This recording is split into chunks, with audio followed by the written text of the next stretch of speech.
Chapter 1792. The 5 female soldiers inhaled oxygen and reported the current situation to Yi Qian. 2 minutes later, Yi Qian walked to the male soldiers who were investigating the situation nearby. 2 reporters, 12 cultural soldiers, 2 leaders of the rescue command, 2 motorized soldiers, and 2 veterans. A total of 20 people. They are 7 female soldiers, a reporter surnamed Qin, an automobile soldier, and a driver in one car. The 10 people in the car are all safe. The other 4 cultural soldiers, 2 men and 2 women, 2 leaders, 1 reporter, and 3 soldiers from 30 Mile Camp were in the front car. The accident happened to the front car. Half an hour ago, the reporter surnamed Qin came and left with 2 female soldiers. They have already found the front car. It's behind the pile of snow. We have to rush there immediately. When the squad leader of the military station heard this, his heart was in his throat. We have to hurry. We have to hurry. You stay with them. We'll go there immediately. Yi Qian shook his head. Squad leader, I have to go with you. The reporter surnamed Qin came back to take 2 female soldiers away. It's very likely that there's something that only female soldiers can help with. So, you're the only one who can stay to take care of them. I agree with your analysis and your point of view. Squad leader, you stay to take care of the female soldiers. Leave the rest to us. J5 made the decision. There was no way to change it. Li Jinyan bent down to lift the rope tied to the wheel. Then, he walked to the back of the car and picked up the shovel that was thrown into the snow. As if he thought of something, he jumped up and grabbed the end of the car with both hands. He looked up and saw the snow on the inside of the car. After he finished his inspection, he walked over and waited for J5 to finish speaking. The front car is in trouble. It's very likely that it was pushed out of the Tibetan line by the snow. We have to rush there as soon as possible. Then, he told them what he saw. What do you think of my speculation? Without Xia Jinyuan in the team, Li Jinyan was actually the team leader here. However, J5 had experience in highland travel. He knew that he wasn't good enough, so he kept silent. Keeping silent didn't mean that he didn't care about anything. As a commander, he would take control of the overall situation at the appropriate time. He wouldn't really become invisible. His words caused everyone's expression to change. No one thought that his analysis was just a conjecture or a guess, but it was very likely to be so. The 5 performing arts soldiers still needed to shovel the snow. This time, Li Jinyan, the class leader, the 3rd-rank soldier driving the car, and a soldier from the military station all stayed behind. They were the main force shoveling the snow to increase the weight of the car. Be careful. Before Yi Qian left, Li Jinyan bowed slightly and reminded him softly, listen to J5's arrangements, okay? Yes, you too. Yi Qian nodded gently. She knew why he had reminded her so. Because, there were still 2 leaders of the rescue team in front of the car. If something happened, it would be a little troublesome. Climbing over the steep snow that prevented them from reaching the front car, Yi Qian stepped on the footprints he left behind and steadily flipped over. A bright beam of light appeared on top of the accumulated snow without any warning, and Xianxia immediately caught it. His expression that was as heavy as water suddenly relaxed, and his line of sight looked towards the dangerous pile of snow. Then, the beam of light moved along with the figure. Then, another beam of light shone over and illuminated the figure in the first beam of light. Chapter 1793. Many years later, Xianxia could still remember that scene very clearly. Decades had passed, but every time he closed his eyes and recalled that day, that night, and that second, it seemed like it had happened yesterday. No matter how many years had passed, that figure stepping on the light still appeared so vividly in his mind. She walked out of the light and let him see her full of vitality. In the pitch-black surroundings, the huge rugged and ferocious mountain range, the slender figure with the light was like an ancient sword that broke out of the ground and rushed straight to the 9 heavens. With a snow-white light, it instantly split the darkness that surrounded them, allowing everyone to see the hope of survival. It was a slender figure, and at first glance, it was obvious that it belonged to a woman. She walked at the front of all the rescue soldiers. Her figure was strong and agile, like a fox gathering the spiritual energy of heaven and earth, and she charmingly entered everyone's eyes. "They're here, they're here. Reporter Qin, our brothers are here." The veteran said to Xianxia, then waved his arms vigorously and shouted loudly, "Hey, brothers, here, all of you come here. We're here." He turned on the searchlight that he was reluctant to use so that the army that came to rescue them would know where they were. 2 female soldiers who were about to climb into the carriage to check the situation inside saw several figures stepping on the light, and in that second, their eyes were filled with tears. Yi Qian flashed the searchlight 3 times in a row at them, indicating that they had already seen them. Although they were stepping on the existing footprints, every step they took was especially careful. They were afraid that if the snow under their feet loosened, it would cause the whole area of snow to collapse again, and they would all slide into the depths of the cliff. The veteran said to Xianxia, "Reporter Qin, you go and help them. I'll shovel the snow here so that it'll be easier to rest later." He was used to the highland climate, so he still had to pay attention to Reporter Qin in the news department. He couldn't let his body take it. Xianxia motioned for the 2 female soldiers who were about to climb into the carriage to stand aside temporarily. Then he said to the driver who was sitting in the driver's seat and maintaining the weight of the carriage, "The rescue team is here, I'll go and help them first." The driver who was awake and in good condition nodded calmly and said, "Don't worry, we can still hold on for the time being." Although the carriage was suspended in the air, it did not tilt downwards. As long as the people in the carriage sat properly, there would not be any danger for the time being. Seeing the rescuers coming, Xianxia, who was relieved, quickly walked to the bottom of the snow slope and said to the figure who was about to go down, "Slow down. The snow below is a little loose. It's safer to step on the original footprints." Yi Qian raised her eyebrows slightly when she heard the familiar voice.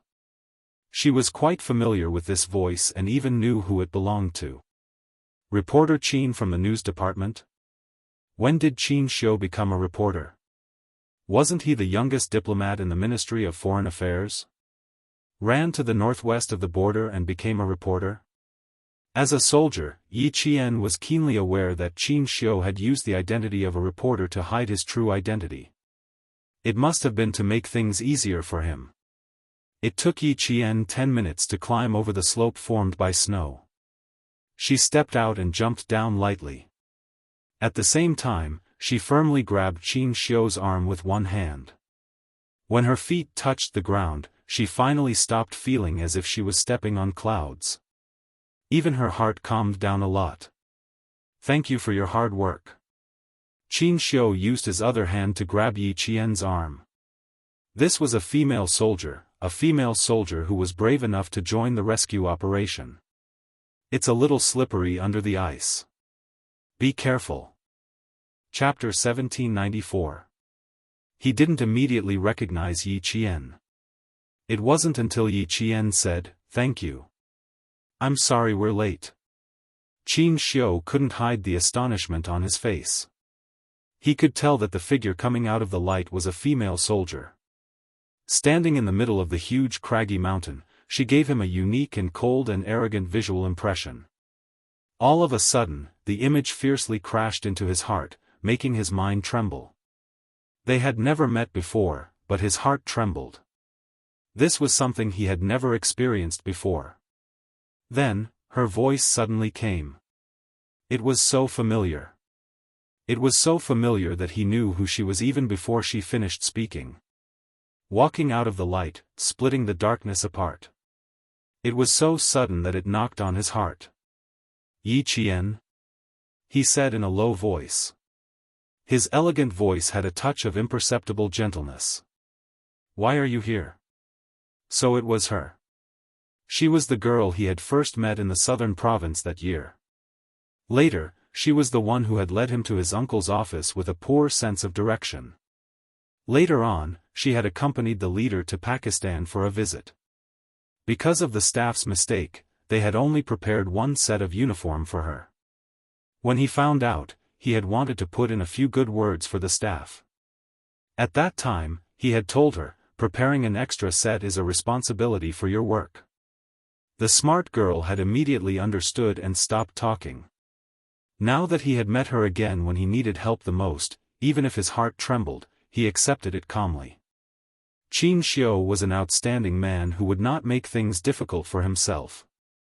Since he was young, there had never been anything that would make things difficult for him. Seeing her smiling at him, there was only tenacity between her eyebrows. There was no trace of timidness on her delicate face. The smile on his elegant and beautiful face deepened. The feeling of knocking on the door of his heart was so wonderful that he really couldn't bear to reject it. Especially Yiqian, a girl he had an affinity with. The veteran who had shoveled snow all the way here walked over. He didn't hear Xianxia's low voice. He walked over and smiled brightly at Yiqian. Thank you for your hard work, brother. You came quickly. There weren't any delays on the way, right? I thought you'd arrive tomorrow at the earliest. Who knew that you'd arrive in less than 10 hours? Thank you for your hard work. 3rd grade sergeant, 17 years in the army, hidden soldiers. I'm reporter Qin from the news department. Suppressing his surprise, Xianxia immediately introduced him to Yiqian. At the same time, he told Yiqian about his current identity so that Yiqian, who knew his true identity, wouldn't reveal it. They were pressed for time. Once everyone was gathered, they would have to start the rescue operation immediately. Therefore, they had to speak quickly. When Yiqian heard this, he lightly nodded in understanding. Earlier, she had guessed that Xianxia might be hiding his true identity to make it easier for him to do things. Now, she was even more certain. He was afraid that she would accidentally let it slip, so he took the initiative to introduce himself as a reporter. Seeing this, Xianxia couldn't help but smile. She was a very smart girl who could always make people smile involuntarily. This was an open-minded Tibetan soldier, and also a genuine Tibetan. His Mandarin was a little stiff, and there was also a mixture of different dialects, which made people feel happy listening to him. Looking at this Tibetan soldier who wasn't affected by the avalanche and was instead grateful, Yiqian, who was in awe, saluted him. You're the ones who have worked hard. I'm very sorry that we're late. Even the regiment commander in the army would call a 3rd grade sergeant old squad leader. Yiqian hadn't even been in the army for a year, so he couldn't be rude. Chapter 1795. Only then did Song Bing realize that the person standing in front of him wasn't his brother, but a female soldier. Oh, so it's a female comrade. Ha ha ha, not late, not late. But you're definitely not a military doctor from the military station. I haven't heard your voice before. Did you just get here? The veteran who had been on the Tibetan line for more than 10 years could tell from her voice that she wasn't a military doctor from the military station. From 30 miles barracks to Xianxia Bay outpost, there was no military doctor that he didn't know. As long as he opened his mouth, he would know who was in which military station. Yiqian smiled and said, I'm not a military doctor. I just joined the rescue team temporarily. Sorry to trouble you. 30 miles barracks is far from us. There aren't many people in the military station. You just happened to meet us, so I can only ask for your help. Song Bing was good at talking. Although his Mandarin wasn't very good, it didn't affect their communication at all. After a few words, J5 and the others got out of the car one by one. Under the light of the lights, Song Bing could tell that these brothers weren't from any military station. He didn't need to ask for confirmation. He could tell just by looking at their skin color. The situation in the car is temporarily unknown. It's been 7 hours since the accident happened. So far, we haven't heard any movement in the car. The driver sitting in the car said in a low voice. His dark purple face was full of worry. After so long, there was still no movement. He was really worried that the people in the car had been thrown out. Xianxia stood beside Yi Qian the whole time and said softly, "There's been no movement for 7 hours. I'm starting to suspect that they've all been thrown out of the car. But it's also possible that the veterans in the car ordered them to stay put for the time being and wait until dawn." There were also 10 people in the car in front. 30 Miles Barracks had arranged for an experienced driver and 2 veterans who often went on the Tibetan line. If they weren't thrown out of the car, then they were temporarily comforted by the veterans, or they were still unconscious. Fainting for 7 hours wasn't very likely. Lu Yuan and Wei Jiayue immediately relaxed. Previously, reporter Qin had asked them to hold the edge of the car so that the whole car could be moved to the inside of the car to observe the situation. They had nodded because they had no choice but to do so in a situation where there was no rescue. Now, there were several rescue personnel, including a female soldier, so they didn't need to climb into the car to observe the situation.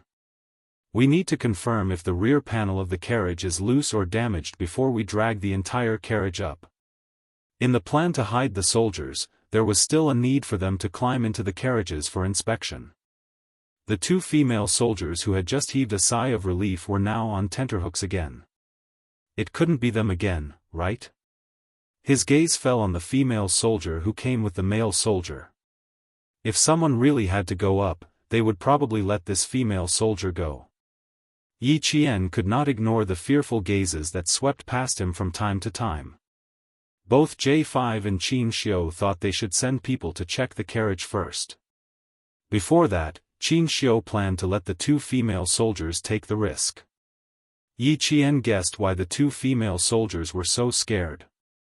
When the 2 of them carefully looked over again, Yi Qian looked up and gave them a reassuring smile, telling them not to think too much and to leave the rescue to them. Looking at their pale faces and frozen limbs, it was already pretty good that they could still maintain a bit of calmness to save themselves after suffering such a great shock. Chapter 1796. Lu Yuan didn't expect to be caught looking at them. She hurriedly revealed an embarrassed smile. When Yi Qian stopped looking at her, she whispered to Wei Jiayue, who was also embarrassed, "Why do I feel like that female soldier seems to know that we are afraid of climbing into the carriage? Why else would she smile at us? She must have found out, so she smiled at us and told us to relax." Wei Jiayue lowered her head as she spoke. She was extremely cold, so she tightened her thick winter clothing. She deliberately avoided Yi Qian's gaze and turned her body slightly. "Don't be too embarrassing. We have to agree to whatever they want us to do later. Trust me, with them around, they definitely won't let us do dangerous work." They were all female soldiers, so they couldn't be too embarrassing. No one paid attention to what they were whispering to each other. They gathered together to quickly discuss the best rescue plan. While shoveling the snow, rescue them at the same time. When the ice on the road has been removed, if there are still people trapped in the carriage, start the tow truck. In less than 2 minutes, the best rescue plan was finalized. Originally, Xianxia and the Tibetan soldiers had discussed picking up the people in the carriages one by one. Now, they maintained his rescue plan and sped up the shovel truck so that the tow truck could start dragging the carriage in front back onto the road. However, because the 2 carriages were separated by a small mountain of snow, the safest method was to first pick up the people trapped in the carriages one by one and then carry out the towing operation. However, even if they rescued the people one by one before towing the carriages, they still had to check the situation in the carriages first. Only the light and agile female soldiers were suitable for the male soldiers' weight. There was no need for the 2 artistic women to take the risk. J5 directly said to Yi Qian, "You are light. Fasten the rope around your waist. We will pull you. Climb over the roof of the carriage and enter the carriage to check the situation." Just as Wei Jiayue said, the rescue team had already arrived. How could they let the two female soldiers who had been trapped for 7 hours under -20 to -30 degrees Celsius enter the carriage? After fastening the rope around his waist and putting on a sturdy rescue rope, Yi Qian gave an "okay" sign to his comrades. Without any fear, he placed his hands on the top of the carriage and climbed up easily.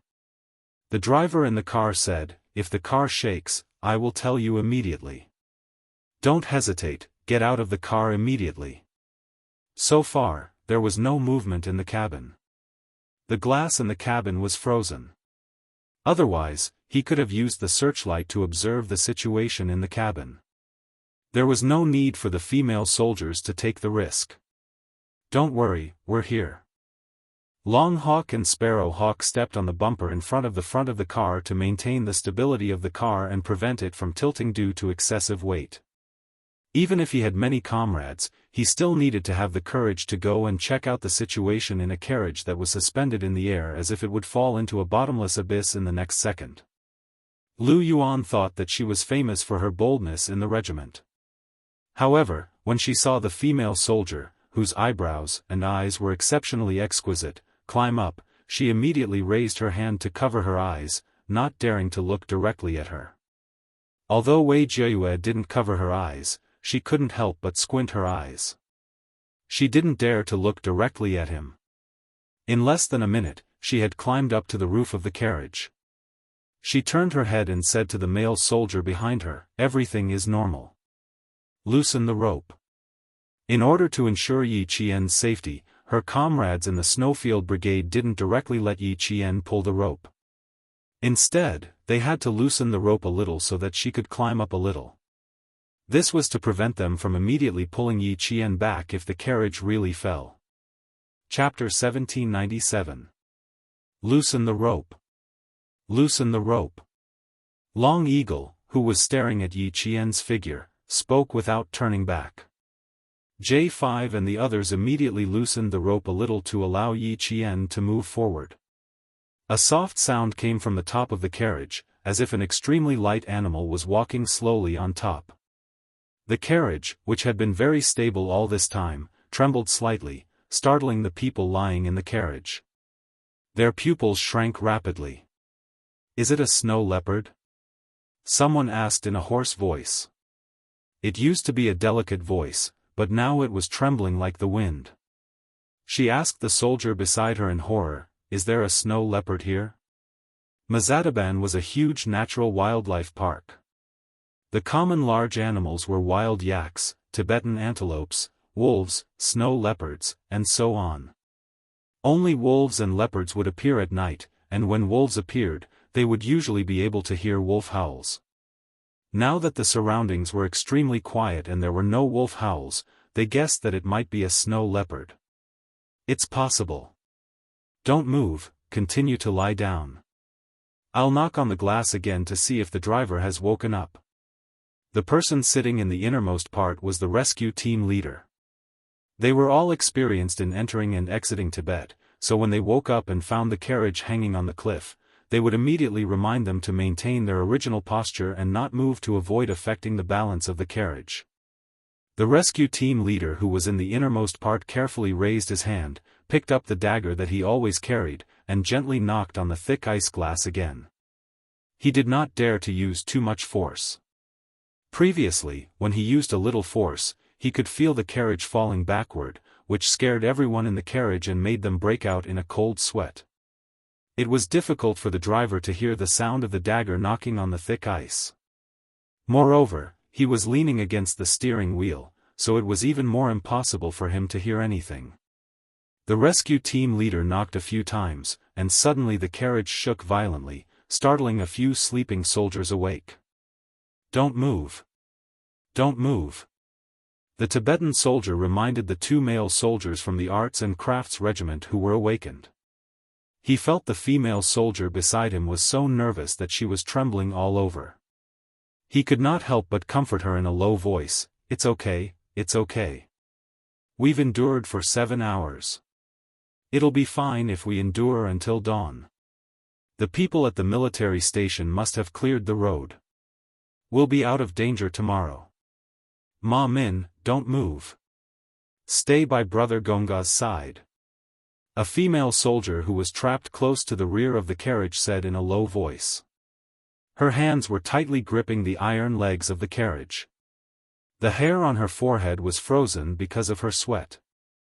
In the entire carriage, she was the closest to the rear of the carriage. Fortunately, the entire carriage was flung out horizontally.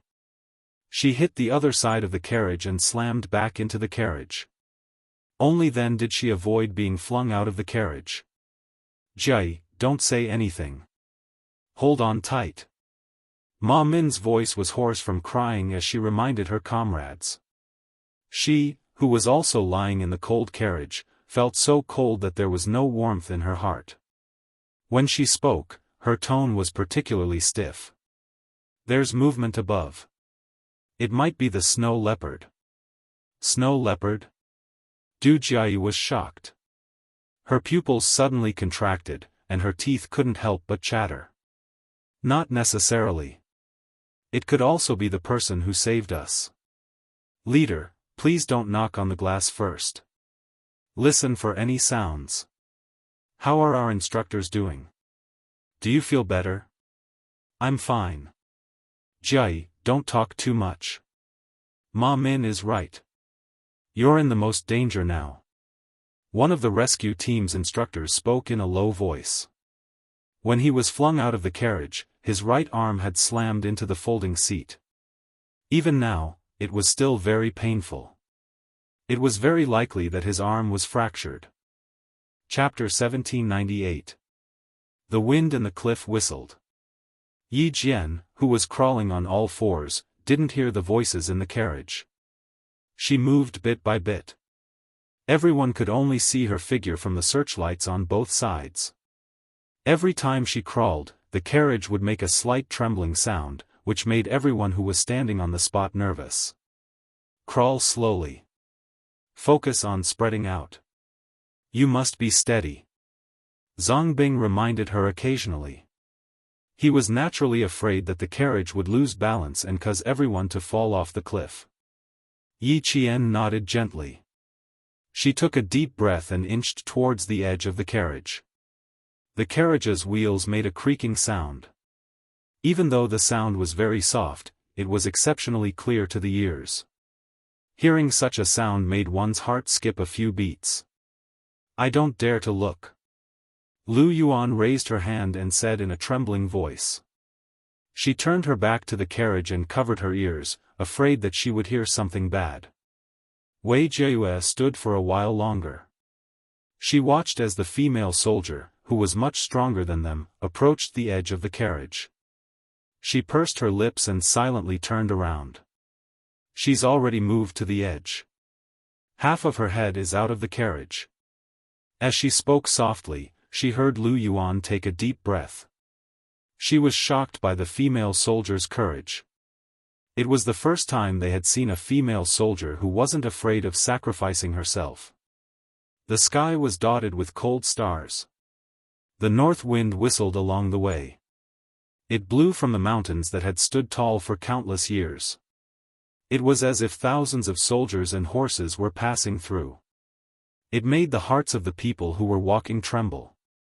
The members of the Snowfield Brigade were used to marching on a snowy night in the highlands. Every year, they would have marching training. They would set off at dawn and walk until dawn the next day. They would only take a short break before setting off again. This time, the patrol plane even sent them to the Kuta military station. When the station found out that they were on a rescue mission, they were so happy that they immediately sent a truck. After waiting for 3 hours, they jumped onto the truck. They didn't need a car to guide them. Xia Jinyuan drove them directly to Mazadaban. Only our Q King would dare to drive at this speed, and only we would dare to sit in it. Han Zheng, whose body was so bumpy that he looked like he was sitting on a spring, shook his head as he spoke. He maintained an inexplicable smile as he communicated with his comrades. G3 glanced at him a few times. Every time he wanted to ask him why he was smiling so smugly, he would patiently endure it when he saw Z7's look of waiting for him to ask. The strange smile on Z7's face started when Q King found out about the name list of the members of the Arts and Crafts Department. In that case, the reason for his infuriating smile was because of this name list. Could it be that there was a female soldier he liked in the Arts and Crafts Regiment? Was that why he was laughing the whole way? This was a possibility. As such, G3 simply stopped asking. He was the only one in the entire car who had confirmed their relationship and was planning to get married next year. The rest were all single. Q King did not choose anyone who was married or had a partner. Originally, he would not have chosen anyone. It was only because his driving skills were not bad that he was chosen. Not only was Han Zheng trying to hold back his laughter, he was even humming a song. The more he looked, the more he felt like he was meeting his beloved girl. G3 nudged V8's shoulder and lifted his chin in Han Zheng's direction. He whispered, "I'm afraid there's someone he knows in the Arts and Crafts Department." The smile on his face never stopped. Chapter 1799. He's someone who has girlfriends everywhere. He's already dated more than 10 girls, so it's not strange that he knows someone in the art troupe. V8 did not really want to discuss such a sad topic. Other people dated more than 10 girls, but he broke up with them in less than half a year. So far, he was still single. The difference in the number of girls he dated was too great, so he did not want to continue talking about it. Han Zheng was secretly happy to be alone. From time to time, he would knock on the glass and mouth to T6, who was sitting in the front passenger seat. Tell Q King not to be too anxious. Xianxia might have already arrived by now. She might even have rescued the people from the art troupe. Tell him to calm down, don't be anxious. T6 conveyed his words to Xia Jinyuan, who had a serious expression and was focused on driving. Z7 is right. Q King, you're driving a little too fast. The ice will get worse at night. It might not be safe even if the wheels are equipped with ice teeth. He had to drive faster because there was a rather troublesome woman in the art troupe. The handsome and serious Xia Jinyuan secretly gritted his teeth. Du Jiai. This woman was born with a glib tongue. She had the ability to turn white into black and black into white. One sentence from her had many hidden meanings. If someone offended her, this woman would smile sweetly and say that it was fine and she would not be calculative.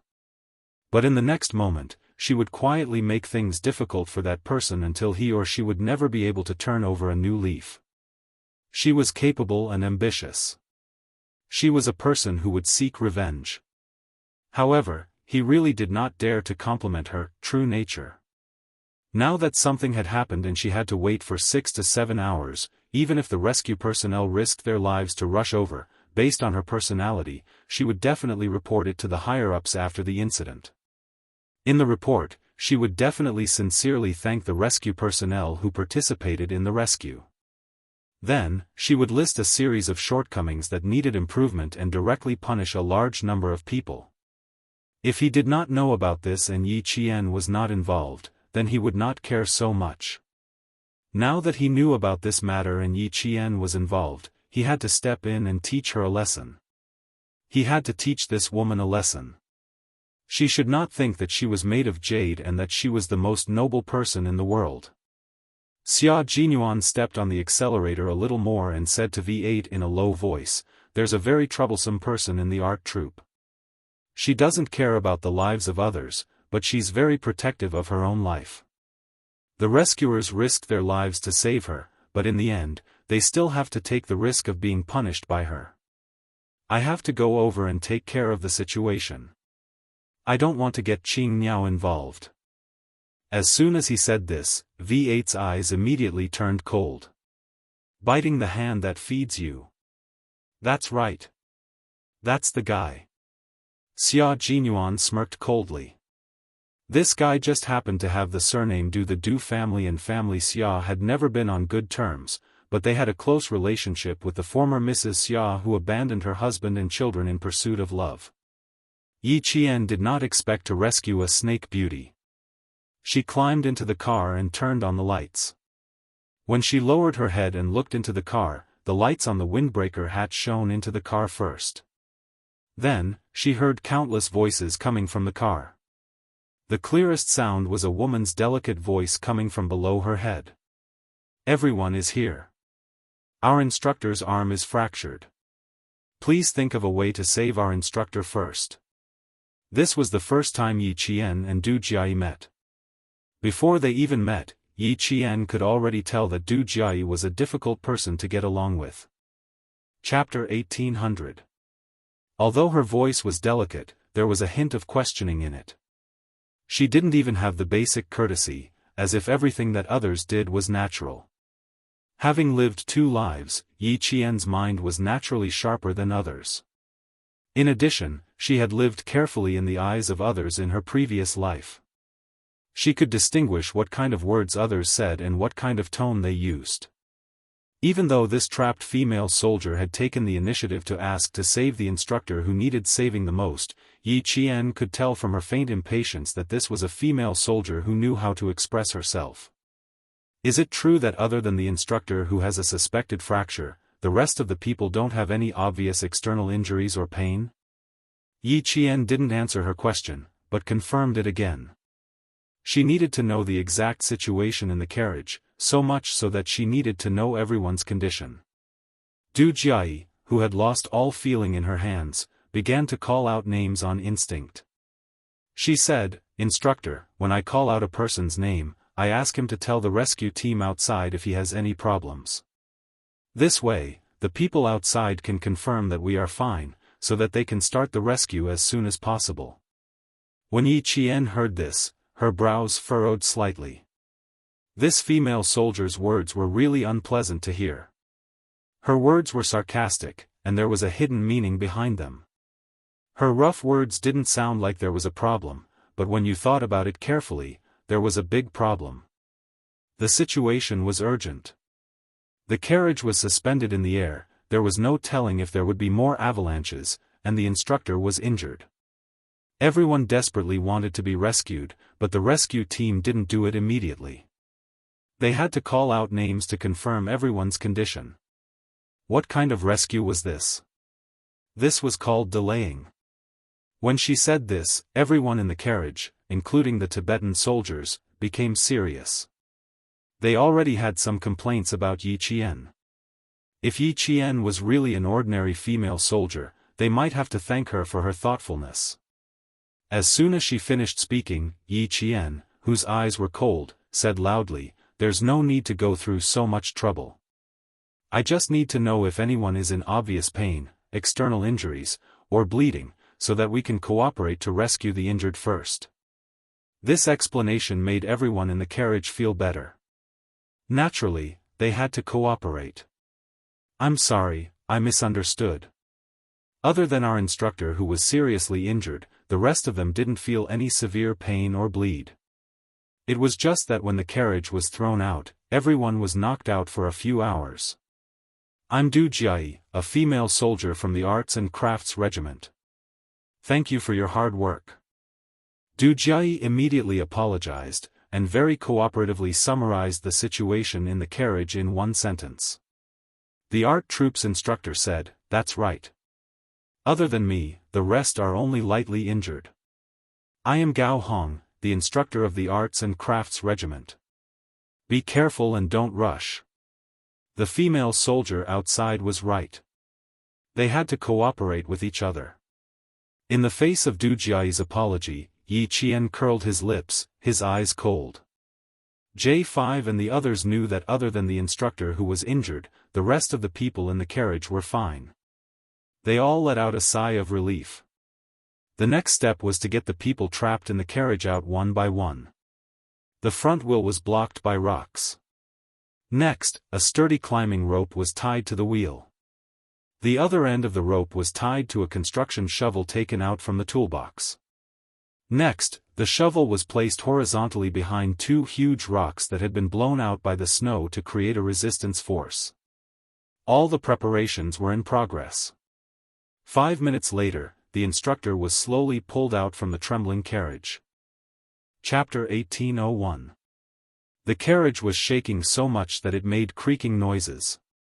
The entire carriage was shaking up and down. Yi Qian had been lying on the roof of the carriage the whole time. She pulled the rope tightly with both hands and slid the wheels so that the instructor could slowly pull her up to the roof of the carriage. "I'll slowly back up. You can slowly crawl forward like me." At this moment, the usually calm Yi Qian was slowly being pulled up by the rope as the instructor held onto the edge of the carriage with both hands. There were beads of sweat on her forehead. As she spoke to the instructor, she slowly moved backwards with her arms outstretched. The instructor's arm was fractured, so her movements were inevitably restricted. Fortunately, there were comrades from the Snowfield Brigade pulling the rope from the front of the carriage. The instructor only needed to maintain her posture like Yi Qian. There was a layer of ice on the carriage. As Yi Qian moved forward and backward, she smoothed the surface of the ice a little.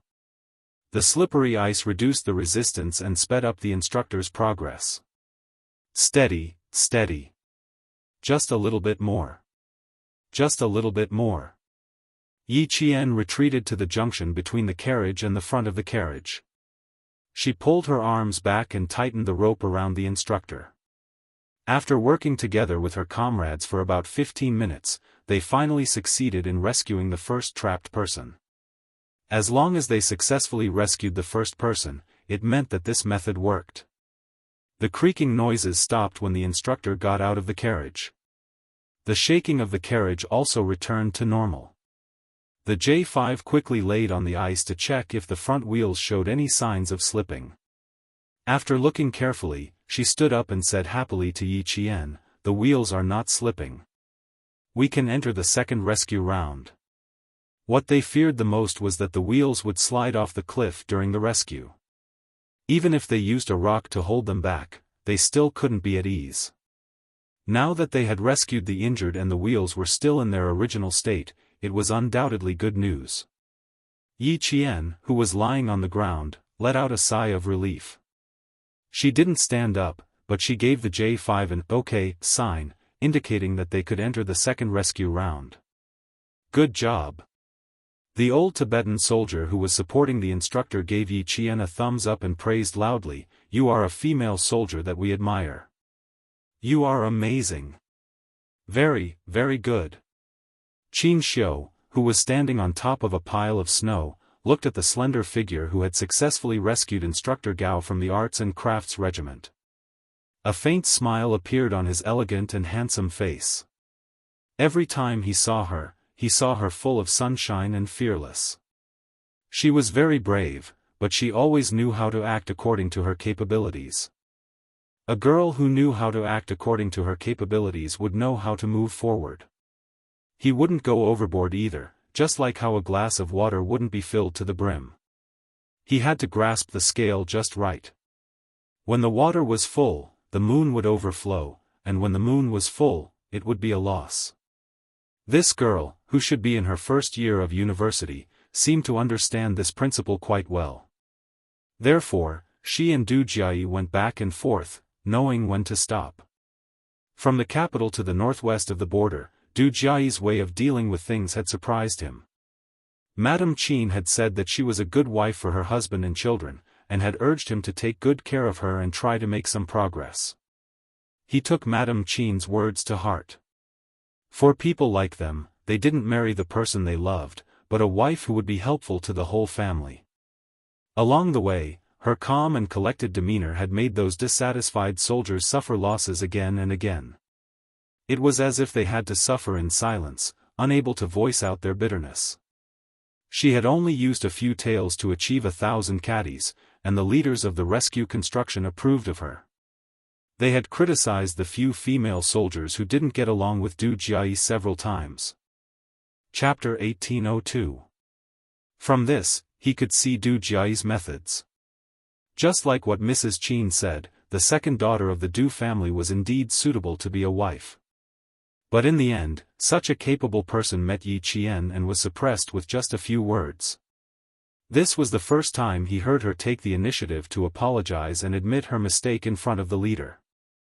From this, it could be seen that not only was Yi Qian meticulous, but he was also very strict. He could immediately tell that Du Jiayi's words, which seemed to be helping her, were actually secretly trying to trip her up. When she heard Du Jiayi's apology, she didn't say anything like, "It's okay." Instead, she just smiled and remained silent. This was to tell Du Jiayi that she didn't want to make a fuss about it, so please behave yourself.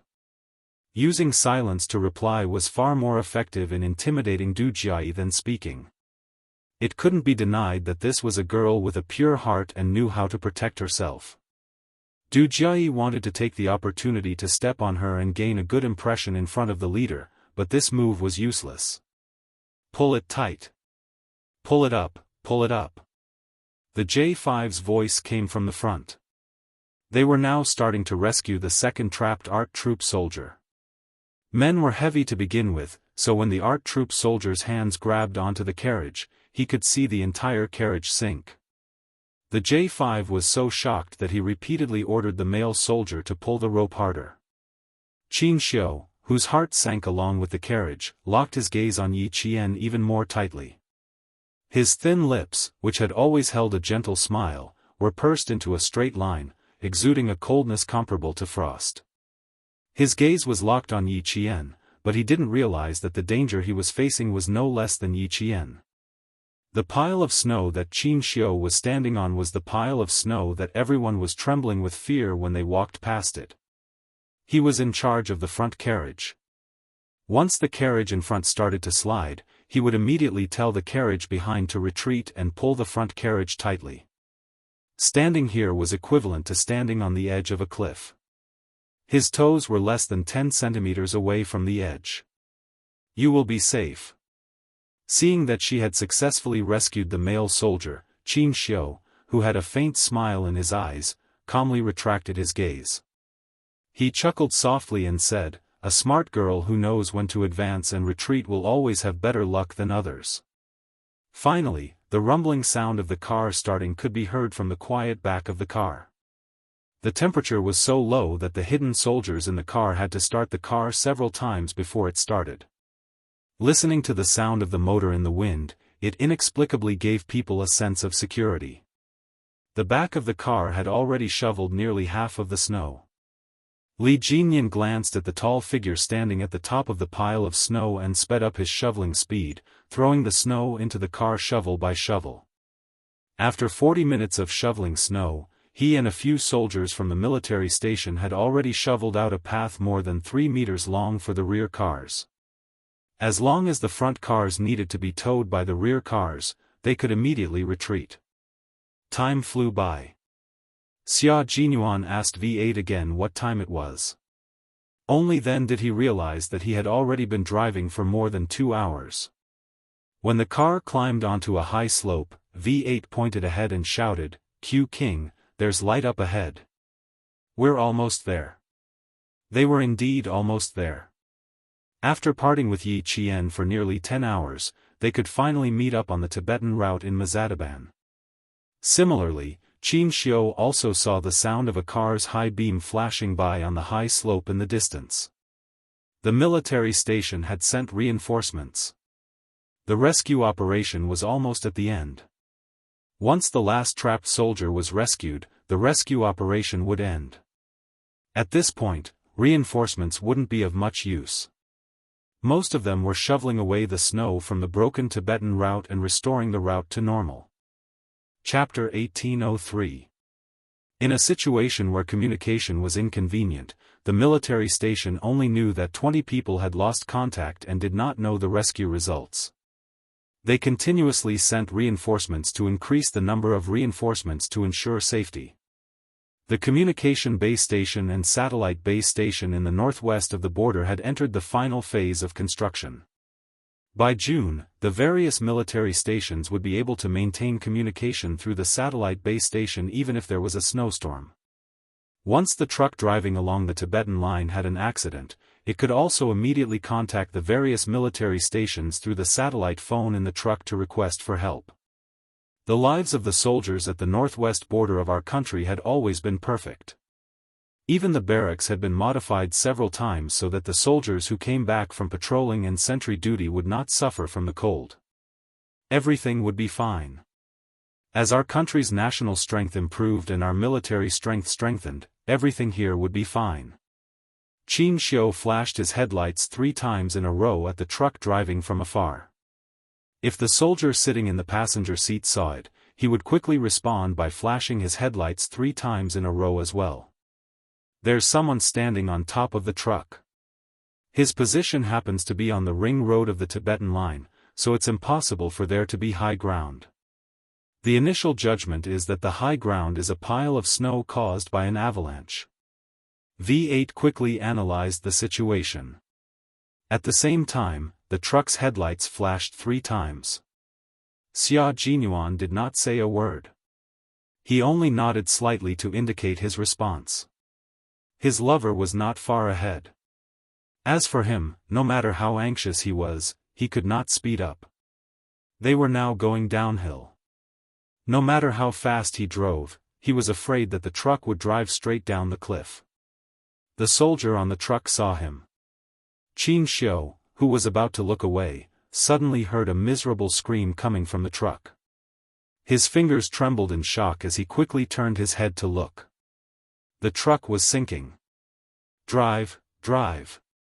The moment J5, whose expression changed drastically, opened his mouth, Xianxia, who had been paying attention to the situation, had already gestured to the truck behind. The Tibetan soldier, who had been watching Xianxia closely, saw this and shouted at the driver, "Drive, drive." The truck soldier, who was tense and ready, changed gears to the brake. The entire process was completed in 3 seconds. The truck's wheels rolled over the gravel road, and with a loud boom, the truck drove several meters away. Yi Qian gripped the truck's pole tightly and shouted at the last 2 female soldiers, "Hold on tight. Don't panic." The car shook. The driver in front held the steering wheel tightly, stepped on the accelerator, and drove the car that was falling down the cliff to the side of the road. Ice had been added to the wheels. With a few loud clangs, the sharp ice cubes fell out of the gaps between the wheels. The members of the Snowfield Brigade glared at Yi Qian angrily and shouted, "Hold on tight. If anything goes wrong, let go immediately." Zhang Bing yelled at the driver, "Get ready to jump out of the car at any time, do you understand?" The door of the driver's seat was half open. Once it was necessary to abandon the car, the driver could immediately jump out of the car. Lu Yuan and Wei Jiayue were frightened and immediately hugged each other. They also wanted to scream, but they didn't dare to. The female soldiers who were still in the carriage didn't scream in fright, so they shouldn't cause trouble. The preparation work was done very well, and they cooperated very well with each other. The half-tilted carriages were adjusted again as the front of the carriages were pulled up. At the same time, the carriages that were originally suspended in the air were pulled up by about 30 centimeters. Due to the fact that the rear car was not being towed vertically, there was no way to drag the entire car up. If they continued to drag it, the front car would be forcefully twisted to the side of the cliff, which would make it easier for the entire car to fall off the cliff. Chapter 1804. In the end, there was such a thrilling scene. The Special Forces members of the Shuayu team were so shocked that they broke out in cold sweat. If Yi Qian had confessed right here, they wouldn't care what the consequences were.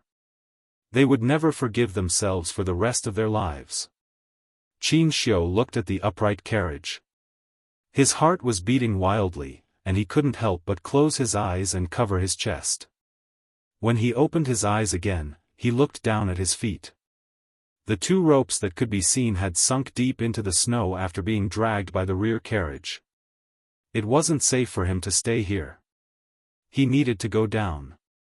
The Tibetan soldier below looked up and shouted at Xianxia, who was standing high up, "Reporter Qin, come down quickly. It's not safe for you. Come down quickly." When the ropes sunk into the snow, it was equivalent to cutting the accumulated snow in half. If the upper layer of snow fell down, the entire layer of snow would fall down with it. Xianxia, who was standing on top, would fall down the cliff with the falling snow. Xianxia responded and carefully stepped on the snow as he slowly descended. He had only taken a few steps when the place where he had been standing was covered by a large piece of snow. Then, at least 3 square meters of snow fell directly to the cliff.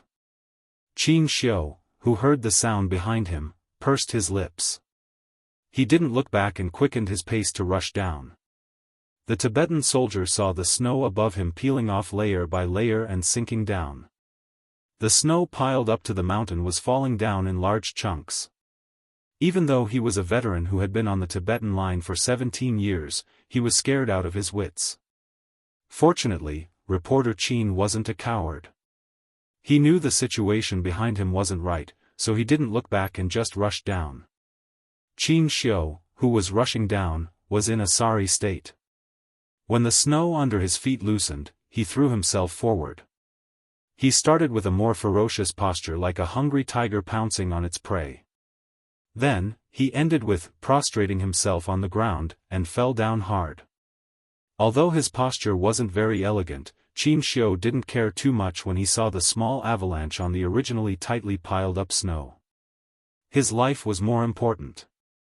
When the people in the rear saw that the accumulated snow had caused another avalanche, the female soldiers were so scared that their faces turned ashen, while the male soldiers were slightly calmer.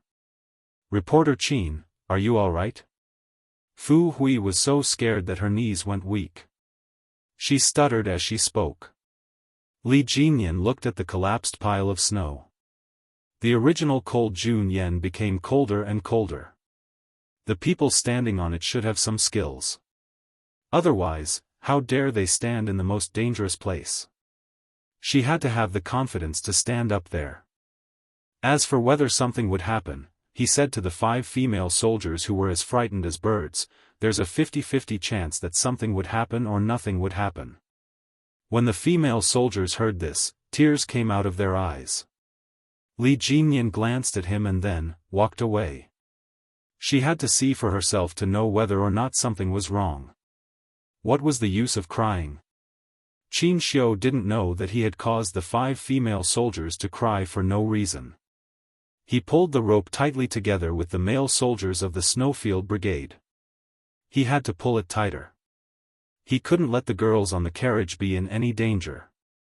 It was easy to save the female soldiers from the Arts and Crafts Regiment because they knew how to balance themselves.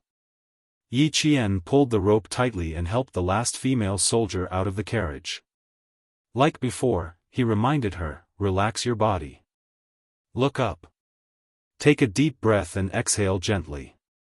Don't lower your head. Her voice sounded even better than when she was in the carriage. It was clear and gentle, like the hot spring water in winter. It was so warm that it warmed people's hearts. Du Jiayi, who was pulling the rope tightly, narrowed her eyes slightly. Chapter 1805. The interaction between people was actually about fate. First, they had to be compatible with each other. Then, they had to be compatible with each other.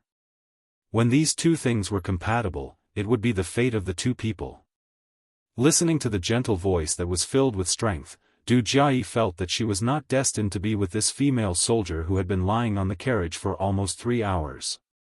She had not met her yet, but just by listening to her voice, no matter how gentle and moving she was, she could not like her. She even had a faint feeling of disgust. It was very strange. She had always liked to see if someone was compatible with her before deciding if they could become friends. But this female soldier, she already disliked her even before meeting her. Perhaps it was because she did not take her words seriously when she crawled over earlier, so she needed to confirm it again. In any case, even if she saved her, she could not like her. That's the last trapped member. Yi Qian, pull the rope tight. The J5, who had been keeping a close watch, was so nervous that he could not see anyone else other than Yi Qian's figure. There were only 11 minutes left until the 3-hour deadline. Female soldier Yi Qian had been lying on the swaying carriage for a full 2 hours and 49 minutes. The carriage was suspended in the abyss, and the bone-chilling cold wind kept blowing. His limbs were stiff from standing by the roadside, and Yi Qian, who was lying on the carriage, was facing the cold wind head-on. Her hands, feet, ears, and even the tip of her nose must have been frostbitten. When the Snowfield Brigade entered the Highland winter training, the most common thing they did was stand in the wind for 2 hours. When it was over, they wanted to move their legs, but their limbs did not listen to their brain. It was as if they were immobilized. If they were like this after standing on solid ground for 2 hours, then Yi Qian, as a female soldier, had been standing in the wind for almost 3 hours. Other than admiration, he respected her for being able to persevere until now. He respected the female soldier's perseverance. Yi Qian could hear what the J5 said. She raised her hand slightly and made an "okay" gesture. Once again, she tightened the rope. First, she slowly pulled Du Jiayi, who could not use any strength and could not hold on to the edge of the carriage. She needed to pull Du Jiayi up so that she could at least place her arms on top of the carriage. Du Jiayi's mental fortitude was not bad. She could still chat with Yi Qian even when her feet were in the air. She tightened her grip on the rope and relaxed her body. She raised her head slightly and looked at the female soldier who had yet to say, "tired." Her cheeks were red from the wind and she said to Yi Qian, "Thank you for your hard work tonight. You were the one who pulled all of us up for 3 hours. Does your arm hurt?" It was a very ordinary conversation, as if it was just a casual topic to relax. However, Yi Qian, who was very defensive, was already on guard against her. Therefore, he only smiled at her and listened to her without replying. Yi Qian's experience from his previous life told him that when interacting with people like her, he definitely needed to remain silent. As long as it was not a question that he had to answer, it was best to smile and use his silence to let her know that he did not want to talk too much. Du Jiayi, who was waiting for Yi Qian's reply with a smile, narrowed her eyes again. She lowered her head to hide the displeasure in her eyes as her shoulders were now parallel to the carriage. The moment she lowered her head, her originally relaxed body suddenly tensed up. With a look of horror on her face, she quickly looked up, not daring to lower her head again. She was suspended in the air, and below her feet was a bottomless abyss.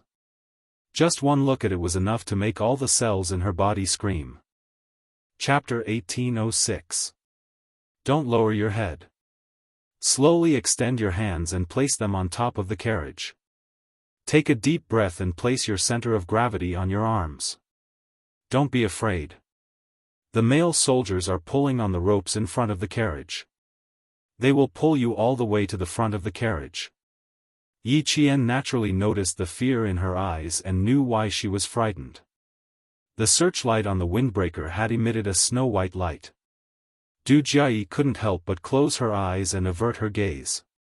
Without a doubt, Du Jiayi was a very beautiful and elegant civilian soldier. She had a beautiful oval face and a pair of classical willow leaf eyebrows. Although her eyes were closed, her eyeliner was long and it was obvious that she had a pair of bright eyes. At this moment, although her eyes were closed, the arrogance and confidence between her eyebrows were still soaring. This was a female soldier who liked to put herself at the center of everything. No wonder when they first met, she spoke as if she was giving orders. Yi Qian, move back. When the J5 saw that the last female soldier had half of her body pulled up, he immediately ordered Yi Qian to move back. After he finished speaking, he immediately stared at the wheels. The muscles on his face were tense, as if he had entered a battle. Every part of his face exuded a fierce aura. Du Jiayi, who had finally climbed up, slowly opened her eyes. She saw that the female soldier was slowly moving back with her arms and legs spread out. Meanwhile, she was being pulled up bit by the ropes. There was the weight of 2 people on top of the carriage. Even though they were both light and graceful female soldiers, the roof of the carriage creaked because of the weight. This was a sound that made one's scalp go numb and goosebumps rise all over their body. Because of the wind in the carriage, they couldn't hear it. But now, they could hear it clearly. Every sound was enough to make one tremble in fear. Du Jiayi, who was as stiff as a rock, knew that her face must be deathly pale. She also knew that her expression must be very, very ugly.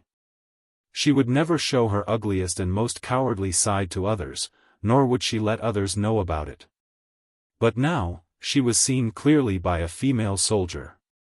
The embarrassment in her heart was more than just a little. She wished she could make the female soldier close her eyes and not look at her again. "There's ice on the roof of the car. If you spread your arms and legs like me, not only can you spread your body's center of gravity, you can also maintain your balance." Yi Qian had been watching Du Jiayi the whole time.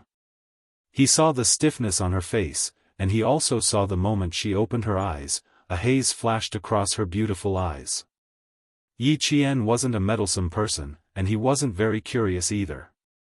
He didn't pay much attention to why there was a haze in the other party's eyes, and only did his duty to remind her. At the same time, Xia Jinyuan had already arrived at the back of the car. He jumped out of the car and covered his face, revealing only his sharp eyes. Li Jinyan looked at the familiar figure who was completely covered. It took him a few seconds to realize who it was. He said to the 5 female soldiers who were so cold that they looked like they would faint at any moment, "The 5 of you, go rest in the car." They really needed a good rest. Their feet were stepping on the cold gravel. No matter how they moved, even if they stomped their feet, there was no way to warm their feet. They didn't even want to move their lips. They quickly nodded at him to express their gratitude. Then, one by one, they moved their frozen feet to the car that had just turned off. Han Zheng was the first to jump out of the car. At a glance, he saw the 5 figures who, although dressed in swollen clothes, had the figures of women walking towards him. His eyes lit up, and his gaze swept across the 5 figures like an X-ray. He was looking for his target. Chapter 1807. The first one wasn't. She was a little short. The second one wasn't either. Her walking posture wasn't right. The third, fourth, fifth. None of them were. They didn't have the aura Du Jiayi had when she walked. That noble, including his mother, had said that the second daughter of the Du family had a classy aura. Even if she wore clothes that cost 10 or 20 yuan, she would still look luxurious. To him, that was called arrogance. It couldn't be called classy at all. "You must be frozen. Hurry up and rest in the car. The water in the thermal flask hasn't cooled down yet. Hurry up and drink some warm water to warm your stomach." Han Zheng went up and helped one of the female soldiers who walked like a pretty girl from a humble family. His deep voice was filled with doting gentleness. G3, who had jumped down from the car, saw this and felt goosebumps all over his body. Then, he coughed in a low voice. The V8 in front seemed to have its own receiver and decoder, and in a second, it accurately interpreted his comrade's low cough. He quickly and accurately translated it. Guys who had dated more than 10 times were indeed different. They were so experienced that they were at the point of perfection when it came to seducing girls. While they were still thinking about how to open their mouths, his hands were already on the female soldier's shoulders. What was worse was that he didn't share his experience with his comrades in advance, leaving them standing there like wooden pillars. When the female soldier came over, he only nodded reservedly. The female soldier, Wu Ziwei, indeed needed someone to help her up. Han Zheng had saved the damsel in distress, making her extremely grateful. "Thank you. Sorry to trouble you." She was still speaking so softly. V8, who was the closest to them, was dumbfounded. Damn, she still had to thank him. As the target approached, V8 decisively and casually stretched out his leg. Han Zheng, who was talking to the female soldier, seemed to have a detector installed under his feet. He nimbly avoided his comrades tripping and took a step before turning back. "Let's give them all the hot water in the car. They're all so cold that they're shivering. I'm afraid they'll catch a cold." He spoke worriedly, making V8, G3, and the others feel a toothache. The female soldier was left in Han Zheng's care. Xia Jinyuan, who had already exchanged a few words with Li Jinyan, ordered loudly, "Get the snow shovels. Try to shovel the road out in 5 hours." It was not a small area of collapse. 5 hours was considered a conservative time. Li Jinyan only saw the figures of the Snowfield Brigade and knew that his comrades from the Storm Commandos had not come up.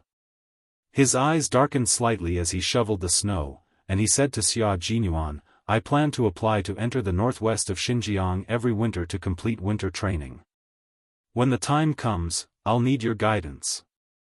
Not only do we need to enter the highlands to complete winter training every year, but we also need to strengthen our land operations. Your water combat skills are already quite advanced. Next, raise your land combat skills. After 3 years of hard work, you will have some results. Look up to the SEALs of West America and aim to surpass them." The Western SEAL Special Forces were one of the top 10 special forces in the world. They were known as the Western American Amphibious Commando Team. They were established in 1962 and had a history of nearly 40 years. They had become the Western Americans' trump card to carry out local wars and deal with emergencies. Hearing this, Li Jinyan shoveled a large piece of snow down the cliff and said calmly, "The Special Forces team you lead is the real amphibious commando team in our country.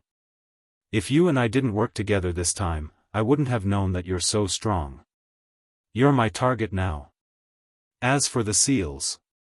At this point, Li Jinyan lowered his head slightly and did not continue. The sound of shoveling snow was heard. He seemed to have said something else. His thin lips moved slightly, but no one knew what he said. Chapter 1808. Xia Jinyuan tossed the snow and the engineering shovel away. Wearing gloves, he raised his hand and patted Li Jinyan, whose eyebrows were tightly knitted. He sneered, "With your ability, we all believe that such a day will come." He shoveled the snow quickly, removing a large chunk with each shovel. In just a few sentences, he had removed a few square meters of snow. There was no way he could be unhappy. Du Jiayi, the snake, was right beside his little fox.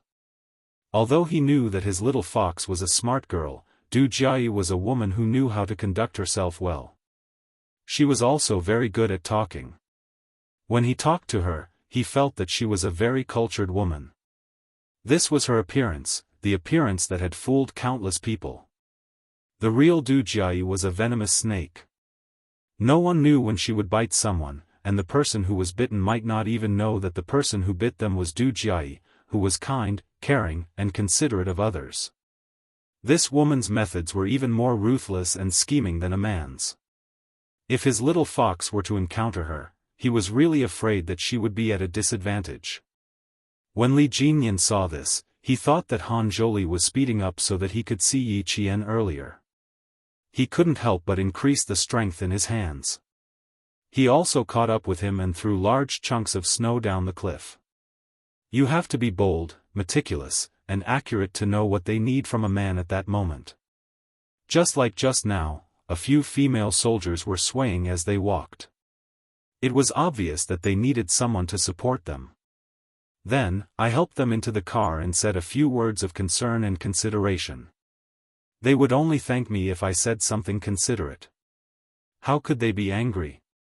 I wasn't like a hungry wolf who pounced on them and touched them. I was very gentlemanly, okay? Didn't you see that I only supported them by their arms and shoulders when I helped them into the car? If they couldn't get up, I would let them kneel on my knee and climb up by themselves with one hand on my shoulder. I didn't do anything inappropriate during the entire process. This is called gentlemanly. Han Zheng shared his experience generously so that the group of bachelors would be able to resolve their confusion. When the group of bachelors heard this, they really felt that listening to a gentleman's words is better than studying for 10 years. His ability to date more than 10 girls was not a bluff, he really had some ability. Receiving the gazes of admiration from his comrades, Han Zheng enjoyed it very much. Alright, I'll teach you more in the future so that you'll know how to please girls when you go out. Each of you will marry a good wife. Let's get to work first. Shovel the road open in 5 hours. It's a big project. The Snowfield Brigade members helped Yi Qian loosen her bones, massaged her shoulders, and warmed up her hands. After confirming that there was nothing wrong with her body, they picked up the engineering shovel and started shoveling the snow. They needed to restore traffic as soon as possible and try to drag the car in front back onto the road as soon as possible. Du Jiayi looked at Yi Qian, who was treated like a princess by the male soldiers, and sneered. She was definitely a female soldier who liked to flaunt her superiority and wanted to perform well. Otherwise, why would she be the only one climbing up the car when there were so many male soldiers around? She had seen many female soldiers like her. They didn't have any background, could endure hardships, were a little ambitious, and were smart. Just like Lu Yuan and Wei Jiayue in her regiment, they were only 30% capable, but they had to grit their teeth and pretend to be very capable. No matter how beautiful her voice was, it couldn't hide her competitive nature. Chapter 1809. Those male soldiers really knew how to lower themselves. A few of them were actually serving one person, rubbing her hands and massaging her shoulders. Was there a need to care so much for a soldier? What kind of soldier was a soldier if they didn't suffer? On the other hand, Du Jiayi's face was dark and gloomy.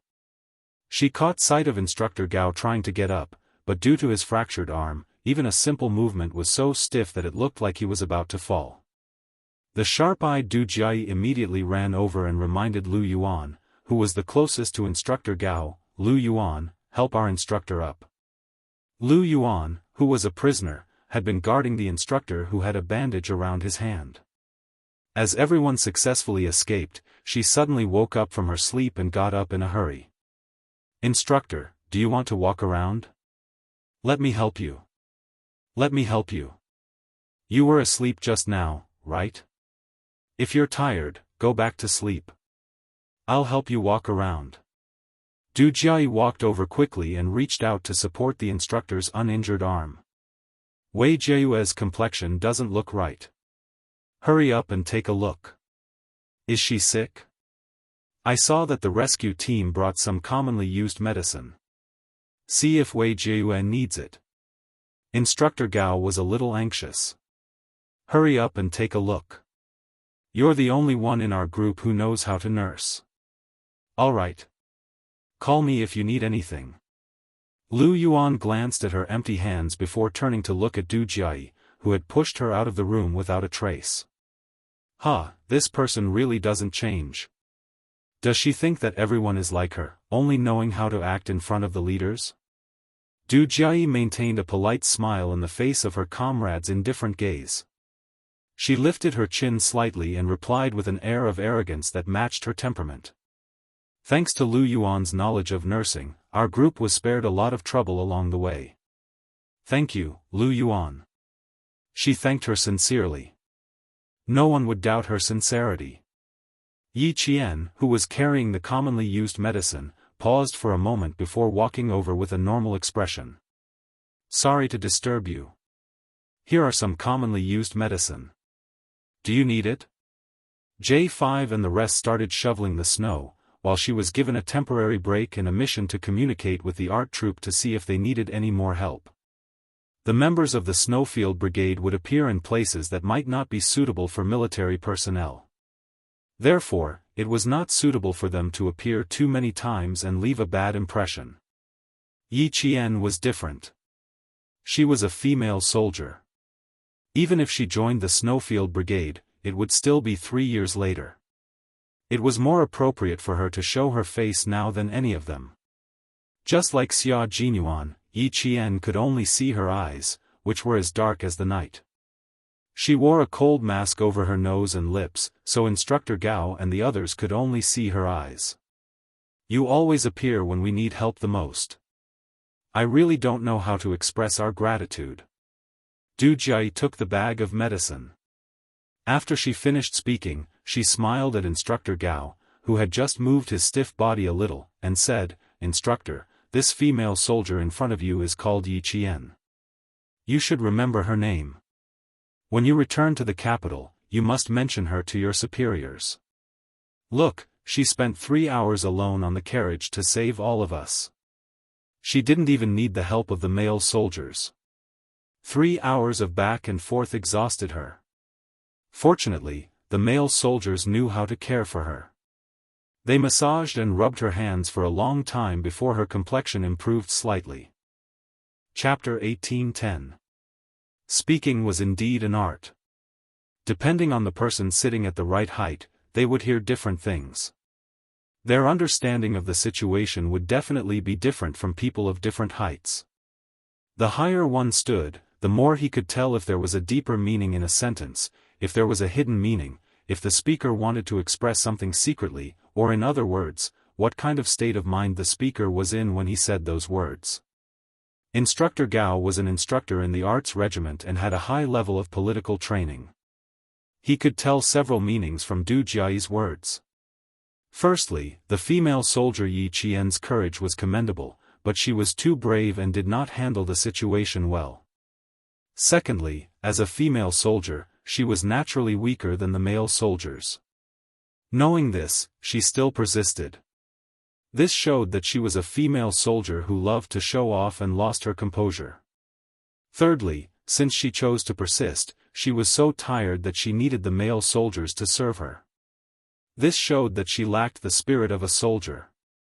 Fourthly, the male soldiers were not strict enough and cared too much about the female soldier. This showed that their relationship was messy.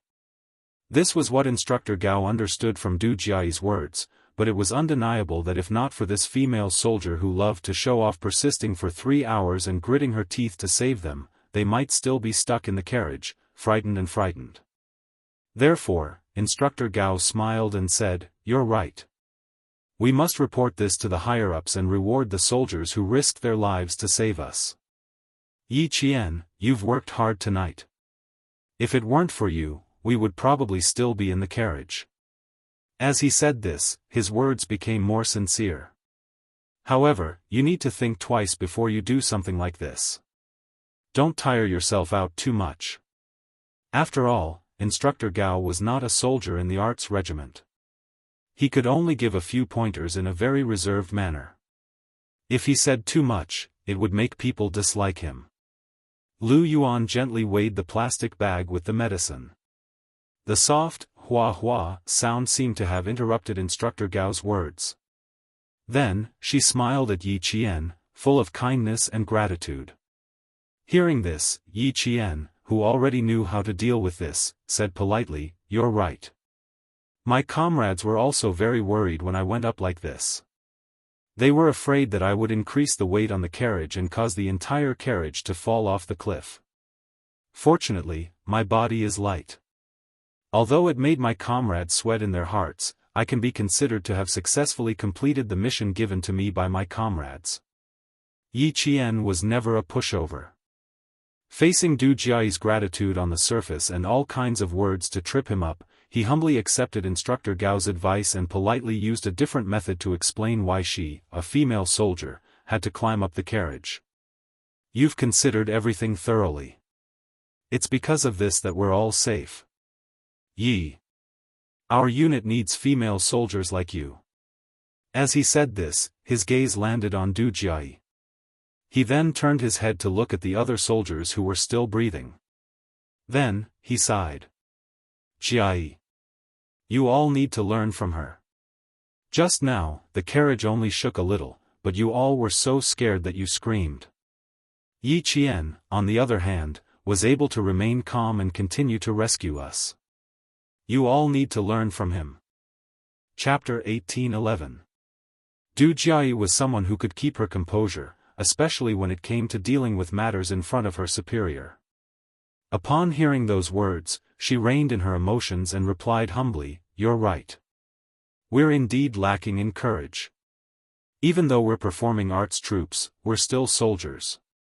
A soldier's courage and bravery mustn't be lacking." She was really something. She even gave her a soft rebuff. With just a few words, she changed the instructor's impression of her. Du Jiayi maintained a polite smile as she stared at Yi Qian and sized him up secretly. She had a pair of good eyes. They were dark and clear. Female soldiers like her were used to pretending to be innocent. She was wearing a cold mask so she couldn't see what she looked like. It was a pity. It didn't matter. As long as she knew her name, she would find out when she returned to the capital. It had always been easy for Du Jiayi to find out a person's background. She originally wanted to make things difficult for her now, but the instructor obviously admired her. She could only keep her cool for now. It wouldn't be too late to deal with her later. She had seen her at her worst and was still suspicious of her. She even gave her a soft rebuff. She loved to deal with female soldiers who were naturally rebellious. There was no hurry. She would deal with her until she didn't even know who she had offended. Du Jiayi, who was obviously excited, smiled sweetly after she finished speaking. She kept looking at Yi Qian. It wasn't a polite gaze, but a gaze filled with arrogance and prejudice. Yi Qian calmly smiled at her and turned to look at the instructor who was speaking. That's right. No matter what kind of soldier you are, as long as you wear this uniform, you're a soldier. You can't lose the face and image of a soldier. Instructor Gao was very satisfied with Du Jiayi's answer. He looked at her approvingly and said to Lu Yuan, if there's anything you can solve, try to solve it yourself. Don't cause trouble for the army. A male soldier from the Arts and Crafts Regiment walked over. Perhaps he had something to say to Instructor Gao, so he greeted Du Jiayi and nodded at Yi Qian with a smile. He said, sorry to disturb you, and then helped Instructor Gao over. Lu Yuan answered Instructor Gao with a straight face, understood. Don't worry, we won't cause any trouble for the army. I'm always at ease when you guys handle things. After Instructor Gao finished speaking, he left with the help of the male soldier. When he got up, Lu Yuan immediately said politely to Yi Qian, come and rest with us for a while. The male soldiers are exhausted from shoveling the snow. We'll take over their duties midway and shovel the snow together. What do you think? Du Jiayi, who hadn't left, seemed to have heard a joke. She pursed her lips and laughed. As long as the male soldiers aren't afraid of us causing trouble, just let us know if you need anything. We definitely won't embarrass the female soldiers. We have to show them that female soldiers are not to be trifled with. She looked at Lu Yuan and said with a faint smile, Lu Yuan, you can't be like last time where you fainted before you even started working. We can't embarrass the Arts and Crafts Regiment. We have to show the soldiers in the army that the female soldiers in the Arts and Crafts Regiment don't just know how to sing and dance. As the female soldiers in the Arts and Crafts Regiment, as long as there's a need for us, we can beautifully complete the tasks given to us by our superiors. Yi Qian, please take care of my comrade. If there's any problem, you can come and find me anytime. If you feel unwell, you have to tell us immediately. Don't force yourself just to save face, understand? Chapter 18:12. It was fine if she didn't get thanked for saving someone. She didn't save the person because of the gratitude, but because it was her duty as a soldier to save the person. The problem was that the person she saved didn't say thank you, but instead started to create trouble for her. Yi Qian wasn't a soft-hearted person, and he wasn't magnanimous enough to forgive Du Jiayi for causing trouble for him. When he heard what she said, his voice turned cold, and he said sternly, female soldier, with your intelligence, I don't think you'll always say things that will cause misunderstandings.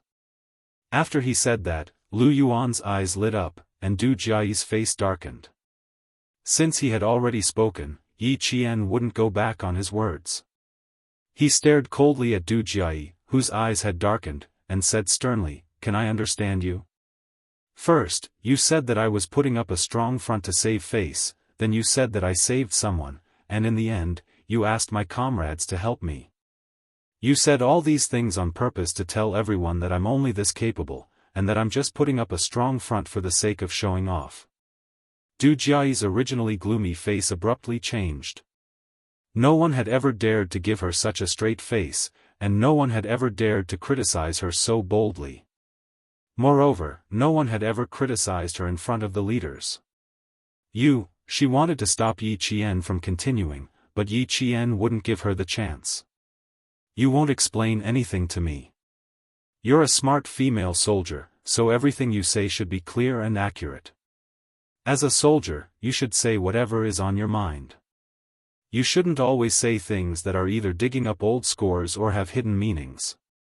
And don't tell me that I misunderstood you or misunderstood you. Based on what you said to Instructor Gao just now, if I didn't explain, Instructor Gao would have misunderstood me. I'm giving you face now by waiting for Instructor Gao to leave.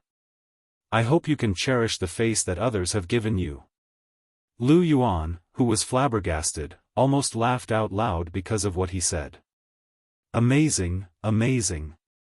Amazing. Her words made Du Jiayi, who had always maintained a good image in front of her superiors, change her expression and put her on the spot. Yi Jian was not the kind of person who was eloquent. She always knew when to advance and when to retreat. She also knew how to treat the right people. It was very tiring to get along with someone like Du Jiayi.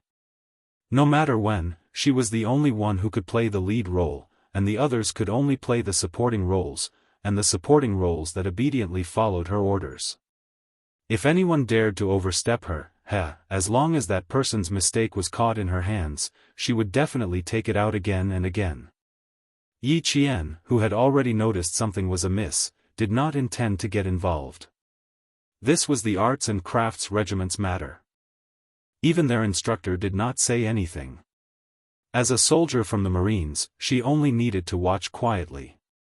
But of all things, she shouldn't have stepped out to step on Yi Qian and deliberately ruined her image. She was a soldier, and soldiers had to maintain their image at all times. They could not allow others to destroy their image and tarnish their reputation. The first time she took a small step back and clearly told her not to push her luck. She probably used her silence to tell her not to push Yi Qian, which made her misunderstand that Yi Qian was easy to bully. Since that was the case, she didn't mind not giving her face and warning her. She wanted her to restrain her evil intentions. Chapter 1813. Although the military had iron-like discipline, not everyone could be impartial. Instructor Gao was biased towards Du Jiayi, but that was mostly due to her ability to get things done. Moreover, every word she said was true to the bottom of her heart, and she never violated any discipline, causing the leaders to worry about her. Naturally, they would admire her. Originally, after leaving the borders, there would be no more social interactions, but she insisted on doing some dirty things. How could Yi Qian allow her to do so again and again? Du Jiayi was so angry that she almost fainted. Hearing this, Lu Yuan trembled in fear, but she also felt relieved when she saw Du Jiayi's expression turn darker. She quickly stood up and said softly, "Forget it, it's just a small matter. Jiayi, don't be angry." "Look, I'm not even angry at you." Lu Yuan was shocked and angry at the mention of that old incident that she still couldn't let go of. That was the only time she made a fool of herself, and it became a topic that Du Jiayi would use to make fun of her. No one liked others to talk about their mistakes, and Lu Yuan didn't like it either. But what could she do? Du Jiayi wasn't an ordinary soldier. She didn't like Yi Qian from the start. Now that she heard what he said, her uncertain expression made her even more afraid. "I'm sorry, Yi Qian. I really didn't mean anything by it. I'm just a straightforward person, and I'm not good with words. If I've offended you, please forgive me." Du Jiayi's uncertain expression only took a few seconds to adjust. Her bright eyes under the hood were filled with sincerity. "I'm very, very sorry. Please forgive me." Lu Yuan originally felt that her anger had been vented, but now, following Du Jiayi's apology, she felt an extremely cold chill run up from the bottom of her feet. Based on her understanding of Du Jiayi, the more amiable she was, the more it meant that she had set her sights on someone and would make that person suffer. Seeing her gaze on Yi Qian, Lu Yuan's fingers trembled violently. It was one thing for her to be scolded by her. That incident was indeed her fault. But what about Yi Qian? Not only did she not thank Yi Qian, she even hinted to Instructor Gao that Yi Qian was just a stubborn female soldier and made things difficult for him. How could she do this? It was one thing to trample on those new recruits from time to time, but how could she make things difficult for Yi Qian, who had saved her life? Now that Yi Qian was angry, she still thought that Yi Qian was wrong. He even targeted Yi Qian. Du Jie. Do you really think you're a big shot? Instructor Gao, who had said something to the male soldier, walked over again. Du Jie was used to destroying peace. She held Lu Yuan's arm and said to Yi Qian, "I'm very, very sorry, and I'm very, very grateful." Instructor Gao wanted to go over to see how much snow needed to be shoveled. He did not give Du Jie a chance to continue speaking. He came over and said, "Come with us to see how the snow is being shoveled and discuss the situation with the army." He reminded Lu Yuan to take good care of Wei Jiayue and left. Finally, Instructor Gao showed concern for Yi Qian. "You have to be careful too. You've been exposed to the cold wind for a few hours. We brought some winter coats with us. Put on a few more and sit next to Lu Yuan and the rest. You can keep each other warm." Lu Yuan noticed that Du Jie's eyes narrowed slightly. She gave Yi Qian a faint smile before leaving with Instructor Gao and the male soldiers from the Arts and Crafts Regiment. "Yi Qian, just you wait. I wanted to punish you lightly, but now. Just you wait. I'll deal with you slowly." Chapter 18-14. The smile in her eyes did not shock Yi Qian. Instead, it made Lu Yuan clench her fists. She did not know if it was because she was too agitated, but her chest felt stuffy. Even after taking a few deep breaths, she did not feel better. From the moment Du Jie apologized to the moment she left, Yi Qian remained indifferent. Even his aura did not change. Therefore, Instructor Gao did not notice anything strange when he walked over. Du Jie was not the only one who knew how to destroy peace. Yi Qian, who had lived 2 lives, knew how to do it too. Du Jie saw Yi Jinli's familiar shift between smiling and Yi Jinli's mood a second ago, so she apologized again and again. Coincidentally, Du Jie saw the familiar shift between Yi Jinli's mood and smile. Because she knew that she had encountered a tough character who could see through what she wanted to do with a single glance. Just as Yi Qian said, Du Jie was a very smart female soldier. Compared to the ignorant Yi Ying, she was much smarter. When interacting with such a person, one either had to be submissive or warn her not to go overboard. Yi Qian was not one to be submissive. In her previous life, she had lived a cowardly life. In this life, she wanted to control the world and live a carefree life. Of course, as a soldier, she could not act in vain. Acting in vain was destroying one's own future. She would not do something so foolish as to destroy one's own future. With a faint smile in her eyes, she sent Instructor Gao off. Turning her head sideways, she saw Lu Yuan staring at Du Jie's back view with an unfathomable gaze. Even she could tell that they had some conflicts in the past, so how could Instructor Gao not be able to tell? "I'll go with you to see your comrades. Now that the roads are disrupted, a small cold will cause big problems." The smiling voice pulled Lu Yuan's attention back. Yi Qian looked at the female soldier who was looking at her with a complicated expression. She pretended not to notice anything and glanced at Wei Jiayue. She whispered, "It looks like something is wrong." Lu Yuan originally wanted to say a few more words to Yi Qian, but hearing this she immediately trotted over to Wei Jiayue's side. She saw that Wei Jiayue and Ma Min were leaning against each other with their eyes closed. They were so tired that they had fallen asleep. Wearing an oxygen mask to sleep, Wei Jiayue did not have a fever, but she looked very tired. Fortunately, the Zhang soldiers had already set up the tents that were originally for the sentries and were calling them over to sleep. He woke up the 2 people who were fast asleep and helped them to the tent. "Sleep in the tent. Watch your feet first." Yi Qian reminded Wei Jiayue, who was so sleepy that she was stumbling. He put his arm around her shoulders and put her weight on him to make her feel more comfortable. Du Jiayi is the daughter of a high-ranking official in the capital. She is 24 years old this year and has a brother who is 9 years older than her and has real power in the Nongguang military region. We belong to the Nongguang military region's art troupe, so everyone has to give in to us. Fortunately, you're not from the Nongguang military region's army. Her sister is 7 years older than her, and her brother is 1 year younger than her. He's also quite capable. Last year, he graduated from university and worked in the provincial government. Du Jiayi has a sweet tongue and knows how to coax people, so she's quite popular in her family. You can check which official in the capital has the surname Du and has 2 sons and 2 daughters. Then you'll know her background.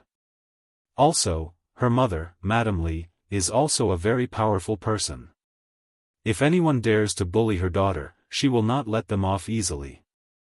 However, this family is very prideful, so they will be amiable on the surface. Just like just now, no matter how angry she was able to put down her pride and apologize to you. Chapter 18:15. Yi Qian, who was listening quietly, had a dark look in his eyes when he heard the words Madame Li. They were only 5 meters away from the tent. Wei Jiayue spoke quickly and softly into Yi Qian's ear. Even Lu Yuan did not hear her. Why did she have to tell Yi Qian? Because this was the only thing she could do to help. She only hoped that Yi Qian would be more vigilant and avoid them in the future. The Wei family was considered a big family, so even they had to give in to the Du family. Yi Qian, who had been listening quietly, said, "Thank you." Then he reminded her, "Sleep a little deeper. We only set up 1 tent." They did not know when they would be able to shovel the snow away, so the Tibetan soldiers used 2 tents to avoid the cold. Lu Yuan, who had not noticed anything, walked out of the tent and said to Yi Qian, "Thank you for your hard work tonight. You saved so many of us. Although I can't mention your name in the report and let the army reward you, I will always remember that there was a female soldier who took the risk to save others. Thank you, Yi Qian." Compared to Du Jiayi's gratitude, Lu Yuan's gratitude was much more sincere. She straightened her back and looked at Yi Qian with a sincere expression as she saluted him. "Thank you.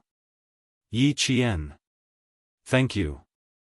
If not for your timely appearance, she and her comrades would not have dared to climb onto the roof of the carriage, and it would not have been possible for them to save so many people in just 3 hours." She stood at the side and listened to the creaking sound of the carriage. She was so scared that her knees went weak. On the other hand, Yi Qian, who was lying on the roof, was so calm and brave. Even when they screamed in fear, he was still calm and collected until he saved everyone. Even if Du Jiayi had her eyes on Yi Qian, she was not afraid. She belonged to a different division and branch. No matter how powerful she was, it was impossible for her to cross divisions and branch to cause trouble for Yi Qian. Looking at Yi Qian, who was working for them, Lu Yuan, who felt apologetic, bit her lip, as if she was making a big decision. After a while, she said, "Du Jiayi and I were both female soldiers for 2 years. We were friends for a year, so close that we could share meals together.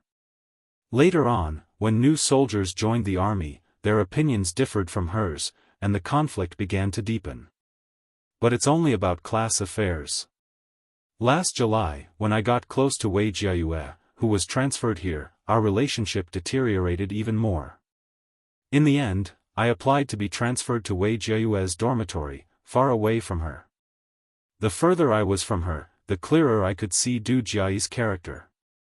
Lu Yuan could not directly tell Yi Qian to be careful. Based on her understanding of Du Jiayi, if she really said something, it would be difficult for her to successfully leave the army. Lu Yuan's behavior just now was clearly because she had her eyes on Yi Qian. If she did not say anything, she would feel guilty. Yi Qian should have sensed something. Otherwise, he would not have said something so indifferent, causing Du Jiayi to be at a disadvantage and earning Instructor Gao's praise. Whether or not Lu Yuan knew or sensed something, Lu Yuan could not lose her conscience. I rarely get along with people, except for Du Jiai. Fortunately, you're not from our military, so we won't see each other much in the future. If we meet again, just pretend we don't know each other and avoid her." Actually, Yi Qian, who was in a mess, did not have the heart to listen. But she was talking about Du Jiai, so she had to listen. Because Yi Ying's mother-in-law's surname was Li. Her husband's surname was Du. Sun Dongqing had complained in the village that Yi Ying's sister-in-law was not easy to get along with. Chapter 18:16. Yi Qian's heart was in a mess. In her previous life, she had been harmed by Yi Ying until she was like a stray dog. She was the golden phoenix that flew out of the ravine of Shuku village in Fujian town.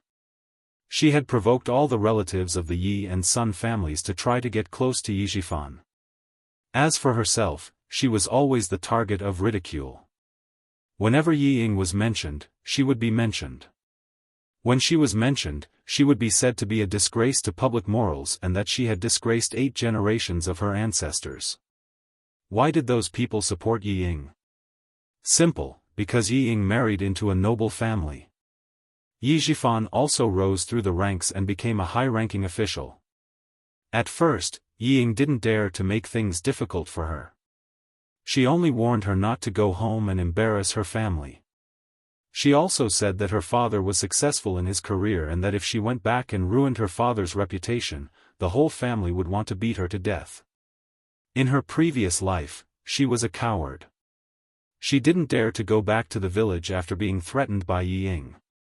When she was 18, she went back to get an ID card and was scolded. When Yi Ying returned from studying abroad, she went back happily but was chased away. Later on, she slowly grew up and learned how to resist. Yi Ying got married. The most tragic days came.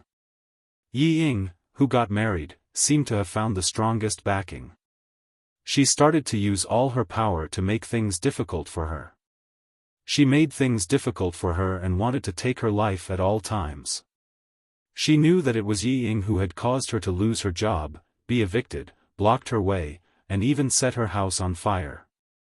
Only then did she realize that Yi Ying did not make things difficult for her before she got married. Most of the time, it was just that her words were a little harsh. She got a job but couldn't get paid. She was chased after getting off work in the middle of the night. Her door was broken into when she slept at night. These were the real difficulties. She used to be ruthless. If she had the chance, she would make Yi Ying's life a living hell. She would make her lose everything. She used to beg the heavens to give her a chance. She even went to Buddha and made a wish that Yi Ying would lose everything in the future. And now. Thinking of all the things from his previous life, Yi Qian suddenly laughed. It was not a hearty laugh, but a low, deep, and oppressive laugh. It seemed to be a joyous laugh, but it also seemed to be filled with hatred. Lu Yuan, who had not yet left, stared blankly at Yi Qian, unable to react for a moment. Du family. If this Du family was Yi Ying's in-laws in her previous life, then could she directly cut off Yi Ying's path to climb up the social ladder? Would he be able to solve all the worries in one go and make Yi Ying in this life truly have nothing? In her previous life, she had so much hope, but in the end, her wish did not come true. In this life, since the heavens had allowed her to return to the starting point, to the source of all tragedies, how could she let them down? How could she let them down? Because of Yi Zhifan, Yi Ying was able to marry into a prestigious family. In this life, how could he fulfill Yi Ying's wishes? Just you wait, Yi Ying. The show is about to begin. Lowering her head, Yi Qian raised her hand to wipe away the tears that were about to overflow from her eyes. She gently closed her eyes and calmed the waves in her heart. Lu Yuan was shocked by the sudden anger that she was emitting. She could not help but take a small step back and carefully asked, Are you okay? Is it because of Du Jie? Don't be angry. She's just like that. You're not even in the same unit as her. She doesn't have the ability to cross the military and cross the military to make things difficult for you. Lu Yuan was just an ordinary military soldier. She did not know about Du Jiayi's family background. Chapter 18:17. She didn't know, so she had nothing to worry about, unlike Wei Jiayue, who was worried and fearful because she knew. Yi Qian knew that her emotions had fluctuated just now, and there was even a hint of murderous intent. She had already calmed down and looked up. Even though the windshield mask covered the smile on her face, her clear eyes were still smiling. "Thank you for your concern. I just thought of something, not because of Du Jiayi." "Oh. Oh, that's good, that's good." For some reason, Lu Yuan suddenly felt a little afraid of this female soldier in front of her. She felt inexplicably afraid and said uneasily, Then I'm relieved. You go do your work, I'll go back to my tent to rest." Without waiting for Yi Qian to speak, she turned around and went back to her tent in a panic. Her heart was beating a little fast, and she couldn't continue talking to her. She had a feeling that she would throw a knife at her at any time. It was better to leave quickly. She couldn't afford to offend Yi Qian and Du Jiayi. Yi Qian didn't take Lu Yuan's strange behavior to heart. He turned around and saw her enter her tent, then stand by the roadside and look up at the male soldiers on the snowy mountain. There were 4 engineering shovels in the car, and together with the 2 that Yi Qian brought over, there were enough shovels for 6 people to shovel the snow together. J5 and the other members of the Snowfield Brigade were the first to shovel the snow, while Xianxia, the Tibetan soldiers, and the 2 male soldiers from the Arts and Crafts Regiment were on guard. They stared at the snowy mountain in the dark like a hibernating monster. Once they noticed that the snow was loose, they would immediately inform the male soldiers who were shoveling the snow. Xianxia's gaze would always inadvertently fall on Yi Qian. The usually sharp Yi Qian was walking directly towards him. The 2 leaders of the Arts and Crafts Regiment were instructing their soldiers to unconditionally cooperate with the soldiers from the army to clear the road together. As Yi Qian walked closer, he heard a male soldier from the Arts and Crafts Regiment say worriedly, "The Matsa army hasn't arrived yet. I suspect that there might be an avalanche ahead. Maybe they're also trying to save people." The Tibetan route through Mazadaban was a very big S-curve. If the curve ahead was blocked, they would not be able to see anything. There's no need to be suspicious. Since we haven't arrived yet, there's definitely an avalanche ahead of us. Let's clear the path for the 2 vehicles first. The rescue commander frowned as he looked at the huge pile of snow. At this rate, it would be difficult for him to complete the task within 5 hours. Xianxia, who had already noticed Yi Qian walking out, lowered his head and said something to Instructor Gao, then strode over. Yi Qian looked at Xianxia, who was not affected by the cold at all, just like the J5 and the others. He could not help muttering in his heart, "He looks like a gentleman who is painting by the window, but why does he look like a marching soldier now?" The other 2 male soldiers from the Arts and Crafts Regiment were so cold that they wrapped themselves in thick winter clothing. Fortunately, their backs were straight enough. Otherwise, they would look like brown bears in the mountains. They were very clumsy. "Are you looking for me?" Xianxia came over and asked, "Are you worried about when the road will open?" Yi Qian raised his eyebrows. "You kept looking at me just now. I thought you were looking for me." If he was looking for her for no reason, then why was he looking at her? He only looked at her occasionally, and it was not on purpose. He only looked at her from the corner of his eyes. How did she notice him like that? Xianxia wanted to laugh. He was indeed a soldier. His sensitivity was indeed shocking. Chapter 18:18. It seemed like he could not sneak a few glances at her in the future. He might as well look at her openly. If he was caught, he could still smile. Xianxia, who had always had a clear goal, was already thinking about how to get along with Yi Qian. There is indeed something. It's about my identity. Since she was already here, he could not let her come for nothing. Xianxia gestured for her to speak further away. I have something to do here. Originally, I came here with another interpreter. When I arrived at 30 Miles Camp, I heard that the Nongguang military's art troupe was here, so I followed them as a reporter. The people in the art troupe have always thought that I'm a reporter. That's why I need your cooperation. Yi Qian's face was serious. I will definitely cooperate. I regret coming here to look for you now. Actually, I could have pretended not to know you. It would have made things easier for you. If she pretended not to know Xianxia, she would not be watched by Du Jiayi. Speaking of Du Jiayi, she thought of her background. Yi Qian could not help but purse her lips. Xianxia was also a person of status. She often appeared on television. It was impossible that Du Jiayi did not know Xianxia. Are you sure that everyone in the art troupe thinks that you're a reporter? Since they had worked together before and knew Principal Chao, Yi Jian, who had always been quiet, could not help but ask. Xianxia pointed at his windshield. There was a deep smile in his eyes. Although Xianxia couldn't see his handsome face clearly, he could tell from his elegant eyes that he was a handsome and elegant man. He chuckled and said, "With me like this, if I hadn't spoken first, would you have recognized me? I didn't take it off on the way here. It was too cold. No one wanted to get frostbite from the cold. If everyone was like that, then there was no weirdness." That was indeed the case. Yi Jian could not help but smile. That was also the reason why she directly confronted Du Jiayi. Du Jiayi had been staring at Yi Qian for a long time. Who would have thought that this Yi guy would know a reporter from the National News Department? Looks like he's not a simple person. That's right, only someone with a powerful family would dare to go against me.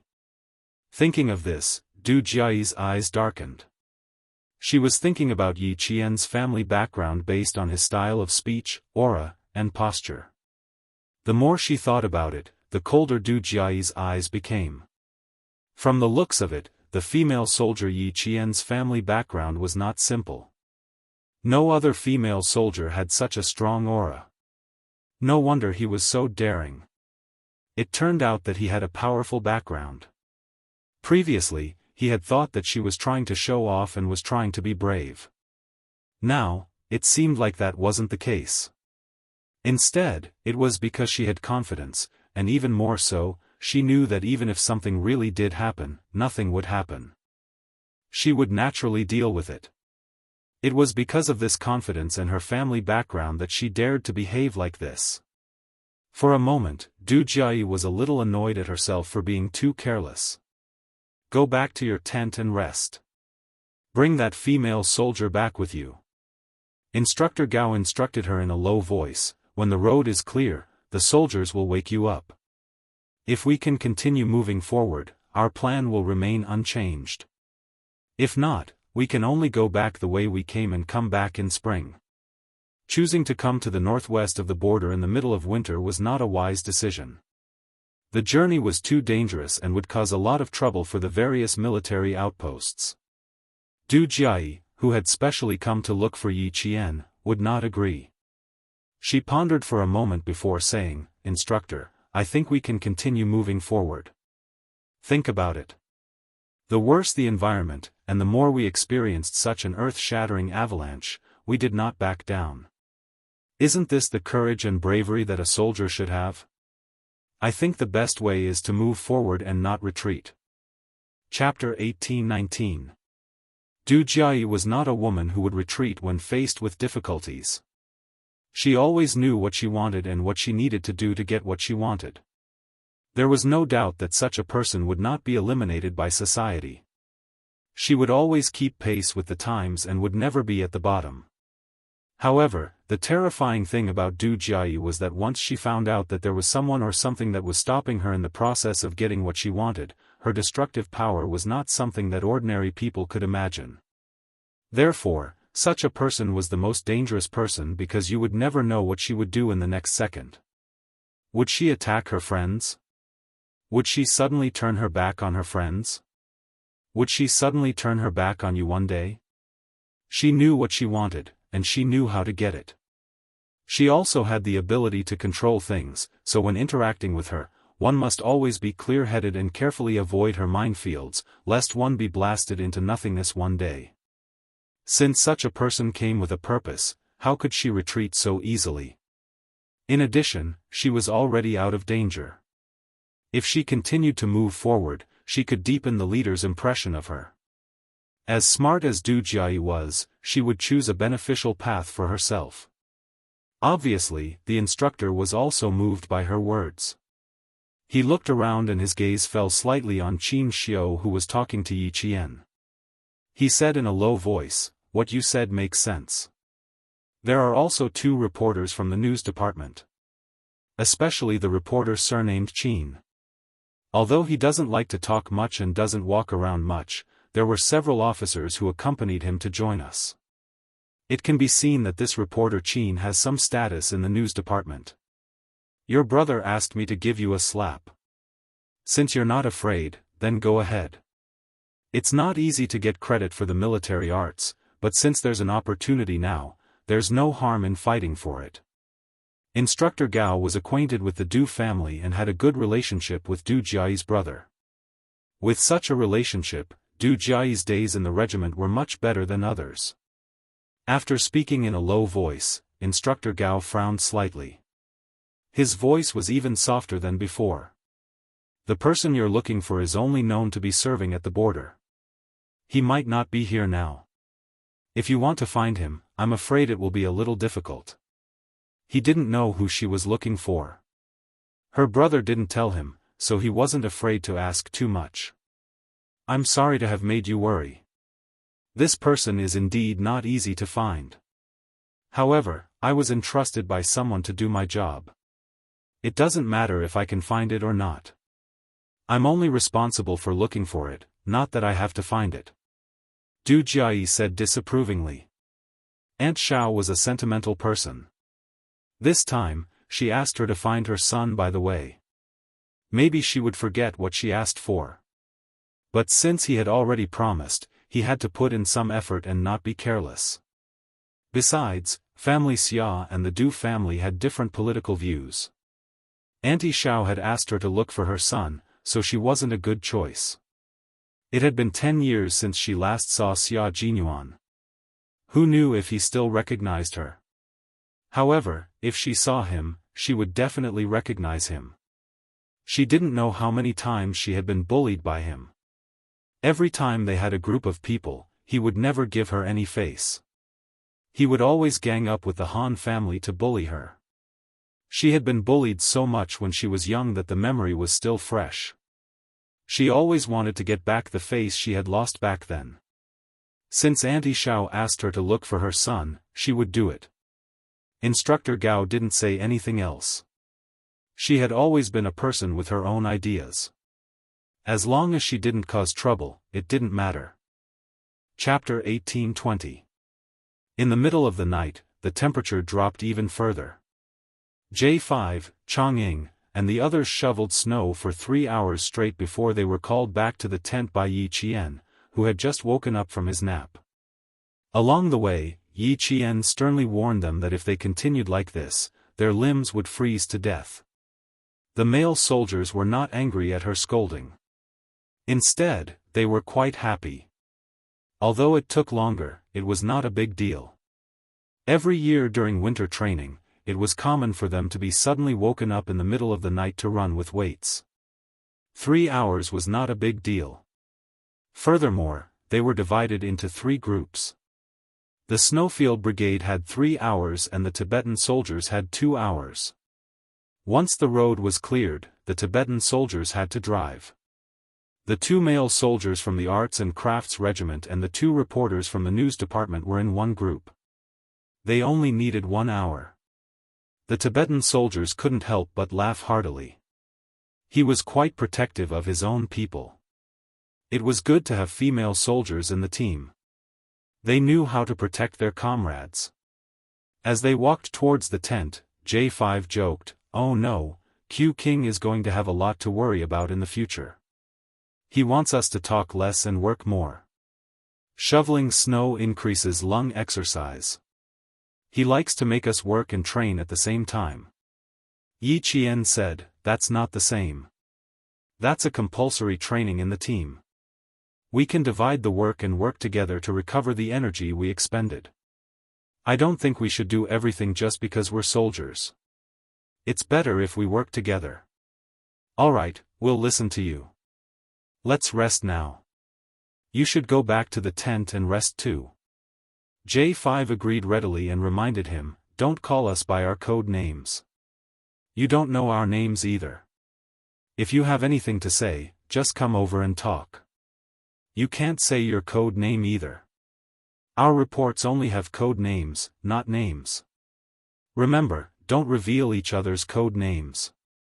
So when he reminded him, he called out Yi Qian's name. There was Yi Qian's information in the military system, but it was as good as nothing. Even if someone knew his surname, they would not be able to find anything. The code names of the Snowfield Brigade members were much more important than their names. The commander of the rescue team and the injured instructor Gao were still in the tent. Yi Qian could not go in with them, so he left amidst the chuckles of his comrades. He took 2 steps and said, I'll watch you guys enter the tent. His comrades were stunned. Then, they laughed louder. Young Sparrow, I suddenly feel like I'm being controlled by my girlfriend. As soon as he said that, his comrades' laughter stopped. Of course. Of the tiger. Of the tiger. Of the day. Whose girlfriend was Yi Qian? Of Yi. Of course it's Q King. How dare he say something like that to Q King's girlfriend? He was asking for a beating. Young Sparrow did not know. He continued, I've always been bold. Didn't they say that a gentleman's wife is a fair lady? I can't even say that. Which tiger is so domineering? I want to meet him. Yi Qian. Go back to the tent and rest. The reason we don't let young Sparrow talk is because sometimes he doesn't know how to talk. It's easy for him to offend people. He was just talking nonsense. Don't take it to heart. J5 dragged young Sparrow, who was not afraid of death, back into the tent. Damn, he did not want to be taught a lesson by Q King. Chapter 1821. Young Sparrow Hawk was baffled by his actions, but his mouth was covered. He wanted to ask for an explanation, but all he could do was whimper in his throat. Why are you still struggling? I'm trying to save you, you know. Behave yourself. Don't start a dye shop just because I gave you some color, J5 warned in a low voice. There was an indescribable seriousness in his voice. Is Yi Qian your girlfriend? Can you woo her? With his mouth covered, young Sparrow Hawk's eyes widened, and the whimpers in his throat grew louder. He had no intention of doing that at all. J5 slapped his head again. Shut up. If you have something to say it later. Chang'ing, who was chasing after him, also said, you never say anything nice when you open your mouth. Although you said what was on our minds, do you think we were as direct as you were? Think about it. Yi Qian is a female soldier and doesn't have much of a reputation. How awkward would it be for you to say such things in front of us? Can't you see that the smile on her face is a little stiff? Young Sparrow Hawk, who finally realized what was going on, obediently allowed himself to be dragged away by J5. Seeing this, Chang'ing was relieved, but he was still a little nervous. Young Sparrow Hawk wouldn't really have feelings for Yi Qian, would he? He clearly knew that Q King looked at Yi Qian in a strange way, so how could he have feelings for her? J5 was really troubled. He wasn't worried about Yi Qian being embarrassed, he was worried that Q King would teach him a lesson. Among his comrades in the Snowfield Brigade, only J5 knew about Xia Jinyuan's feelings, and he had known about it since a long time ago. He had been worried for a long time, afraid that Major Xia would fall in love with the underage girl Yi Qian and ruin his bright future. Later on, because the Shuiyu battalion was newly appointed as the Soldier King, their training became more difficult day by day. The two of them only saw each other once or twice a year. Only then did J5 remove the little, sharp knife in his heart and gradually let go of his worries. Now, he couldn't be more relieved. Yi Jian was already an adult and had become a military academy student. They couldn't be in a relationship openly. If the two of them really had any tricks up their sleeves, they would have to do it secretly. However, based on his understanding of Q King, this was a disdainful man. Would he have a secret relationship that couldn't see the light of day? With his arrogance, it was impossible. Therefore, he was reassured that Yi Qian would be able to continue his 4 years at the military academy. Then, he would graduate and join the army. According to the regulations, there was an age limit for both male and female soldiers to get married, and the Snowfield Brigade's age limit was even higher. Even after Yi Qian graduates, ha ha ha. J5 would laugh every time he thought of this. Even if Yi Qian graduated, the two of them could only date and not get married. This was because Yi Qian had not reached the age required by the Snowfield Brigade. The girl he fancied would have to wait more than 10 years before she could bear fruit. If someone stupid jumped out and said that he wanted to pursue Yi Qian, J5's forehead would break out in cold sweat just thinking about the scene. That scene would definitely be brutal. No, he had to teach the bachelors in the unit a lesson. He had to tell them not to have any ideas about Yi Qian. If anyone dared to have any ideas, the consequences would be unimaginable. When they were only a few steps away from the tent, J5 finally let go of young Sparrow Hawk. Although he was dragging the shorter scout in the unit, it was still very tiring. Young Sparrow Hawk, who could finally speak, took off his cold mask and pulled J5 to the side. "I'm not thinking about that. You're thinking too much." Pursuing Yi Qian? He knew his own limits. He was a scout, he was a scout. He had a pair of eyes that were good at scouting. He was not blind. Chapter 1822. Yi Qian, who had rested for 3 hours, didn't feel sleepy. Seeing that her comrades had obediently returned to their tents, she walked over to the pile of snow that still looked like a small hill.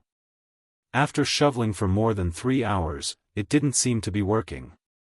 There's too much snow piled up there, and the snow on the mountain slid down several times during the shoveling, covering up the road that we worked so hard to clear. Xianxia shook his sore wrists and looked at Yi Qian with a gentle gaze. "I'm afraid it's going to take 5 hours. Although they're shoveling snow over there, I'm afraid they're in the same situation as us." The snow was connected to the mountain. As they shoveled, the snow on top of the mountain would sink down. As long as the snow on the mountain was separated from the avalanche, the snow wouldn't slide down and affect their progress. Close to her, the white light shone on the side of her face. Xianxia could clearly see her delicate and full forehead.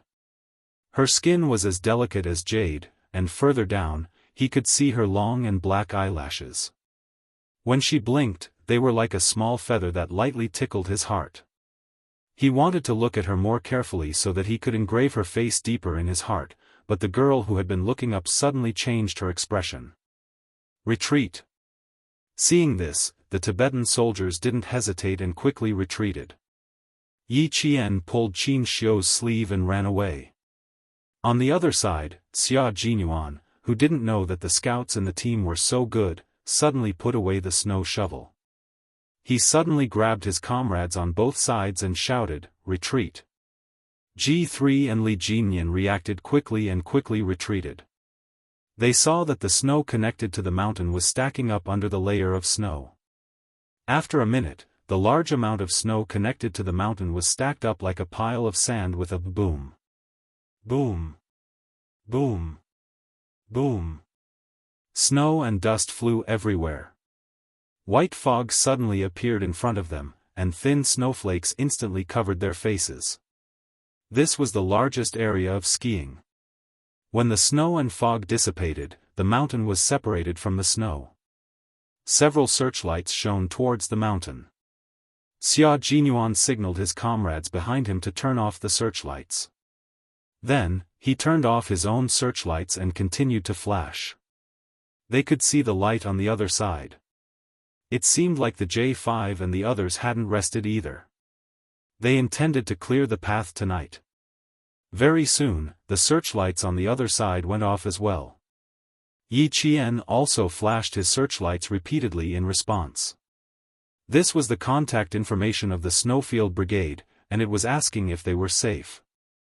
Everything was fine, and he could rest assured. J5 and the others who were preparing to rest ran out when they heard the commotion. Even the female soldiers in the tent ran out.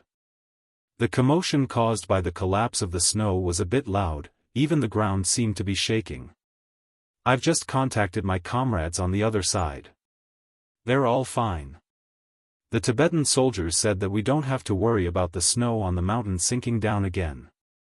We just need to shovel the snow to clear the way. Yi Jian explained to J5. She also told Du Jiayi and the others who were running over and panting heavily as if they were about to pass out. Du Jiayi directly asked Qin Xiu, reporter Qin, how long will it take to restore the channel? I'm not too sure. Qin Xiu didn't want to talk to Du Jiayi. He lowered his voice and said in a hoarse voice, according to the original estimate of 5 hours. So reporter Qin knows Yi Qian, the female soldier who saved us. Please give me her contact information. I want to thank her properly. Du Jiayi had a motive for coming over to talk to Qin Xiu. Because she had just woken up, her voice was a bit drowsy and cute. Being polite and cute really made people have a good impression of her. Chapter 1823. But Qin Xiu acted as if he heard a joke. He looked at her indifferently and replied, I don't know her. I was rejected when I wanted to interview her. Really? Du Jiayi didn't quite believe it because she trusted her intuition more. I see. Sorry to bother you. If he didn't want to talk about it, she would investigate it herself. The leader of the relief command wanted to stay with them, but he was politely asked to go back to his tent by J5. He also wanted to ask Yi Qian to go back to his tent with the female soldiers. But when he saw the smile in Yi Qian's eyes, he turned around and left without saying anything. Obviously, he couldn't persuade her. Qin Xiu also wanted to persuade her, but he stopped when he saw the faint smile in her eyes. He immediately changed his words. You can go to the front and watch for us. If there is more snow, we can hide in time. Well, he could talk to her for a while.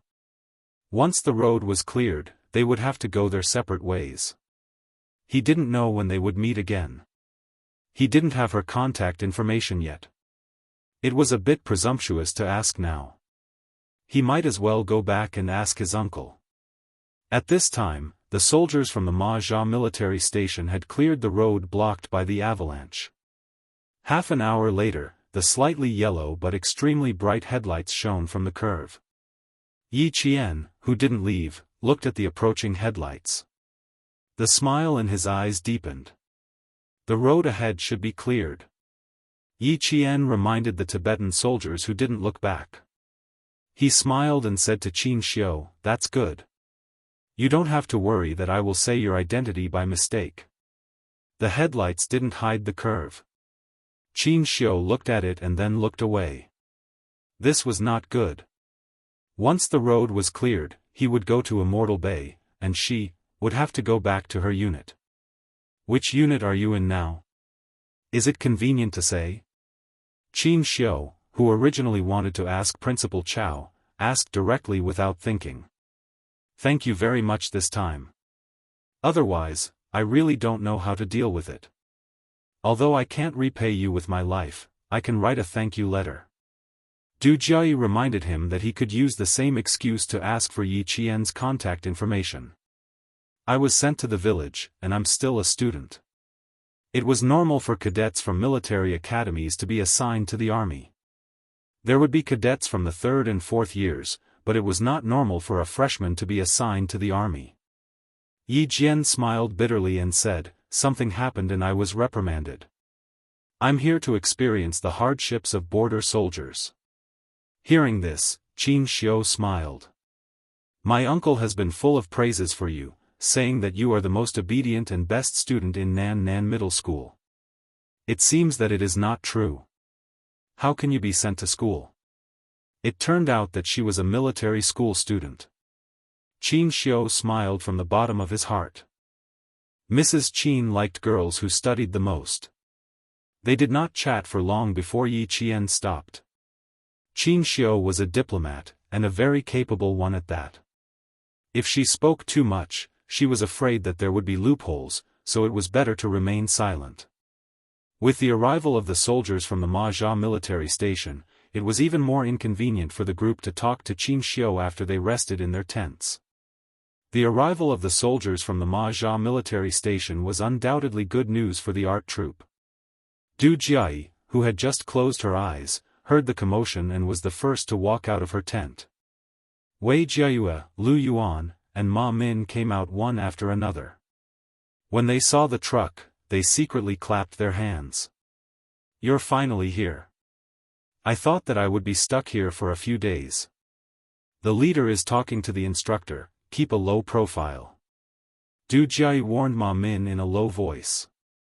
Her gaze inadvertently fell on Yi Qian again, and then on Xianxia, who was standing in front of her. Did they really not know each other? Chapter 1824. Without giving Du Jiai a chance to stand quietly and speculate, Instructor Gao asked her to take the lead to pack up the tents of the female soldiers, while the soldiers of the Matza military station picked up the ice shovels and began to shovel away the last layer of snow that was blocking the path from Kadadaban to Matza. The snow pile became smaller and smaller, and gradually, the sound of shoveling could be heard. G3 threw away a piece of snow that was frozen at the bottom and whispered to Xia Jinyuan, there are more sounds of shoveling snow from the opposite side. It's highly likely that people from the military station are here. We can withdraw now. It was better for them not to show up too much for the secret training. At most, they would be able to clear the path in another hour. Han Zheng said softly, if I remember correctly, we are all soldiers serving in the border area. If they really see us, they will only think that we are doing winter training. The military would always make careful arrangements for the training of a group of special forces with the country's hidden strength. They would also list out all the possible problems that might arise. Even if other troops knew about it, they would think that it was just a group of special forces in the military region undergoing winter training. G3 did not agree. They had also patrolled the secretly built satellite base with the soldiers of the Matza military station. It was better to be cautious. Withdraw. Xia Jinyuan agreed with G3's words. It was indeed time to withdraw. Previously, he was worried because of Du Jiai. Now that a few hours had passed, if anything had really happened, it would have happened long ago.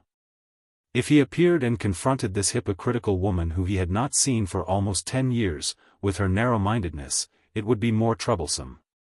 When he met with Little Fox, he would ask her alone. Han Zheng felt that it was a pity and silently said in his heart, I still want to meet Du Jiai and talk about what happened between us back then. I really want to see her clearly angry, but she has to pretend to be magnanimous. Sigh, I really miss it. Muttering silently did not escape Xia Jinyuan's eyes. He turned around and glanced at him coldly. Han Zheng immediately stood at attention and made a "shut up" gesture. Yi Qian saw Xia Jinyuan at 4:17 in the morning. The snow blocking their vision was shoveled away, and their searchlights shone directly at each other. Their eyes met and they saw each other immediately. The soldiers at the Matza military depot, Kuti military depot, and Sanli military barracks were the first to speak. Then, the commander of the construction team stepped forward. Yi Qian moved to Xia Jinyuan's side and stood quietly by the side as he watched the J5's eloquent speech. Upon receiving Xia Jinyuan's signal, J5 took on the role of leader. Well, it wasn't really a role since he was the instructor of the Snowfield Brigade. Du Jiai is a difficult person to deal with. Did you suffer any losses? That was the first thing Major Xia asked. Yi Qian sensed something and raised his eyebrows slightly. An old acquaintance? There was something wrong with the intonation of these 3 words. It seemed to have some other meaning. Major Xia, who was keenly aware of it, turned his head and glanced at her. Within a few seconds, he reacted. No wonder it sounded a little strange. It turned out to be jealousy. There was a smile in his handsome eyes. You can say that I'm an old acquaintance. About 10 years ago, when I was still a prince, I caused a ruckus. There was a hypocritical beauty snake. I had a deep grudge with her. How is it? Are you satisfied with my answer? Ahem. I guess I'm satisfied. Yi Qian felt a little uncomfortable. He had been jealous too much. There were many types of old acquaintances. Captain Xia's tone was so cold just now, yet he did not notice it. Chapter 1825. After exchanging a few words with Xia Jinyuan, Yi Jianxian noticed that there was an inquisitive look in her direction. He couldn't help but glance over to see who it was. He said to Xia Jinyuan, I didn't lose out, but I was targeted. They belong to the category of people who don't get along with each other. I don't even want to say one more word. It's good that you didn't lose out. It doesn't matter if you're targeted. When Xia Jinyuan heard that he did not suffer any losses, the smile in his eyes deepened. He said with relief, you won't suffer any losses in her hands. I feel relieved in the future. Although he hadn't seen Du Jiayi for more than 10 years, this woman already had the ability to distort right and wrong. With the Du family's extreme education, it only made things worse. Xia Jinyuan wasn't worried that he would be recognized. Other than Changying and Yan Zizi, who were the main scouts, the rest of his comrades in the Snowfield Brigade were all at least 185 meters tall. He wore his snow boots, a winter jacket, and a winter mask. It would be strange if Du Jiayi could recognize him. He didn't even recognize Du Jiayi from the group of female soldiers. But it really made him feel helpless. Why was Du Jiayi the one who was trapped? Could it be that she had done too many bad things and started to have bad luck when she reached a place without the protection of the Du family? It was fine if she was unlucky, but she even had to be rescued by Little Fox. Bad people really lived long lives.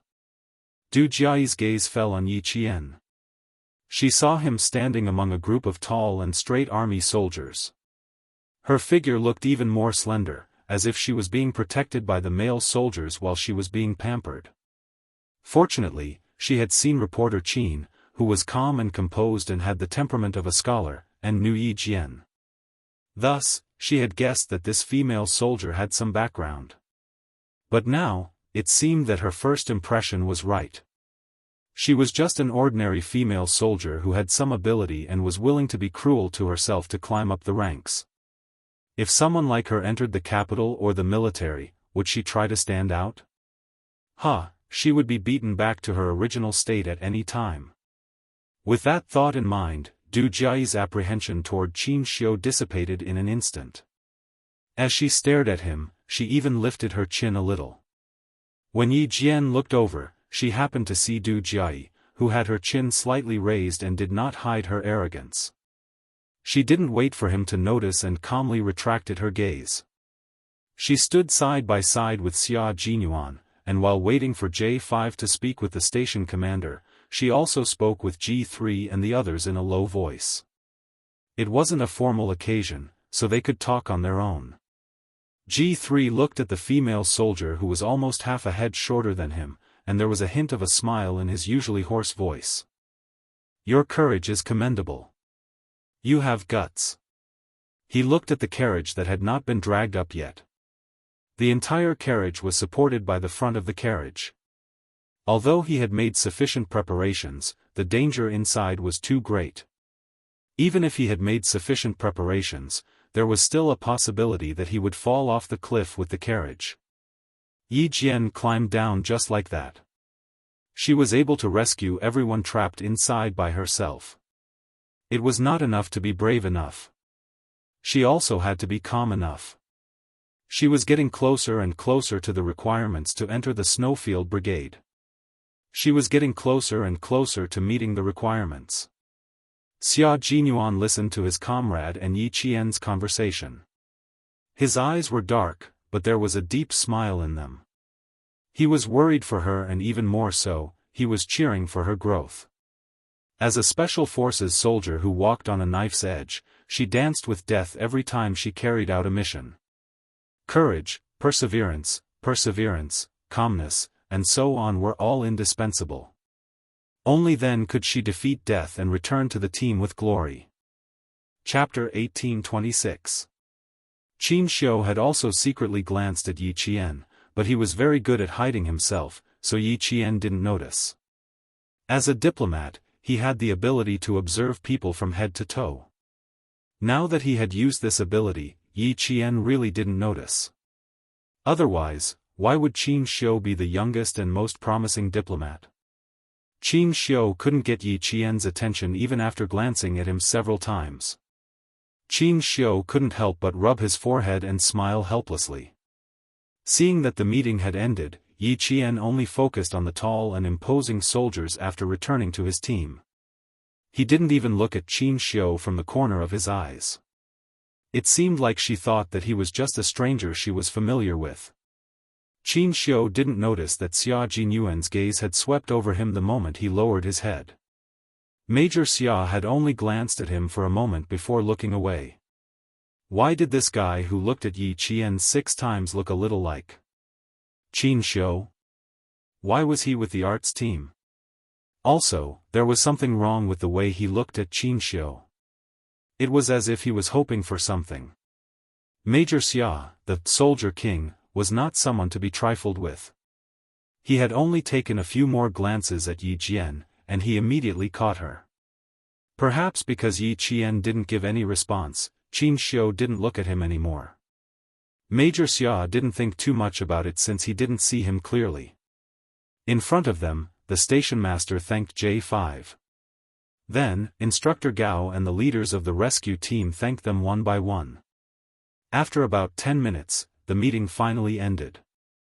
The female soldiers of the arts team were shivering from the cold. They hugged their winter clothes tightly and had to maintain their image, so they could only stomp their feet occasionally. When they were finally allowed to board the car, Yi Qian saw that they all heaved a sigh of relief. Wei Jiayue, who was standing by the side, looked back at Yi Qian before getting into the car. She only stepped into the car after being urged by her comrades. If Du Jiayi really did something, how should she contact Yi Qian? Should she ask her family to help her check? Come in, I'm freezing. If I stand any longer, I'm really afraid that I'll fall straight down in front of the leaders. I really want to drink some hot water, even if it's 70 degrees Celsius. Right now, I feel like my heart is cold and there's no warmth at all. I'm afraid I'll be skinned alive when I get back to the outpost. As the vehicle swayed as it drove, the female soldiers who were too cold to sleep started chatting with each other. The sky seemed to be brightening. Wei Jiayue, who was sitting at the outermost part of the carriage, pulled the curtain to a gap. There was a truck in front of them driving in the opposite direction. The female soldier whom she admired was getting further and further away from them. She could hear her comrades discussing her. They all thought that Yi Qian was the most outstanding and the bravest female soldier they had ever met. Wu Ziwei, who came from a liberal arts background, suddenly sighed. After Yi Qian, there will be no Yi Qian. After Yi Qian, there will be no Yi Qian. After some time, Lu Yuan said softly, after Yi Qian, there will be no Yi Qian. But I don't know if there will be any Yi Qian in the future. Du Jiayi's gaze towards Yi Qian was like a brand in her heart. After Yi Qian, there will be no Yi Qian. If Du Jiayi really wanted to make things difficult for Yi Qian, then, there will be no Yi Qian. I'll retire the year after next. I don't know if I'll be able to see Yi Qian again. A female soldier like her is really admirable and worthy of respect. Don't talk about retiring. It makes me uncomfortable. Chapter 1827. Translator, Henyi Translations Editor. Henyi translations being discharged from the military was always a topic that soldiers didn't want to talk about.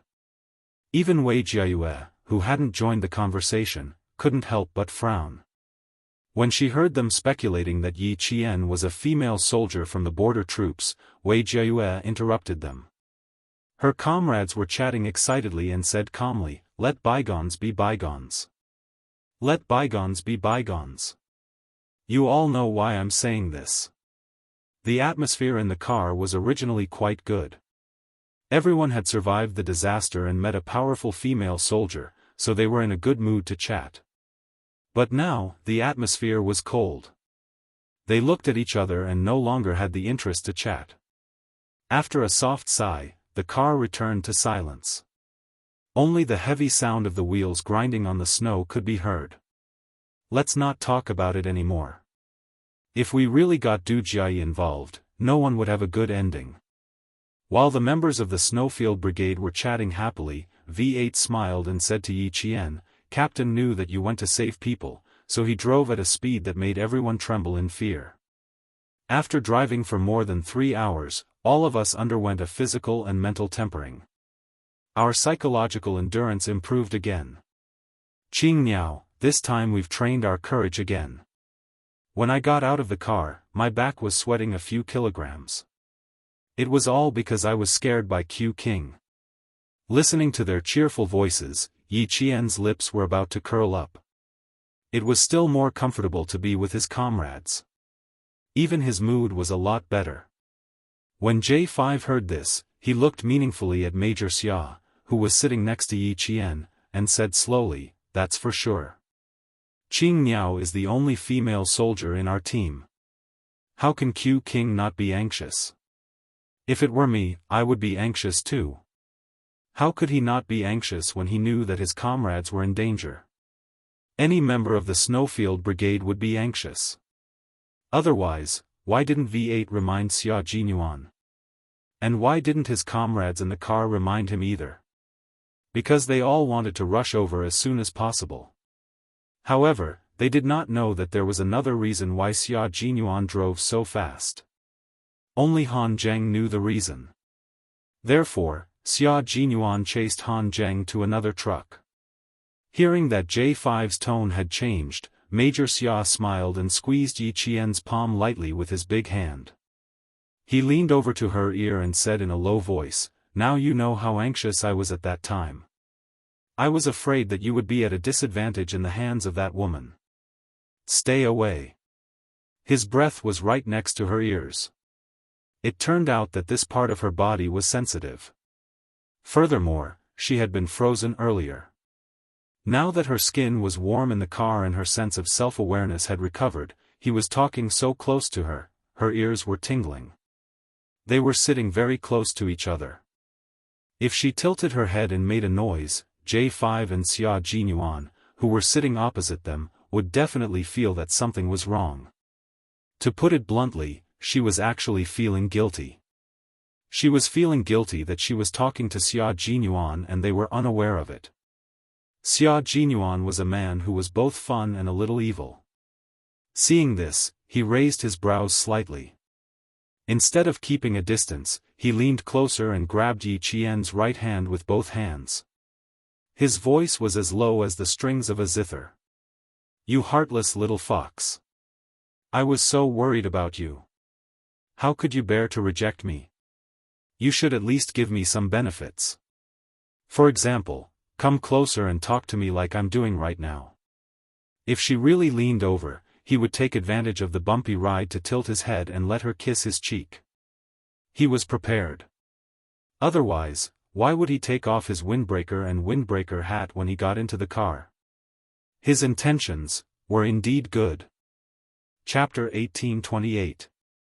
Today, Yi Qian was no longer the prickly Yi Qian who kept everyone at a distance and was always vigilant. He was also no longer the young girl who was so flustered that she didn't know what to do when Major Xia pressed her under his body. After interacting with him for so many years and being intimate with him for so long, Yi Qian now had his own way of dealing with Major Xia's thick skin. In the past, he would have blushed and sat on pins and needles whenever he heard such words. Now that he heard this, Yi Qian only raised his eyebrows and glanced at him from the corner of his eyes. He said with interest, "Captain Xia, I'm afraid you won't be satisfied with the sweetness you want to taste. But if you're not satisfied with it, I'm afraid there will be more to discuss. However, at the end of the day, Captain Xia, you're worried about whether I will be taken advantage of because of an old friend. You know Du Jie first, so you know her well. Because you know her well, you're worried that she will get into a fight with me and cause me to be taken advantage of." Hearing this, Major Xia's eyelids twitched slightly. He suddenly had a bad feeling. Then, he heard Yi Jian's faint smile. Actually, if Captain Xia didn't know my old friend, he wouldn't have thought that I would be at a disadvantage and wouldn't have rushed over so anxiously. Major Xia immediately sat up straight. Even if the car bumped, he still straightened his back and didn't dare to act rashly. If Commander-in-Chief Xia was here, he would definitely clap his hands and laugh heartily. He would also say to the daughter-in-law he approved of, "This is the right way to teach him a lesson. We can't let him have the chance to take advantage of us." Why did Commander-in-Chief Xia recognize Yi Qian as family Xia's daughter-in-law after only meeting a few times? The reason was simple: Yi Qian could subdue the former devil incarnate in the family. Xia Jinyuan didn't dare to say anything now. He needed to listen to what Yi Jian had to say and ponder over it before he opened his mouth. Family Xia was a little strange. There was one type of person in the family that a family Xia man didn't dare to offend, and that was his own wife. The men of the Xia family could do whatever they wanted outside, but when they were at home, they were all filial men who loved and coaxed their wives. They had no choice. They were in the army all year round. It wasn't easy for them to come home and get together with their wives. If they didn't behave well and dote on their wives, if their wives ran off with someone else, they would suffer a huge loss. Major Xia had inherited the Xia family's excellent family style very well. At this moment, he was also listening to whatever Yi Jian said seriously and did not dare to suddenly open his mouth and interrupt. It was also because he loved and respected Yi Jian from the bottom of his heart that he was willing to put down his pride. In the end, you're worried. Because you're worried. If you're not, of course, you're because I don't teet. If I didn't know him, based on my understanding of the Major, he would have definitely sat high up in the stands. No matter how worried or nervous he was, he would have let me face it alone instead of rushing over in such a hurry. Major, am I right? Xia Jinyuan didn't dare to talk about giving him a taste of the sweetness and changed the topic. If he continued to talk about the sweetness, he would only have to suffer. You're absolutely right. If he didn't say yes now, when would he? If he didn't go along with his girlfriend's wishes, he would be an idiot. Without any hesitation, Xia Jinyuan immediately expressed his absolute approval. I know her first, that's why I'm worried. If I didn't know her and didn't know her, I would have waited for you at the military depot. This was the truth. There was no lie. Chapter 1829. The smile on Yi Jian's face deepened. She believed him because he would tell her the truth when it came to serious business. We're not afraid of anything. Missions of life and death are nothing. These are things we have to face. I won't step in because this is something you have to face as a special forces soldier.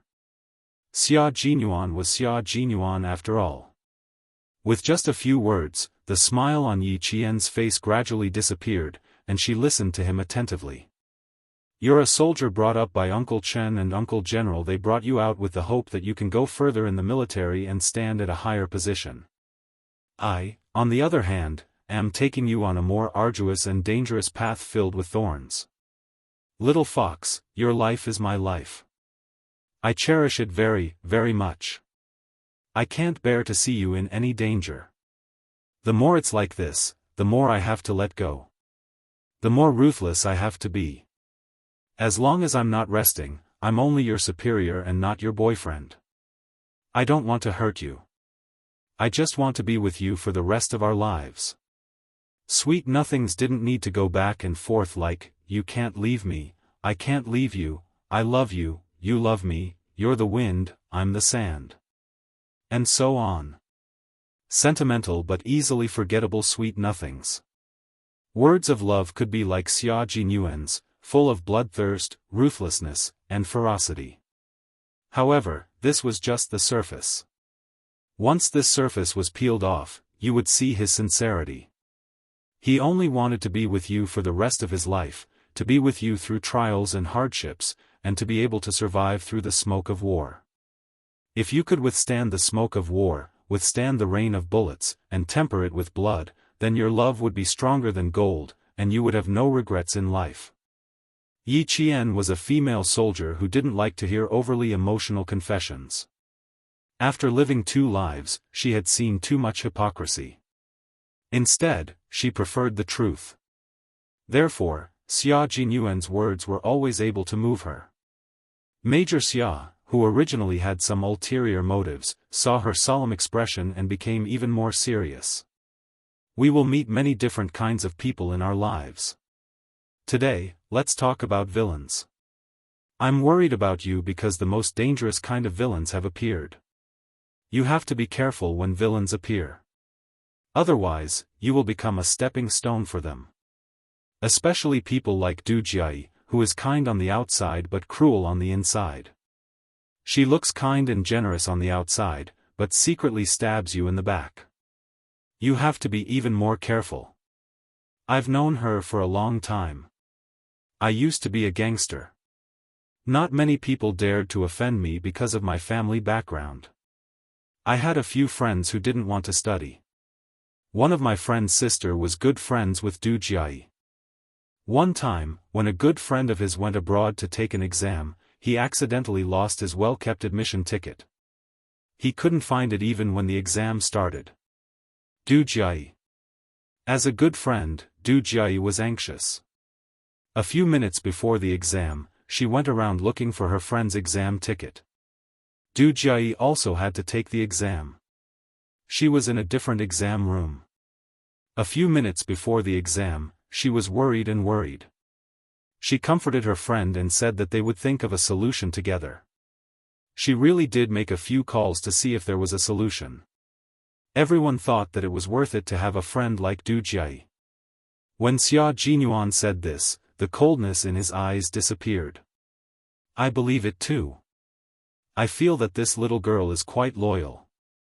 I even told my friends that a girl like her is better than a boy and is worth befriending. Chapter 1830. In the end, Du Jiai was the one who picked up the admission test long ago. The reason was because his brother's sister had said that her dress wasn't pretty. Han Zhang had overheard this by accident. Otherwise, no one would have believed that his good friend would miss the entrance exam just because someone said that her dress was ugly. What was even more frightening was that she had been quite anxious for her good friend at the time. His friend's family had wanted to use their connections, so they didn't care about Du Jiai's presence and told her all the countermeasures. Du Jiai, who was anxious in front of others, took the initiative to cut off her good friend's escape route. She directly went to the examiner and told him that someone had lost their admission ticket and was looking for connections to take the exam without a permit. She pretended to help you time and time again, and cut off your escape route again and again. Only when you no longer have the strength to fight back would she stop and quickly kick you out. This kind of villain is the scariest. She has the ability, and the ability to keep her composure. She can kill people without batting an eyelid. Du Jiai is already so terrifying when she was in her teens. 10 years later, Du Jiai will be even more difficult to deal with. Yi Qian was really dumbfounded when he heard this.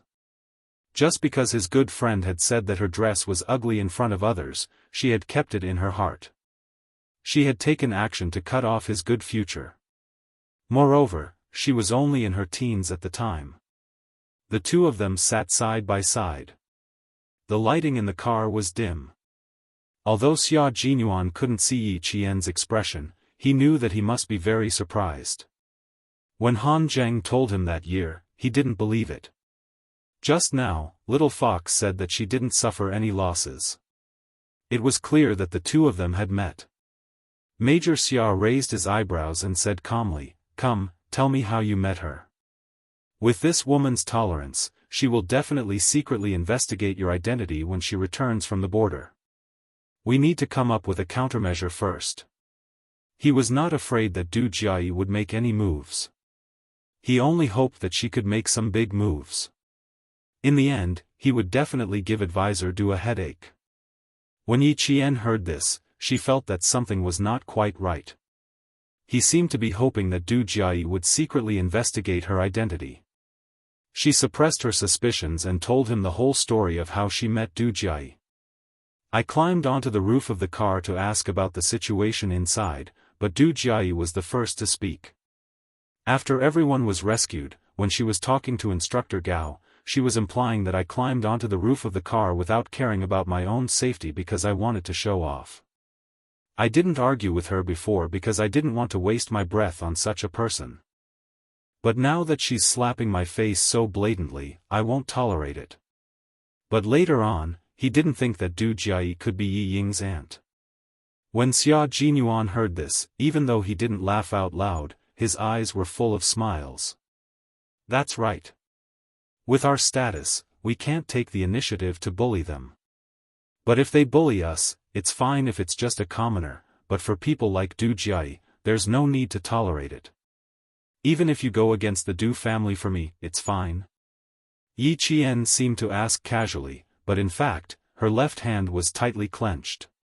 She didn't believe that the Du family didn't take action in her previous life. Just as Wei Jiayue said, the Du family was a family that cared about their reputation. They wouldn't make things difficult for her openly, but secretly. Therefore, she didn't believe that the Du family in her previous life didn't know that Yi Ying was always making things difficult for her. She also didn't believe that Yi Ying was brave enough to hide her in-laws to kill her. Chapter 1831. She did not resent the Du family for not doing anything.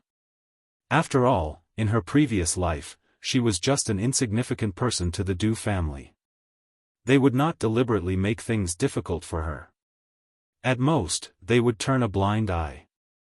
But now, if Du Jiayi really wanted to take revenge for something that was her fault in the first place and she was merely retaliating, then she would really go against the Du family. Yi Ying was related to the Du family, but she would directly go against the Du family. Yi Qian only now felt that the battle between her and Yi Ying had begun. In such a cold weather, Yi Qian, who was waiting for his answer, felt his palms sweating. If he went against the Du family because of her, would he be willing? Xia Jinyuan did not answer immediately. He first took off the glove on his left hand, then the glove on Yi Qian's right hand. He then held her right hand tightly and stared at her with a heavy gaze. "Why do you ask such a question? Du Jiayi's family is not simple. I'm worried." Her answer made Major Xia chuckle softly. He said somewhat arrogantly, "In the capital, if a family Xia dares to claim second place, then no one dares to claim first place. Du Jiayi's family is not simple. Then let me ask you, do you think my family is simple or not?" This was the real Xia Jinyuan. Arrogant, disdainful, and domineering. It was not repulsive, but natural. Yi Qian was a little lost in thought. She looked at him quietly for a long time without looking away. The two of them talked back and forth. They did not hide their conversation from their comrades in the carriage, but when Xia Jinyuan glanced at them, they all consciously looked away. Even the J5 did the same. Probably feeling that something was wrong, the J5 sitting opposite them looked over slightly. He only glanced at Yi Qian for a moment before immediately looking away. He nudged G3 with his elbow. G3 turned his head and saw the J5 winking at him. He said softly, "Why do they look like they're fighting?" He and the J5 were comrades who knew the relationship between the two of them, so it was best to sit opposite them. Hearing this, G3 glanced at Xia Jinyuan from the corner of his eye. He lowered his head and said softly, "It doesn't look like it. They're not angry. If a couple quarreled, their faces would be dark. If he quarreled with his teacher's girlfriend, it would not be like the two of them sitting opposite them. G3 judged whether the two of them were fighting or not based on experience. They're not fighting. Why do I feel like they're different? J5 was a little worried. In the past, he was worried that Xia Jinyuan would ruin his future by dating an underage girl. Now, he was worried that Xia Jinyuan would give Yi Jian to other troops if he was not careful. As an instructor, J5 felt that he had been worrying too much. Between the two of us, there's no need to talk about it with outsiders. You don't have to worry. Q King is a calm person. He knows what to do. G3 said a few words and stopped talking. He was a man of few words, so he only spoke a little more than K7. The J5 thought for a while. He listened to his comrade's words and did not pay attention to them. Yi Qian, who had been silent for a long time, sighed softly and said, "I'm just afraid that I'll drag you and Commander-in-Chief Xia down. Little fox, if my old man Xia heard what you said, he would scold me until I was black and blue. He would definitely say that I'm not very capable. That I'm usually very good at causing trouble. That I'm very arrogant outside. Since I'm so capable and arrogant, why can't I get my own wife? Why can't my wife treat my family Xia as her own?" Chapter 1832. Fortunately, the venue was small and there were many people around. Otherwise, with Major Xia's thick skin, he would have hugged Yi Qian and cried about how difficult it had been for him. Major Xia's thick skin was just as thick as his skills. As long as there was a chance, he would show Yi Qian just how thick his skin had grown. Yi Qian thought of Commander-in-Chief Xia's past and couldn't help but chuckle. There's no such thing as dragging you down. You're my girlfriend, the love of my life. Commander-in-Chief Xia only recognizes you as his daughter-in-law. If the Du family dares to plot against you, the first person who won't let the Du family off is old man Xia. By the way, let me tell you something that old man Xia doesn't want to be mentioned. Don't say it. I don't want to hear it. Yi Qian immediately interrupted. She was just short of covering her ears. She was just a military school student. She really didn't have the guts to listen to the Commander-in-Chief's private matters. Xia Jinyuan said disapprovingly, "Old man Xia has many private matters that he doesn't want to be mentioned." Du Jiayi's mother had a lot to do with the divorce between him and his ex-wife. Back then, his ex-wife was hesitating whether to divorce or not. Old man Xia was still trying to salvage the marriage.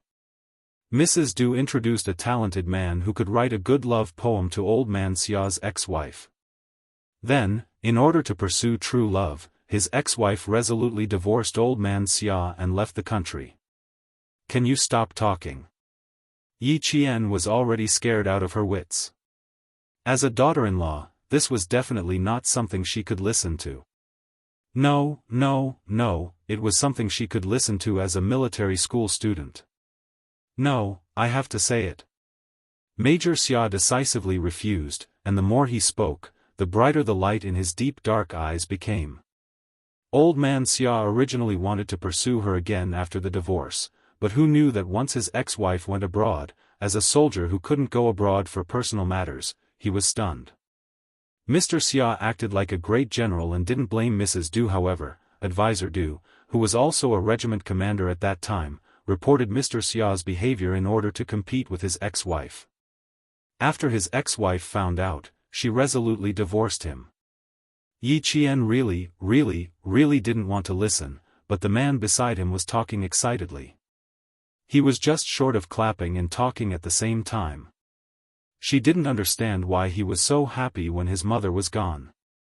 In short, Advisor Du Jiayi and old Xia have been at odds with each other for decades. So, if Du Jiayi dares to plot against you, well, don't blame old Xia for taking action. Major Xia said with a smile. He saw that his little fox was holding her forehead with her left hand, so he added, "And I am really grateful to Madame Du. It was all thanks to her that I have a good life today."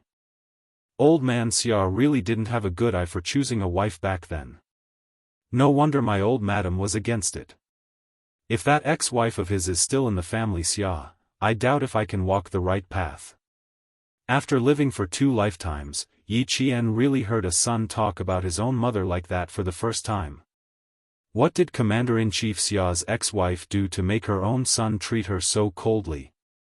About me and Commander-in-Chief Xia's ex-wife, I'll tell you next time. I'm afraid you'll be disgusted. As for the Du family. Xia Jinyuan stopped smiling and his eyes suddenly turned cold. He said coldly, as for the Du family, you don't have to worry about them. I'll protect them.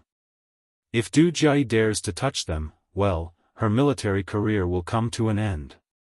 If I can't even protect you, I don't deserve to be your boyfriend. Chapter 1833. If I can't even protect you, then I don't deserve to be your boyfriend. There was no need for him to be so affectionate. Just from his calm tone, it was clear that Xia Jinyuan valued Yi Qian greatly. Xia Jinyuan would never say who he would protect. His status and family background made him a reserved, and steady man. He wouldn't make promises easily, much less agree to anything easily. He said, before he met Yi Qian, he had never said that he would protect anyone. No one had the honor of receiving a promise from this noble man. But now, he was clearly telling Yi Qian that he would protect her. Not just for a while, but for a lifetime. Because he was her boyfriend, her lover. Yi Qian felt tears welling up in her eyes when she heard this. No one had ever said such words to her in her previous life, not even words that were similar to this. In her previous life, no matter what she did, she ended up with nothing because of Yi Ying's interference. Not only did she end up with nothing, but because of Yi Ying's instructions, those who didn't dare to offend her were full of malice towards her. Thinking back to her previous life, only the security company gave her a sense of security and the medical school gave her a temporary peace. After a long time, she gently shook his strong hand and said softly, "Thank you, Captain Xia. Thank you. Thank you for saving me from being homeless in this life. Thank you. Thank you for letting me know what it's like to be pampered. Thank you. Thank you for letting me not be afraid anymore. Thank you even more. I only know what it means to be complete with you in this life." Yi Qian was a girl who was easily satisfied. Xia Jinyuan had always known that she had never made excessive demands of him. She had never thought of relying on him to solve those troublesome matters. Even when it came to the matter with Yi Zhifan, she had never said that she wanted to use him to explain. She was a girl who had always relied on her own efforts to move forward. Even though she had suffered a lot in her previous life, she still maintained a sincere heart. She was kind and grateful. How could such a girl not move Xia Jinyuan? Xia Jinyuan's meeting with Yi Qian was the beginning of his happiness, and also the beginning of Yi Qian's happiness. Her sadness did not escape Xia Jinyuan's eyes. It could be said that Yi Qian's every move could be instantly detected by Xia Jinyuan as long as there was a slight change in her emotions. Gently holding her hand, he said in a low voice, "The Du family has always disliked our family Xia. Ever since old man Xia became the regiment commander, they have been making things difficult for us. Therefore, Du Jie dared to do something to you. To the family Xia, it was a piece of evidence that they could use against you. Your thank you is in vain. Family Xia and Du family are not on good terms?" Yi Qian was still a little worried that she was trying to coax him. He frowned slightly and asked carefully, "Are you saying this because you're afraid that I'll feel guilty? Who would dare to make things difficult for the family Xia of a military aristocratic family? This family was tough enough, right? Who would dare to offend them? Did this person not want to live long enough? If he wanted to make an enemy out of the Xia family, he would have to weigh his own abilities first." Chapter 1834. You're just a silly fox.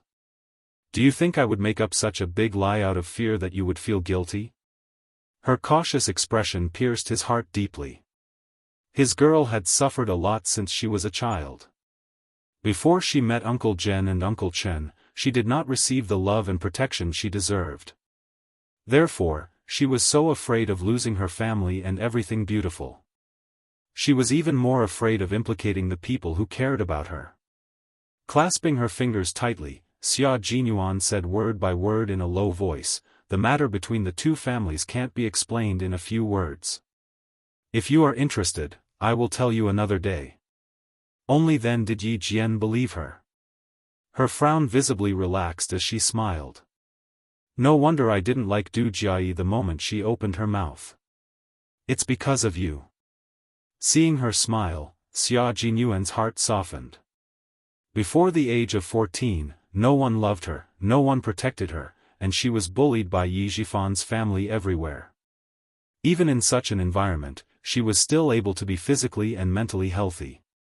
In the words of old man Xia, the daughter of a martyr must be different. She was indeed different. It was Xia Jinyuan's fortune to have met such a different girl. Therefore, he did not want to see her sad because of the past. His girl should be happy. Even if the road to the military was full of thorns, he still wanted his girl to be happy. If she was not happy, he would use his own way to help her walk out of her sadness and regain her happiness. Major Xia, who prioritized Yi Jian, gently squeezed the slender little hand in his big hand. His thin lips curled up slightly, revealing a hint of a mischievous smile. "I actually don't want to accept your thank you. If I accept it, I won't be able to make any other requests. But if I don't accept it, I'm worried that you will feel uneasy." Her sadness did not escape Xia Jinyuan's eyes. Therefore, he began to show his mischievous nature again. "How about this? I'll accept your thank you, and then you can give me some benefits. For example, a kiss?"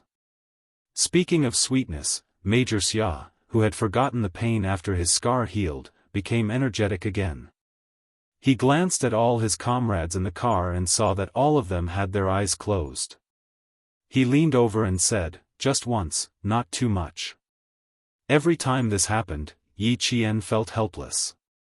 Why was it that the dignified Major Xia, who was always so proper in front of others, could only be proper in front of her for less than 5 minutes? Other than in battle, there was no one else who could be so serious the entire time. The moment she heard that bad tone, she just couldn't feel any disgust. Fortunately, the comrades who had been running around for a day and a night had already fallen asleep.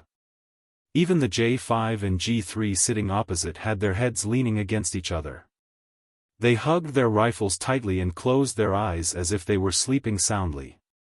With their eyes closed, they saved Yi Qian from a lot of embarrassment. "Are you shy? Then I'll close my eyes too." Before he could finish his sentence, Yi Qian suddenly leaned over. She found her target and kissed him directly with her slightly cold and delicate lips. Her target, Major Xia's thin lips. Major Xia was a little stunned when he felt her slightly cold lips. His little fox was so bold as to kiss him on the lips in front of all his comrades. And he actually had his eyes closed and wasn't looking at her properly. "How is it? The dessert tastes good, right?" Yi Qian had already sat up straight and asked him calmly, "Compared to the dessert you wanted, I think Captain Xia would like this dessert more." Although it was a light kiss, what did he mean by that? It meant that his girl was beginning to accept him completely. Chapter 1835. It wasn't just a little bit of pleasure, it made him so happy that he really wanted to do it again. But that was obviously impossible. Only Major Xia, who looked regretful, casually glanced at the J5 opposite him and said, "Since when did you suddenly attack? It was over before I could react." What a pity. The sky was already bright outside. In the hazy morning light, Yi Jian, whose eyes were curved like a painting, was smiling. Her gaze was slightly tilted as she looked over with a woman's coquettishness. "As long as Captain Xia likes it." Major Xia nodded repeatedly. He really liked it. He didn't mind doing it from time to time. He really liked her sudden attacks. She was simply a sweet bomb. Major Xia, who had kept his back straight from the beginning to the end, looked the most serious on the surface, but his hands never stopped moving. One moment, he would use his fingers to rub the back of Yi Qian's hand. The next moment, his fingers would hook tightly around Yi Qian's fingers. The next moment, he would grab Yi Qian's hand and stuff it into his pocket to warm it up with his body heat. There was no other way. He still had regrets. His heart was itching. If he didn't find something to do, his heart would feel terrible. The Tibetan route to Dabin was full of twists and turns, and there were countless dangerous roads. The two trucks carrying dozens of special forces followed this dangerous road that had sacrificed countless engineering soldiers to reach the same destination that everyone had arrived at together. The J5 moved slightly. There was a faint smile at the corner of his mouth. What quarrel? Their feelings were clearly sweet. Yi Qian was bold enough to kiss him directly. Their captain was stunned for at least 3 seconds. Obviously, he didn't expect Yi Qian to suddenly kiss him. TSK, TSK, TSK.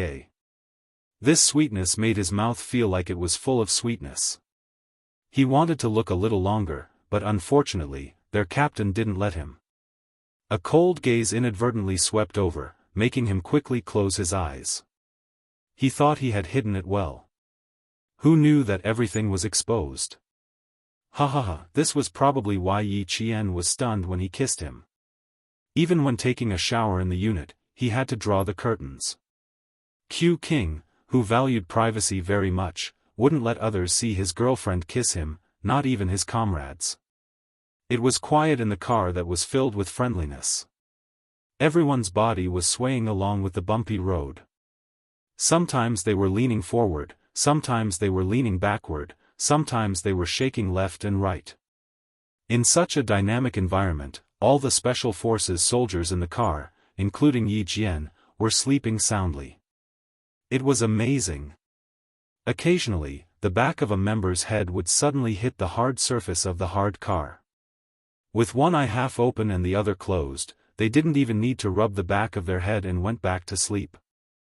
At night, they met up with the remaining members of the Storm Commandos and began to complete all the tasks in the altitude training.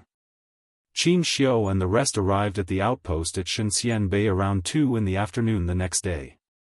When they arrived at the outpost that was close to the sky, he and another translator, who rarely spoke or showed up, got out of the car and went into the camp arranged by the outpost. They never came out again. The sky above the outpost was very blue. There were no trees or grass. Under the white snow, there were brown gravel. Because the oxygen content in the air was less than half that of flat ground, but the ultraviolet intensity was half that of flat ground, it was extremely difficult to plant trees in Shenzhen Bay. The arrival of the art group made the outpost lively. Red lanterns were hung up even before the spring festival. Although the water was only 70 degrees, it was a temperature they could hold in their hands.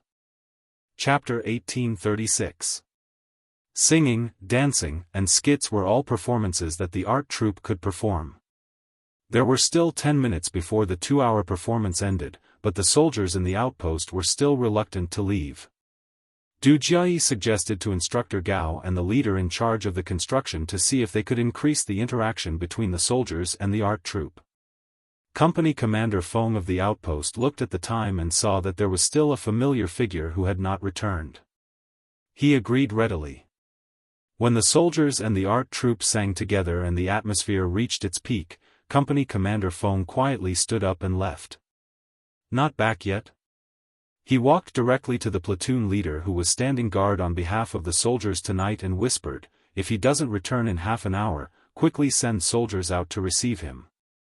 If something were to happen to a diplomat and a specialist of a certain heavy and powerful weapon right under his nose, he would be a sinner of the country.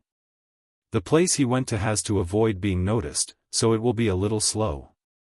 If he doesn't return in half an hour, I will immediately send someone to receive him." The platoon leader nodded lightly with his windbreaker mask covered in white frost.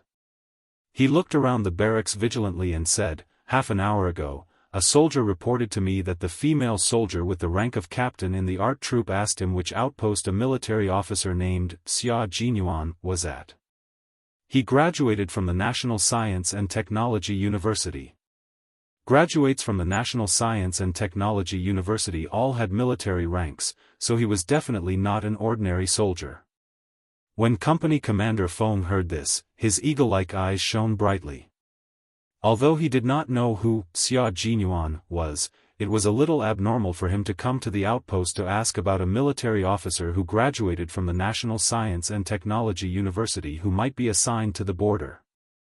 What was even more abnormal was that if it was a normal person, he could have asked him directly and not a normal soldier. As a sentry at the border, any military officer's alertness was definitely not ordinary. Only the female soldier with the surname Du is a captain in the art troop. Ask the soldiers to keep an eye on her and not let her wander around. Company Commander Feng no longer had a smile on his face.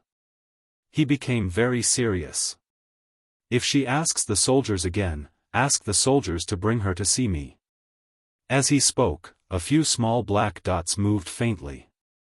The platoon leader immediately looked through his binoculars. Company Commander, the political commissar is back. Keep an eye on the inside. I'll go pick them up.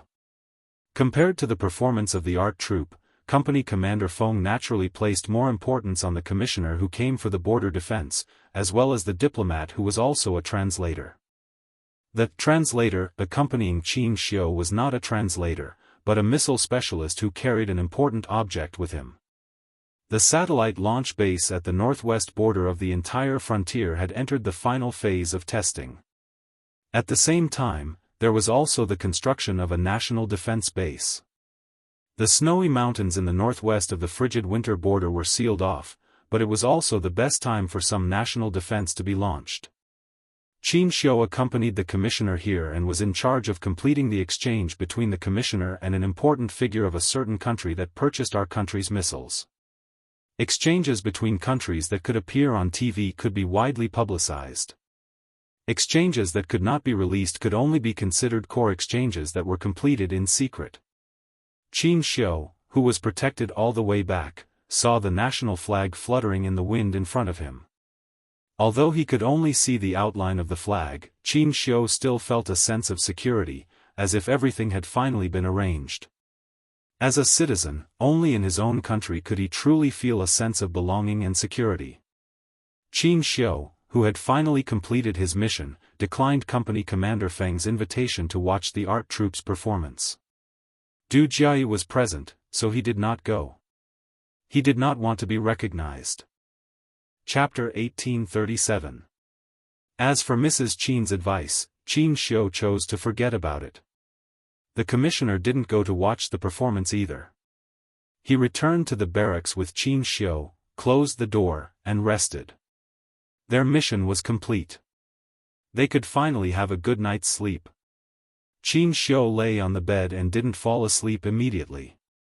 Although his body was very tired, so tired that he couldn't even open his eyes, the image of Qin Yan, who was full of spiritual energy, still appeared in his mind. She was an interesting girl. She didn't resemble any of the girls he had seen before. The real socialites in Beijing were all capable, but compared to Yi Qian, they were still a bit lacking. His first impression of Yi Qian was her unforgettable face. The sunlight shone through the clouds and through the glass, scattering light on the girl sitting by the window. As he waited, he inadvertently looked up. The girl bathed in the sunlight had delicate skin. When she looked back, her watery eyes seemed to gather the purest spiritual energy in the world. She was attractive at first sight. She was very beautiful. At the time, he thought so. Moreover, he used the pillars as a cover to blatantly admire her smile. At the time, he didn't hide his bad nature at all. Her youthful face, youthful figure, bright smile. Later, when he saw her again, he recognized her at first glance. A second-year high school student could accompany a leader overseas. Which socialite in Beijing had such an honor? If he wanted to pursue Yi Qian, he would have to tell his rigid Mrs. Qin. Only if she agreed could he succeed. Otherwise, with Mrs. Qin's feudal mindset, she wouldn't accept a daughter-in-law with an ordinary background. Thinking of this, Qin Xiu couldn't help but chuckle. He was really daydreaming. Daughter-in-law?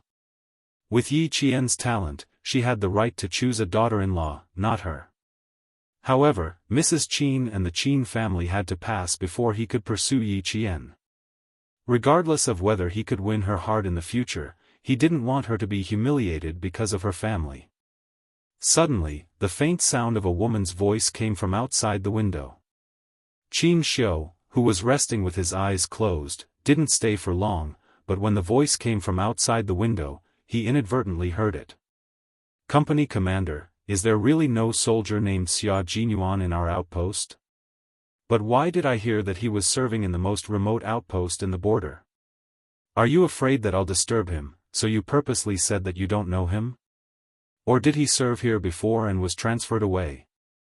It was Du Jiayi's voice. She was asking about Xia Jinyuan's whereabouts. "You're wrong, there's no doubt that he's in the outpost. The most remote outpost in the border. There are many outposts. There are many outposts. Of course, you have to be sure that he is assigned to the northwest outpost of the border." Company Commander Feng smiled as he looked at the captain of the Arts and Crafts Regiment who had come to look for him after the ceremony ended. His dark purple face had a faint smile as he patiently explained, "A military academy graduate from the National University of Science and Technology has a military rank. If he was really assigned to our outpost, as the company commander, how could I not know? Captain Du, I can tell you with certainty that there hasn't been a single officer named Xia Jinyuan assigned to our outpost in the past few years." He was quite stubborn, insisting on getting the answer he wanted. But how was he supposed to answer when there was no one here? Chapter 1838. Du Jiayi finally believed that he wasn't lying to her. It seemed that he wasn't at this outpost, but at another outpost. She immediately put on a dignified smile and said, "I'm sorry, Captain. Xia Jinyuan and I are old friends. He never contacted his mother after he joined the military. I was only looking for his whereabouts because his mother asked me to. I'm sorry for taking up so much of your time." Company Commander Feng had already learned about the situation from Instructor Gao and knew that there was no problem with Du Jiayi's identity. He smiled brightly and said, "It's not a problem at all. It's a pity that I couldn't help you." Company Commander Feng had a good impression of the staff officer's daughter, who was polite and didn't put on airs at all. He was very willing to help her. "How about this, Captain Du, you write a letter, and I'll ask around at each outpost. If there's any news, I'll send a letter to Barracks 30 Li. What do you think?" When Qin Xiu heard Du Jiayi's overjoyed reply, his lips curled into a smile. That's for the best. She was so anxious to find Xia Jinyuan. It seemed that the daughter of the Du family liked Xia Jinyuan. The two families had a dead knot, and Xia Jinyuan was a strong-willed person. Du Jiayi would probably be frustrated. Of course, that wasn't his main concern. His main concern was that he could explain to Mrs. Qin that the daughter-in-law she liked already had someone in her heart. As her son, he wouldn't be the bad guy and ruin Du Jiayi's plans. With the Qin family's traditions, they didn't want rumors to spread about the daughter-in-law they liked. The first person to object wouldn't be Mrs. Qin, but the old master, who was enjoying his old age. The Qin family had always been strict. In the early years of the war, the Qin family went abroad to avoid trouble. After they returned, the old master Qin restrained the younger generation of the family from doing anything rash in order to prevent them from ruining the foundation of the Qin family. When it came to the grandchildren's generation, the Qin family was considered stable. However, the old master Qin couldn't help but feel a little angry when it came to history. Therefore, even if the Qin family returned to its prosperous state before the war, the family's traditions were still strict. The slightest deviation would anger the old master Qin. If one of the grandchildren married a woman who had a bad reputation before she got married, the old master Qin would remove his name to correct the family's traditions. The conversation outside gradually quieted down. Qin Xiu heard Du Jiayi ask, "How are reporter Qin and his colleagues?" Only then did he know that Company Commander Feng and the others' excuse. He didn't know if he would tell Du Jiayi the truth or not. As a company commander of the outpost, he couldn't possibly make such a big mistake. The sound of footsteps and conversation gradually faded away until the surroundings were quiet again. Qin Xiu, who was lying flat on the bed, closed his eyes again. There was a smile at the corner of his mouth. He had probably solved another worry, so he fell asleep after a while. The charcoal stove emitted a certain aura. Smelling the unpleasant smell, Qin Xiu slept until dawn. The next day, Qin Xiu began to do what he was supposed to do as a reporter. He interviewed the company commander, platoon leader, and comrades. Then, he followed the company commander up to the high-altitude outpost. It took Qin Xiu 2 days to finish. During this time, Du Jiayi made excuses several times to come and read his manuscript, but she was rejected. In the end, Du Jiayi's face was livid. She didn't calm down even when they returned to the 30-mile camp together. Xia Jinyuan, who was about 300 kilometers away from the 30-mile camp, found out that Du Jiayi was asking about his whereabouts on the 4th day after Qin Xiu and the others returned to Beijing. At the same time, she also inquired about which army Yi Qian belonged to, what the number of the army was, and other information about his identity. Chapter 1839. In response to her inquiry, the leader of Camp 30 Li said, "This is what a soldier should do and also a soldier's duty. You don't need to repay me to avoid ruining the atmosphere." His words directly blocked Du Jiayi's words, making it impossible for her to ask other leaders. She had no choice but to return to the Nangguang military region with regret. When Xia Jinyuan found out that Du Jiayi had asked about him while asking about Yi Qian, his eyes suddenly sharpened. She found out that I was serving at the border.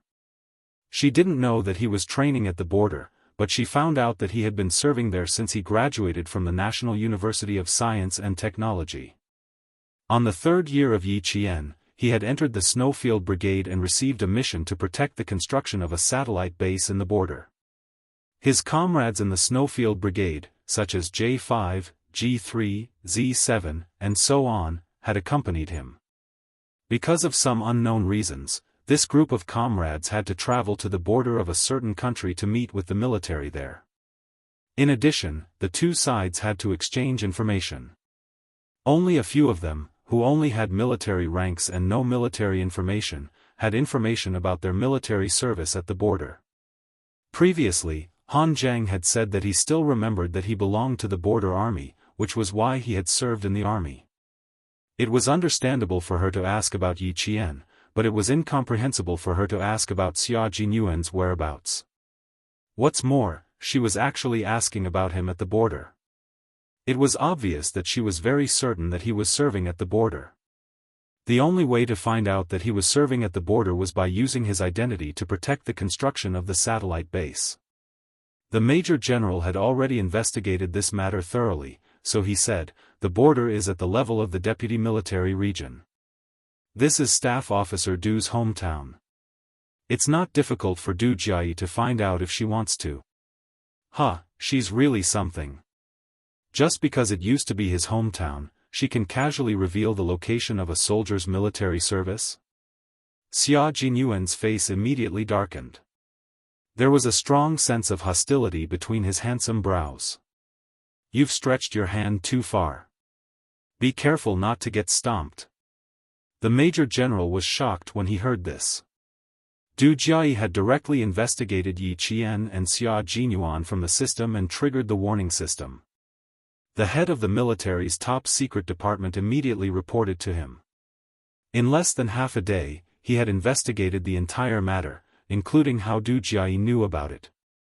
There was obvious hostility in Xia Jinyuan's voice. Major General Lu knew a thing or two about the Xia and Du families. Because he knew about it, he had to settle it properly, in case Xia Jinyuan brought it up without knowing it, which would give Staff Officer Du another chance to go against the family Xia. He then said, "All of your information is now classified as top secret. Your identities are not in the entire system. Therefore, there is no leak of information about the members of the Snowfield Brigade. Furthermore, even the fake identities you used to enter the satellite base were classified as top secret. Even Advisor Du did not have the authority to investigate them." Xia Jinyuan said in a low voice, "I trust the military on the confidentiality aspect. Please tell me how she found out that I was serving at the border." "She found out that you were serving at the border from Staff Officer Du then. She didn't ask Staff Officer Du personally, but..." The Major General paused for a rare moment. When he spoke again, even his tone was much softer. "It was the Commander-in-Chief's ex-wife who asked Staff Officer Du. Staff Officer Du said that he knew you were serving at the border a few years ago, but he didn't know anything else." Chapter 1840. Du Jiayi knew that you might be serving at the border. This was what the Commander-in-Chief's ex-wife told her and asked her to find out. When she left 2 letters. One was in the hands of Company Commander Feng at the outpost, and the other was left at Camp 30 Miles.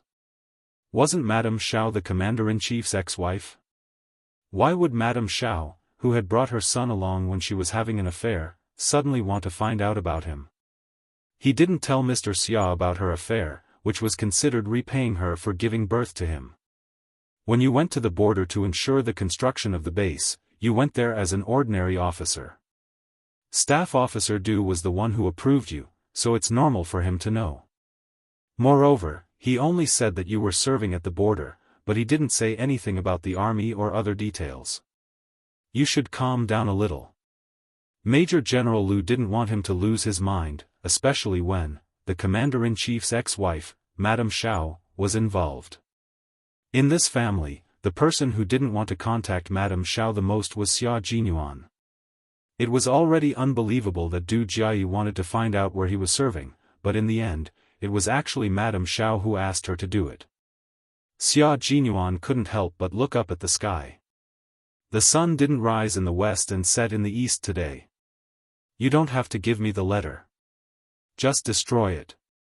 As for the anger in my heart, to be honest, I'm not angry at all." He originally wanted to find out what Du Jiayi's motive was, but now it was completely unnecessary. Didn't Madame Xiao see her as her biological daughter? Madame Xiao asked her biological daughter to do something, so her biological daughter had no choice but to accept it. Xia Jinyuan, who contacted Major General Lu through the ground navigation system, smiled faintly and said, "Since she was asked by Madame Xiao, it doesn't matter much. However, you still need to keep an eye on Yi Qian. She can't find out Yi Qian's information just because she wants to. Moreover, her information is classified as top secret along with yours. If anyone searches for Yi Qian's information in the system, the military's confidential department will immediately know and contact me. Yi Qian hasn't joined the army yet, so she can't find anything even if she wanted to." The Major General was not worried that Yi Qian's information would be investigated, nor was he worried that someone would find out about Xia Jinyuan. Instead, he was worried that Xia Jinyuan would do something irrational because of Ms. Zhao's interference. The Snowfield Brigade did not belong to any army.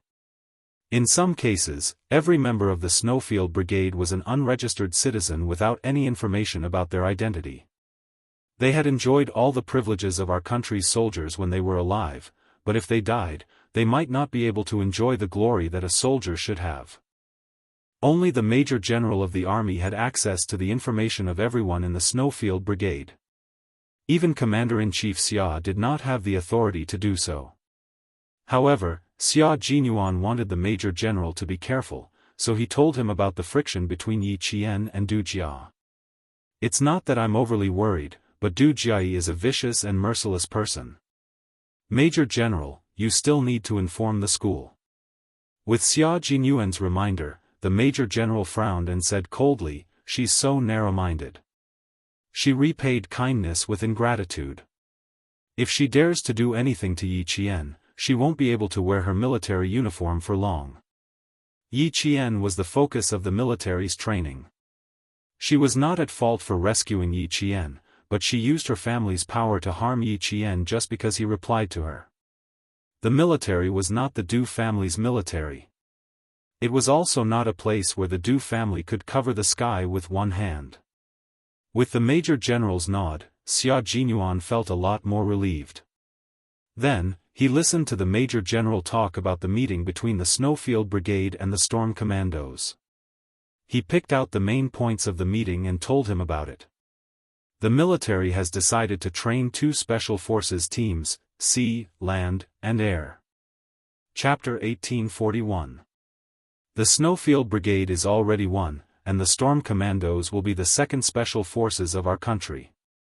In the future, no local troops will be involved in the training of these 2 forces.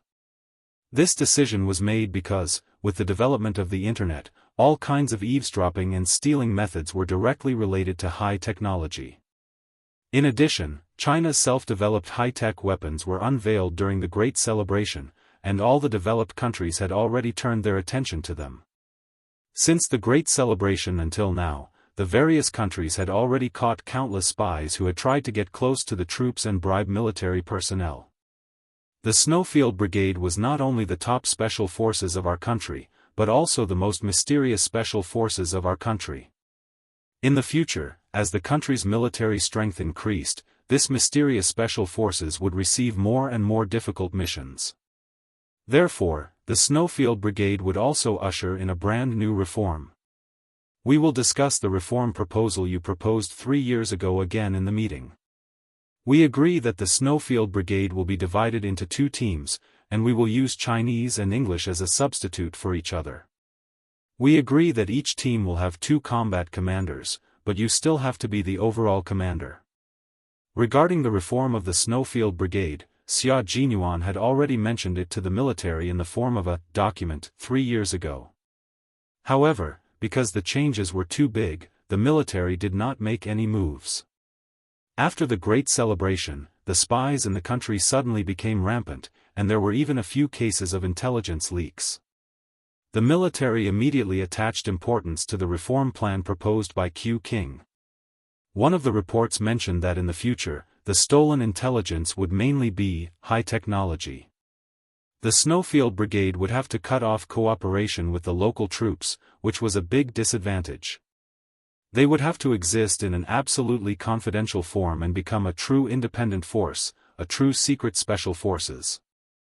Whenever the Snowfield Brigade arranged for training in the country, if they needed the cooperation of the local troops, the military would directly give the order to the person in charge of the local troops. They would not mention the number or the name of the person, but would only report the number to the person in charge of the local troops. No one would know what kind of troop had trained here before, and no one would know what kind of troop they had cooperated with before. It was like a ghost troop that suddenly appeared and suddenly disappeared. Just like the training this time, there was still the cooperation of the local troops, which was precisely what Xia Jinyuan could not accept the most. In the end, he ran into Yi Qian's junior high school classmate. Even though he wasn't sure if that boy was Yi Qian, it still made him suspicious. After the confrontation, he immediately reported it to the military. With this incident, coupled with the increasingly rampant illegal activities, the military finally agreed to Xia Jinyuan's reform policy. 3 years ago, Xia Jinyuan had already seen it. 3 years later, he had even focused on analyzing the reserves of special forces in various developed countries. He had also clearly pointed out that there were too few special forces in China for tri-terrain combat and that they had to be nurtured. The Storm Commando team was originally an amphibious frogman assault team, but because of Xia Jinyuan's document, they directly became a reserve amphibious assault team, and all their training programs would be improved. Li Jinyan was a little stunned when he learned that they had become a reserve amphibious assault team. He immediately asked the Navy commander, "Why did you suddenly make such a decision? There was no news at all before this." He didn't receive any news at all. When it was first established, it was positioned as an amphibious unit. How did it become a reserve, try-to-reign unit without him knowing anything? It made him feel that it was too rushed. Chapter 1842. He also didn't know how the storm commandos he led had suddenly become a preparatory, tri-amphibious, special forces. Indeed, Demon King Li was a major who could withstand the storm and the test of surprises. He didn't panic or be surprised. He only asked calmly. Naturally, he had to ask clearly. It was impossible for him to lead his men into a tri-amphibious, special forces in a daze.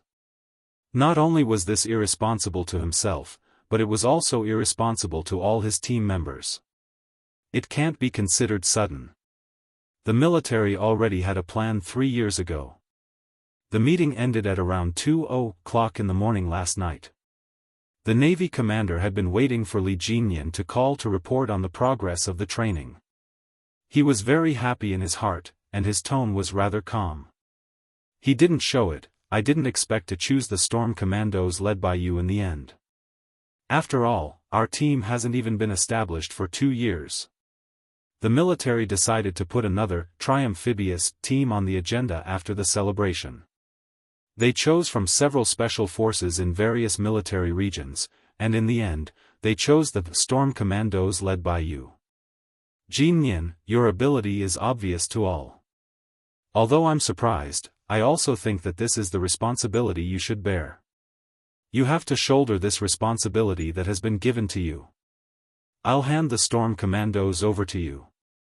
I hope that you can achieve something. Chase after your goal, and one day, you will truly surpass that SEAL team in the West. As a member of the Navy, Li Jinyan had set the Western SEAL team as his goal from the very beginning. He had led all his team members to train day and night. In less than a year, he had submitted an outstanding result to the Navy and the military. The SEAL team was the top tri-amphibious force in a certain Western country. If the storm commandos could surpass it one day, it would definitely be something that would shock the entire world. However, Li Jinyan knew how big it was to achieve this goal. However, no matter how big it was, he would not give up. If he couldn't do it, he believed that the captain of the storm commandos could do it. As long as he didn't give up, hope would always exist. After listening quietly, Li Jinyan's eyes darkened. When he looked at the blue sky, he was even more determined.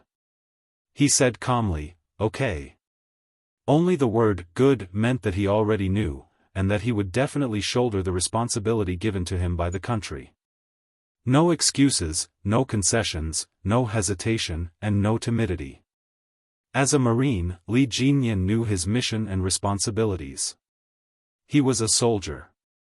In the face of challenges, he would be calm and collected. He would never allow himself to panic. Instead, he would challenge and win. He would never admit defeat and sacrifice himself. He was already prepared to welcome a brand new future. Although Li Jinyan and Xia Jinyuan had completely different personalities, their beliefs and perseverance were the same. One could see the brave and fearless spirit of modern soldiers from their figures. Xia Jinyuan didn't tell Yi Qian about how Du Jiayi had left the border to gather information about her after the Highland training ended. She didn't want to distract Yi Qian during the most dangerous individual combat training on the Highland. Take the hiding in the snow training as an example. If a person directly hid in the snow without moving for a few hours, they would be like a popsicle. He really couldn't bear to let someone like Du Jiayi distract Yi Qian. She not only gathered information about you in the border, but also about me. Now that the Major General is keeping a close eye on her, she hasn't made any moves yet after returning to the Nongguang military district. Chapter 1843. Xia Jinyuan didn't hide anything. He even told Yi Qian everything that Du Jiayi had asked about him. I reminded the Major General. Now that the Major General is helping us keep an eye on her, if she dares to do anything, she won't be the only one who will suffer. Staff Officer Du will suffer too. Ask about Captain Xia. Why is she asking about you? This was Yi Qian's main concern. Even his tone was much colder. Why would she come to the border to ask about you? Where did she get the news that you're in the border? Is it from her father's place? Captain Xia didn't show up that night. If she knew that he was in the border, it would be a very serious matter. It was an important matter regarding Captain Xia's safety in the country. Xia Jinyuan had already seen Yi Qian's sharp senses. Now that she had grasped the main point and asked directly, he wasn't surprised at all. He gently brushed off the frost that had gathered on her eyebrows and explained, "She didn't know that I was training here. Do you still remember that year when we fought together in the snowy highlands? I was on a mission at that time. For some reason, I became an ordinary platoon leader in the border. The border was where Staff Officer Du had worked his way up. At that time, he only knew that I graduated from the National University of Science and Technology and was serving in the border. Madame Xiao found out from Staff Officer Du that I was serving in the border, so she asked Du Jiayi to ask about me. As for why she asked about me, I don't want to know. It couldn't be anything good. Moreover, he didn't want to have anything to do with Madame Xiao." Yi Qian was relieved. He was afraid that she knew that Captain Xia was training in the border, so she directly asked about him. She also noticed that his tone was especially cold when he mentioned Madame Xiao, even with a hint of disgust. Yi Qian knew who Madame Xiao was. Although she didn't know why he had such an expression, she was definitely on his side. Just ignore her. It's not worth getting angry over someone you don't like, she advised him with some heartache. During this period of time, he had been planning the training. Sometimes, he didn't even have time to give her homework at night. If you're tired, don't let someone you don't like affect your mood. Xia Jinyuan wasn't someone who would get angry over Madame Xiao. He just simply discussed. Affect his mood? Heh, she really didn't have that right. As it was a private matter between the two of them, they chose a place where no one else was around. After glancing around to make sure there were no comrades around, Xia Jinyuan suddenly bent down and gave Yi Qian a quick peck on the cheek. His thin lips curved into a wanton smile as he said, "You guessed wrong. You should be punished. Your Captain Xia is not someone who is easily affected by others. Of course, this little fox in front of me is an exception. Just a small look or a small action from her can make my mood fluctuate." Indeed, it didn't affect his mood at all. It could be seen from his indecent behavior. Yi Qian, who had just been kissed, glared at him. There was no anger in her eyes, only coquettishness. "You're getting more and more mischievous. Status. Mind your own status. I pay a lot of attention to my identity. I don't dare to forget it at all times, but I do need to relax occasionally, especially now that it's rest time." Major Xia had always known how to strike a balance between work and rest. They had left the highlands at night. Now, it was equivalent to taking half a day off to wait for the helicopter from the aviation team to arrive. He could take advantage of the rest time to have some sweetness. It could help him sweep away the stress of the past half a month. The two of them didn't leave alone for too long. Just as Yi Qian said, they still had to pay attention to their status. In addition, Li Jinyan came looking for them, so Yi Qian left first and seized the time to revise her homework. Returning to school would be the midterm exams, so she had to hurry. Chapter 1844. It was bitterly cold in the northwest of Xinjiang, but the sun was shining brightly in Nangguang. The lowest temperature today was only 8 degrees Celsius. Compared to the dozens of degrees below zero in Xinjiang, Nangguang was as warm as spring. Yi Zhifan, who was in a suit for the first time, was in a sharp contrast with the soldiers in dark green uniforms. Seeing that the door of the office building was guarded by heavily armed soldiers, Yi Zhifan could not help but swallow his saliva. He had been an officer for nearly 20 years, and this was the first time he had interacted with a senior officer in the army. He put his left hand into his pocket and touched the cold jade pendant.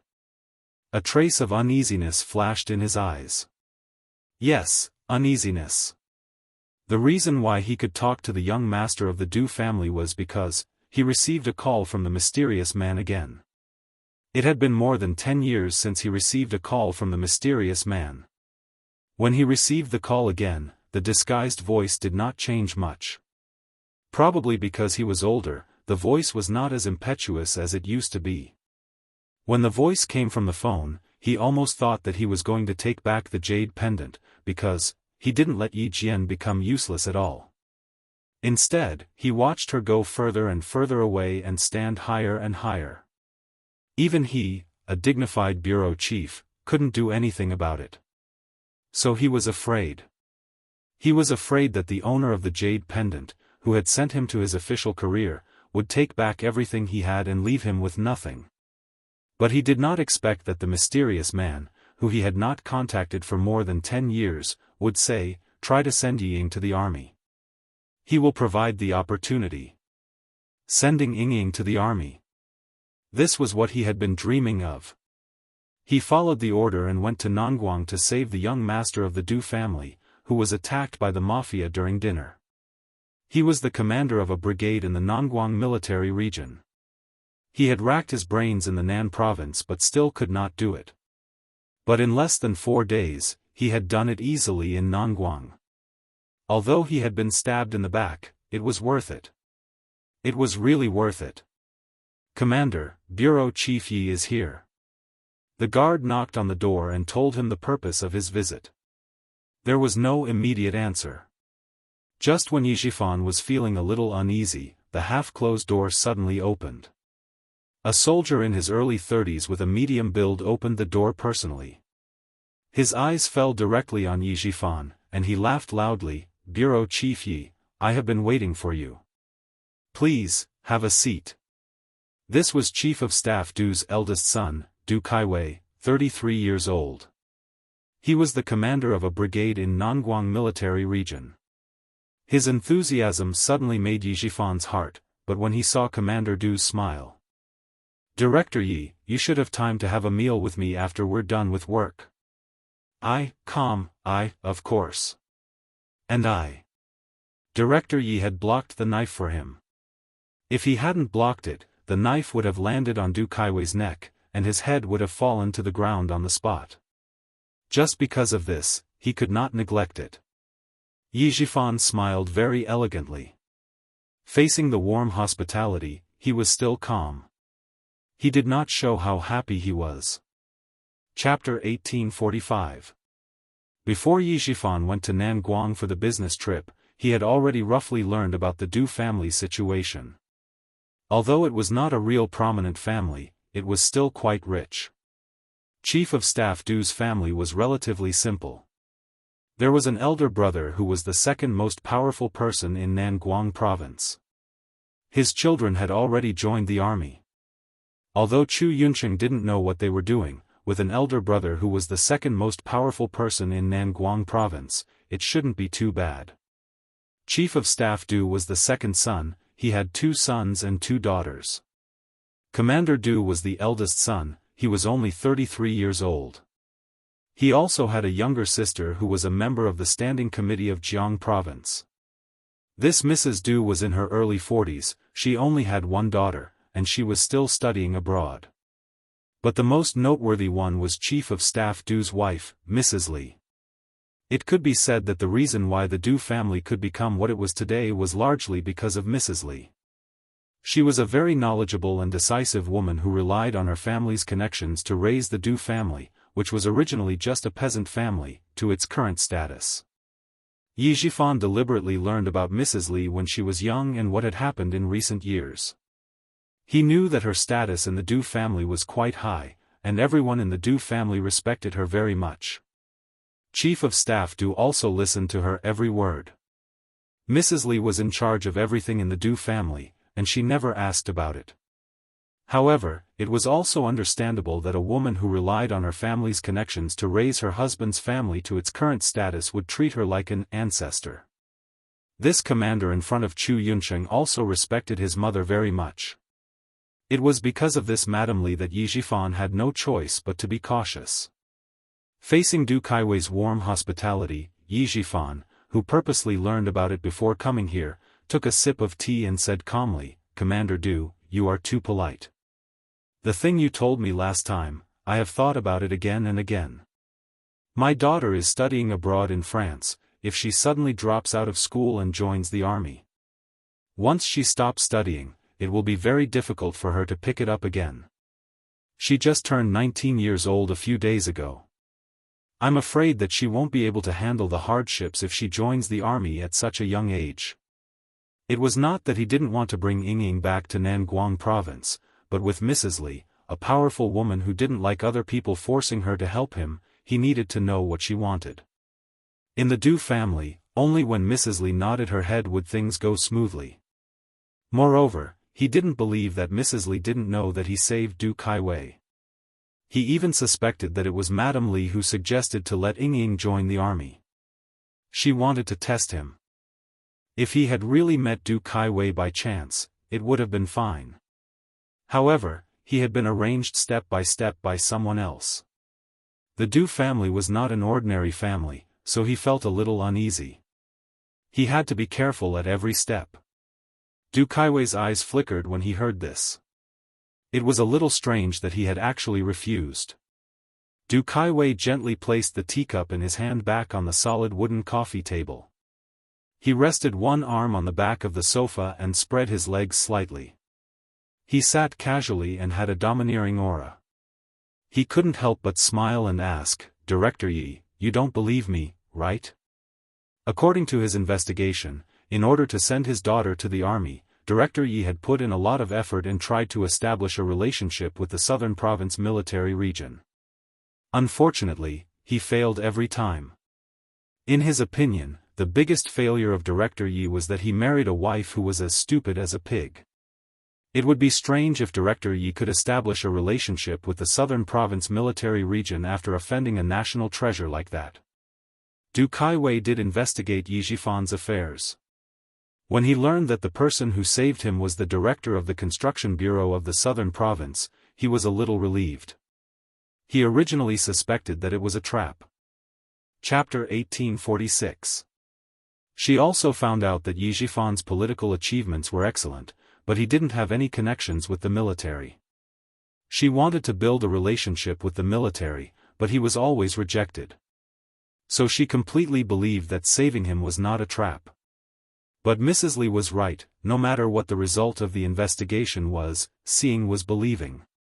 After he finished speaking, Du Kaiwei, who had been very polite the whole time, stared at him without blinking, patiently waiting for him to answer his question. "Commander Du, this is not a matter of whether I believe you or not. I just don't want my daughter to stop studying. Also, my daughter is still young and naughty. She made a big mistake in the college entrance examination, so she can't take the college entrance examination for the next 5 years." Yi Jifan said very slowly. He told Commander Du the truth about Yi Ying's situation. He didn't believe that Commander Du didn't send someone to investigate these things. Since he couldn't hide it, he might as well tell him everything. At least, he could leave a good impression. "At that time, I thought that I couldn't let my daughter go to the military. Since she can't take the college entrance examination, then she should go to the military. But I didn't know, sigh, because of some things in my family, my daughter also fainted in junior high school. When she went to the People's Hospital for a checkup, they found out that she had a heart problem. All these reasons made it even more impossible for her to go to the military. Although I wanted to, I had no choice but to accept the fact. After thinking for a while, I finally decided to send my daughter to study abroad." Yi Jifan let out a long sigh and said, "It's all because I didn't teach her well when she was young. Fortunately, she is not a bad girl. Otherwise, would have a headache." After he told Commander Du the truth, the smile in Commander Du's eyes deepened. What he said was not different from his investigation. It was reasonable that Director Yi didn't want to talk about his family's problems. If she has a heart problem, she can go for a more detailed checkup. Other things are not important. It's just my daughter's little mind. Du Kaiwei had a little sister who was even more troublesome, so he didn't think that Yi Ying's things were out of line. Director Yi, you can think about it carefully. You don't need to answer me in a hurry. Director Yi is now in a high position, I can't help you with other things. Only if your daughter goes to the military, I can say something. Also, when my family found out that it was Director Yi who saved me, my parents really wanted to come to Southern Province to thank Director Yi in person. Unfortunately, both my parents were busy and couldn't get away. They could only wait for an opportunity to express their gratitude to Director Yi. When Yi Zhifan heard this, he knew that he had made the right move. The Du family was indeed trying to rope him in. Thank goodness, thank goodness. Fortunately, he knew about Madame Li's past, so he did not rush to agree. When the Du family was investigating Yi Zhifan had already investigated the Du family. However, he had always been cautious. When he found out that Madame Li was actually in charge of the Du family, he hurriedly investigated Madame Li's character. As a result, he found out that Madame Li had done something back then, which made him break out in a cold sweat. The old madam of the Du family had a cousin who had once lent half a liter of rice to the Du family during their most difficult time. About 10 years ago, that cousin saw that the Du family had become rich. He had not visited the Du family for a long time, so he took this opportunity to visit the Du family. He wanted to help his grandson, who had not been admitted to a good university, get in through the back door. Mrs. Li immediately agreed and sent her grandson to university. As a result, he was directly assigned to the most remote place after graduation. Chapter 1847. The cousin tried to get in through the back door again, but was rejected by Madame Li. She said, I've already repaid the debt of half a liter of rice. Cousin, are you trying to force me to repay your debt? I'm sorry, but I won't fall for that. It wasn't easy to investigate this incident, and it came from Staff Officer Du's hometown. If he didn't know, he would have brought his daughter's information to them. Taking things slowly was Yi Zhifan's rule as an officer. He was never aggressive and never took risks. With someone supporting him from behind, he just needed to walk steadily. He knew that as long as he didn't make any mistakes, he would have a meteoric rise. Therefore, Yi Zhifan was so cautious that he wouldn't take action immediately. No matter how much he wanted to send Yi Ying to the army, he would stay calm. Because of his cautiousness, he avoided the minefield again and didn't let the Du family notice anything suspicious. With Du Kaiwei's words, Yi Zhifan left Nanguang with a smile on his face. So what if Chen Dongfeng was capable? So what if Uncle Zhen was respected by so many soldiers when he was alive? He didn't care about Commander Lu and Political Commissar Yen. With the Du family's position in the army, he wouldn't give up on what he wanted for his daughter. Yi Zhifan didn't mention to Sun Dongqing that he had a relationship with the Du family. Before the matter was settled, it was enough for him to keep it to himself. He didn't even want to mention Yi Ying for the time being. Xia Jinyuan only found out that Yi Zhifan had a relationship with the Du family at around 3:00 in the afternoon after the training in the mountains ended. Yi Qian said that he didn't want him to get involved, but as Yi Zhifan's position increased, he couldn't really let his guard down. Since he wasn't in Nanguang, he naturally had to ask someone to keep an eye on him. If there were any big movements, he would know immediately. The person on the phone with him was none other than Xia Yiwei. The person who asked him to keep an eye on Yi Zhifan was naturally her, the secretary of the southern province. About 40 days ago, Yi Zhifan saved the life of Du Kaiwei, who had been at odds with his elder brother since he was young. He returned to Nanguang, and about half a month ago, he made another trip to Nanguang. His accompanying secretary inadvertently mentioned that Director Yi had gone to the Nanguang military district, so I guessed that he did indeed have dealings with the Du family. Yi Zhifan actually saved Du Kaiwei's life? Xia Jinyuan furrowed his brows. How could things be so coincidental? Little Fox had just started a feud with Du Jiayi when Yi Zhifan had already made friends with the Du family. Have you investigated who wants Du Kaiwei's life? Yes, Du Kaiwei led soldiers to cooperate with the relevant police to clear out a drug manufacturing village in Nongguang. When he showed up, he was seen by someone. The villagers cooperated to pay for his life. Xia Yiwei explained very clearly and also investigated very clearly. The person who helped her investigate was none other than Ho Zi, who was still showering in the bathroom. Sundays in the depths of winter were suitable for lying lazily in bed. Xia Yiwei rested her head on a soft, white pillow and looked at the falling snow outside the window. Her voice was charming but sharp as she said, "This time, it's really all connected. Our family Xia and the Du family have always been at odds. Who knew that my sister-in-law would come into conflict with Du Jiayi in advance, and in the end, Xia Yiwei described the network of relationships one by one. It was really complicated. In one sentence, she concluded, it's really fate that my sister-in-law and our family Xia are fated. I'm also fated to be with your family Xia. A familiar male voice suddenly came through the phone. Xia Jinyuan did not even frown and said, help me ask Brother Z about the progress in France. Chapter 1848. The other side of the phone suddenly went silent, as if someone had covered it. After dozens of seconds of silence, Ho Zi, who had eaten her fill, lazily opened her mouth and said, I can't delay the matter you asked me to do. Don't worry, everything is fine. Ho Zi, whose shoulder was pressed against the phone, stuffed Xia Yiwei, who was trying to snatch the phone back, into the blanket and said coldly, both of them have the surname Yi, but your Xiao Yi is much more interesting. She's like that woman in France who pretends to be aloof and flaunts her relationship with Yi Ying. I just need to move my hands and she'll take the bait. She'll be busy now. Xia Jinyuan did not ask about the process, nor did he ask how Ho Zi was going to deal with it. When he found out that Yi Ying was studying in France, he immediately contacted Ho Zi.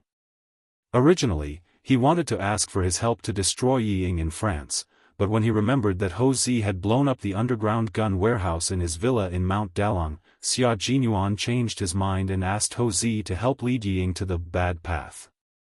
Xia Jinyuan knew that Ho Zi must have countless ways to lead Yi Ying to the bad path. As long as Yi Ying took the bait, she would suffer. France was Ho Zi's second hometown, and he knew a few people from all walks of life. Ho Zi, who had always done things appropriately, knew what to do and what not to do. Thank you, Brother Z. I'll treat you to a drink when I go to Nan Province.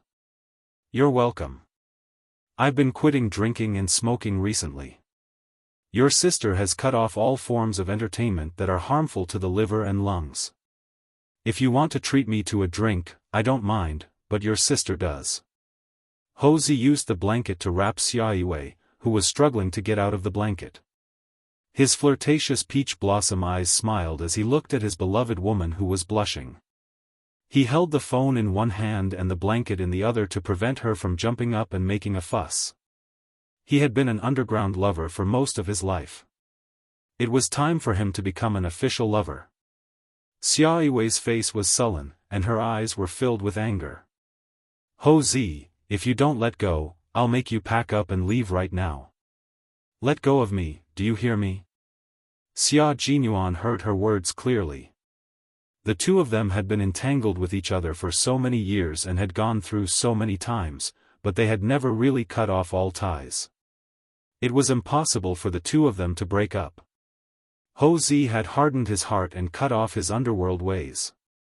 It took him 2 years to clear his name. He knew that Xia Yiwei would not be able to dump Ho Zi and marry another man. Seeing that the two of them had reconciled, Xia Jinyuan did not say much. He only said one more thing before hanging up the phone, Brother Z, old madam has been waiting for my sister to get married and have children. Don't worry, don't worry. I'll definitely let old madam get what she wants. I'm hanging up first. I'm still a little scared of your sister's temper. Last night, she wanted me to kneel on 2 bowls. Now, she's so scared that she wants me to kneel on cactus. Ho Zi, shut up. Give me the phone. Xia Yiwei, who was wrapped up like a cocoon, roared. Just by listening to her voice, one could tell that Secretary Xia was not as intellectual and dignified as she usually was. Xia Jinyuan was not interested in eavesdropping on other people's private matters. He was about to hang up, but when he heard that Xia Yiwei still had something to say to him, he moved the phone away from his ear. He did not want to overhear the fun between the two of them. Yes, yes, yes. Baby, are you going through menopause? Why is your temper getting worse? Ho Zi was a gangster and did not mind talking dirty. Now that he had finally won the heart of his beloved woman, he coaxed her and approached her step by step, making it impossible for her to leave him. Chapter 1849. Xia Yiwei, who struggled out of the blanket, was choked by the word menopause. If it weren't for the fact that she had something to discuss with Xia Jinyuan, Xia Yiwei would have rushed into the bathroom and poured a glass of cold water on his face. Since she had something important to discuss, she only gave him a cold stare. Her snow-white arm came out of the blanket, revealing the kiss marks on the inside of her arm, adding to the ambiguous atmosphere. Old 6, tell Xiao Yi to be careful. We've been investigating the person behind Yi Jifan for several years, but we haven't been able to find any clues. If they can still guarantee his promotion, the water here is not ordinary. She could see how much Old Sixth cared about Xiao Yi, and Xiao Yi was indeed not bad. It was Old Sixth's blessing to be able to marry her. She only hoped that the two of them could be safe and sound and not have any twists and turns. I tried to ask the governor, but I didn't get anything. Yi Jifan's resume was clean, and his political achievements were excellent. It could be said that he could achieve some political achievements no matter what position he was in. It was as if he was born to be an official. The more he was like this, the more suspicious it was. Xia Yiwei treated Yi Qian as her family. Otherwise, she would have completely ignored him. After several years, she still couldn't find any information. It was clear that the person behind Yi Jifan was extraordinarily powerful. Xia Jinyuan had always known that the person behind Yi Jifan was extraordinarily powerful. Otherwise, with Yi Jifan's seemingly good political achievements that didn't bring any benefits to the people, it was impossible for him to be promoted so quickly. Now that he had connections with the Du family, it gave family Xia a chance. Hearing this, she said calmly, "Continue to help me keep an eye on him. If you can't find any loopholes in him, his daughter will become his loophole." With Ho Zi's methods, Yi Jifan's daughter must be living a prosperous life in France. As if thinking of something, his eyes darkened and he said, "Sister, ask his secretary to find an opportunity to ask if he still has the intention of sending his daughter to the military. If there was, then Du Kaiwei would definitely arrange for Yi Ying, who had heart problems, to enter the army. Her reputation in the country was ruined, and she had a bad record abroad. Regiment Commander Du, if you really want to repay that stab, then please arrange for Director Ye's daughter to join the army." Xia Yiwei was the secretary of the leader of the southern province. It was much more convenient for her to keep an eye on Yi Jifan. Moreover, Yi Jifan's secretary was friends with Xia Yiwei. It was not suspicious for her to ask some non-work-related questions. Tell sixth brother that he doesn't need to worry about France. Just focus on his own things. I'm not capable of handling the matters in the army, but I can still contribute to the matters outside. Ho Zi, who was about to get dressed, leaned over and kissed Xia Yiwei on the cheek, leaving the two siblings alone. He had to go downstairs to prepare lunch for his wife. If he didn't prepare lunch now, dinner would be ready. Xia Jinyuan didn't talk for a long time. He had just finished the training, so he was actually a bit tired. When he took out his phone and saw Xia Yiwei had sent him a few text messages, "Call me back as soon as you see me." In front of him, Yi Qian was still standing quietly in the same place. There was a smile in his dark eyes. He slightly moved his ankle that he sprained last night, and then strode straight towards Yi Qian. Everyone was wearing a jungle combat uniform. The paint on their faces was smeared with sweat, making them look even more unrecognizable. There were still a few comrades who hadn't come back yet. While waiting, they didn't forget to exchange their training experience and tactics with each other. Diving for a long time requires you to finish it in one go. You can't stop at will in case of insufficient oxygen. However, for a long-distance march in the mountains, we must strike a balance between work and rest. When we need to run, we must increase our speed.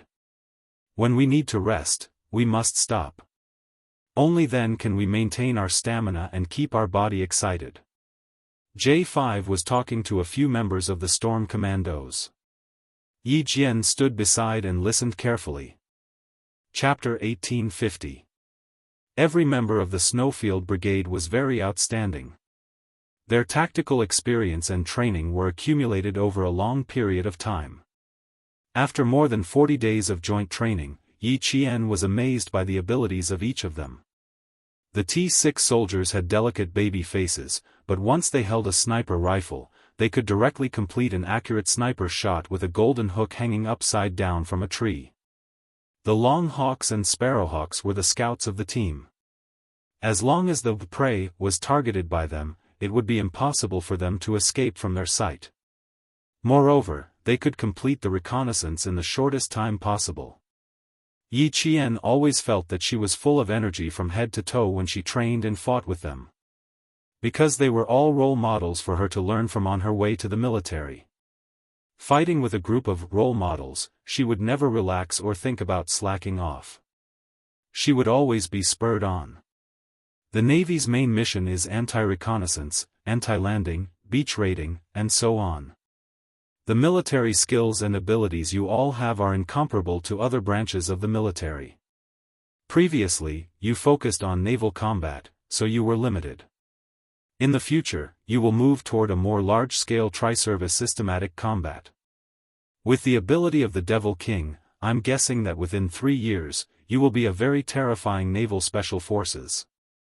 Brothers of the Storm Team, I'm looking forward to the establishment of the 2nd Tri-Service Special Forces. Your predecessor was the military's Emergency Mobile Combat Force in the 1990s. In case of an emergency, you can be directly commanded by the General Staff Department. With such a powerful predecessor, there should be a tri-amphibious special knife-wielding unit.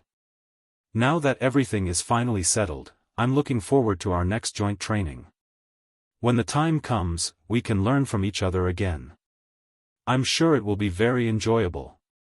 Just as J5 finished speaking, Yi Qian saw Xia Jinyuan, who was standing in the distance making a phone call, walking towards him. He smiled at him, then looked away and focused his attention on J5 again. Why did J5 say that he was looking forward to it? It had to be from the beginning of the 1990s when someone in Tai provoked our country, causing our entire army to be in a state of readiness for war from the second half of 1995. From 1995 to 1996, danger appeared again, and there was a transfer of troops from the south to the north.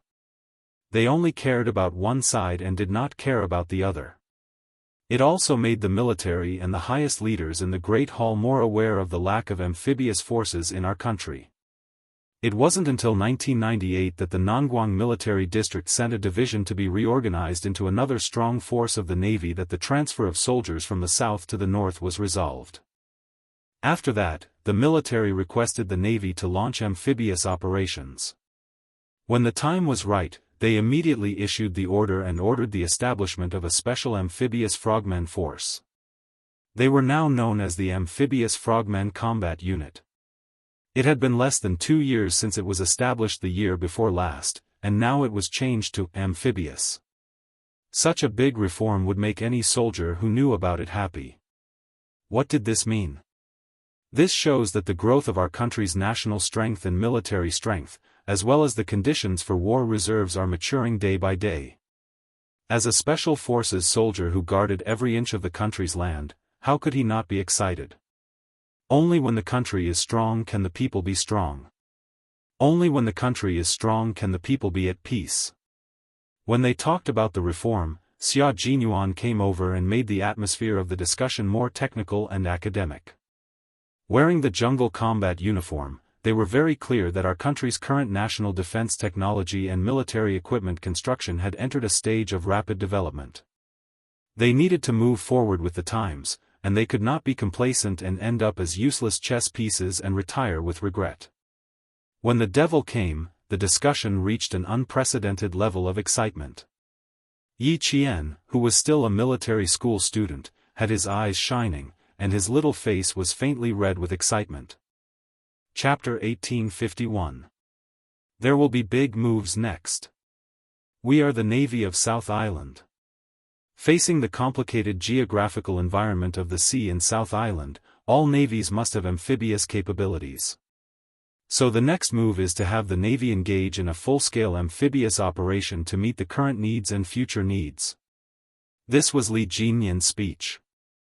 After hearing it, Yi Qian gave him and Xia Jinyuan many thumbs up in her heart. Although she didn't care about military affairs in her previous life, she had seen on TV that our army had held several large-scale exercises at sea in the next 10 years, which was the full-scale amphibious operation that Li Jinyan was talking about now. The future hadn't come yet, but they had already realized and prepared for it. Yi Qian could already hear the ups and downs of her excitement. The blood in her body flowed faster, and she was so excited that small beads of sweat appeared on the tip of her nose. How lucky she was to be able to fight side by side with them. When we move from mechanization to digitalization, there will definitely be a full-scale three-army drill. Those who sail on the sea, fly in the sky, and run on the ground will all gather. Brothers, when we meet again at that time, how delightful it will be. How delightful, how delightful. As a female soldier, Yi Qian was even more ambitious when she heard this, and she couldn't calm down for a long time. Life was like a white steed passing through a crack, and in the blink of an eye, she disappeared between heaven and earth. In her previous life, she died an ordinary and cowardly death, so in this life, she must not waste her time. She must live a vigorous life. Those insidious villains were nothing. They spent their lives calculating, but they didn't know that they miscalculated their own lives. Whether it was Yi Ying or Du Jiai, their world didn't have magnificent scenery, only darkness like a trench. Yi Qian's world was vast and boundless, and the army was her life stage. She would dance the most beautiful dance and live the most brilliant life. Come on, stack one. Stack one for the many times we will train and exercise together in the future. When the time comes, no one can be left out. In the depths of the dense forest, dozens of big hands were stacked. As there were too many people, some of the brothers stepped on another brother's knee and sat directly on his comrade's shoulder. To the special forces, this kind of stacking was a piece of cake. 22 Army Special Forces soldiers and 22 Navy Special Forces soldiers formed two teams. Their outstretched hands were stacked on top of one another. Because they were all wearing camouflage suits for jungle combat, there were also strips of lucky camouflage on the outside. From afar, they looked like two big trees with vines growing out of them. It was a spectacular sight. Qing Niao, our bridge is yours. Let's go. The comrade sitting on the top floor shouted. Yi Qian, who was the last to reach the top, jumped and ran. The comrade on the second floor reached out and firmly grabbed her outstretched hand. With a lift, Yi Qian agilely climbed to the second floor, then quickly climbed to the third floor. She stood in the middle like a flagpole between the two teams. She stretched out her arms and placed her hands on top of the large hands of her comrades. 1, 2, 3, for our next meeting in the future, all the best. Come on. Come on. All her comrades shouted together. Their voices weren't loud, but they were so uniform that it was as if one person was saying it. Although their voices were low, their momentum was great, like the low chime of a morning bell that reverberated in the depths of the valley. This was the friendship of a comrade, a friendship that went through life and death, and entrusted their backs to each other. Although they didn't make a sound, it was as deep as the sea and as vast as the sky. Chapter 1852. The promise of not one less was their promise to each other, as well as to themselves. However, they were special forces soldiers who walked on a knife's edge.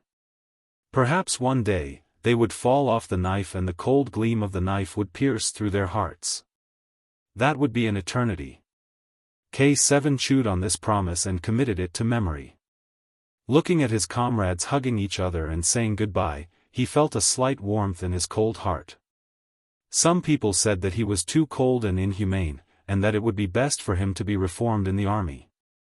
Perhaps he would be able to cover his face with his heart by going through life and death situations with the soldiers. He didn't say no, and a week later, someone sent him to the army. How many years had it been?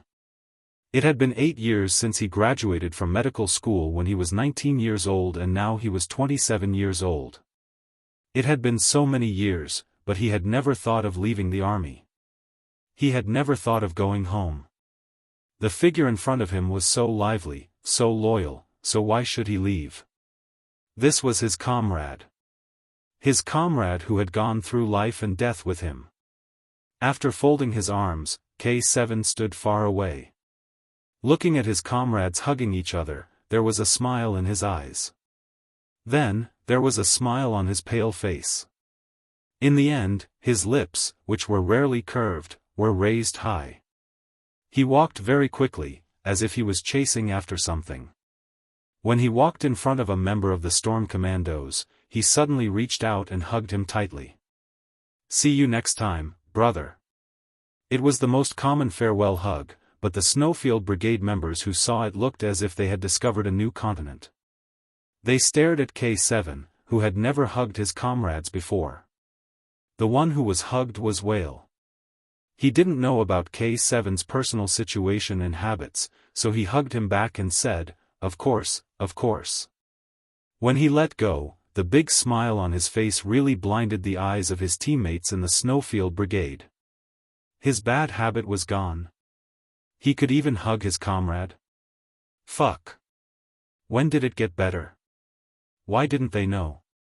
Yi Qian didn't know either, but he noticed that Xia Jinyuan and the others' expressions were a little strange, so he asked softly, "Why are you guys so shocked when K7 hugged Whale? Isn't that normal?" "It's not normal." K7, who graduated from medical school at the age of 19, never hugged anyone.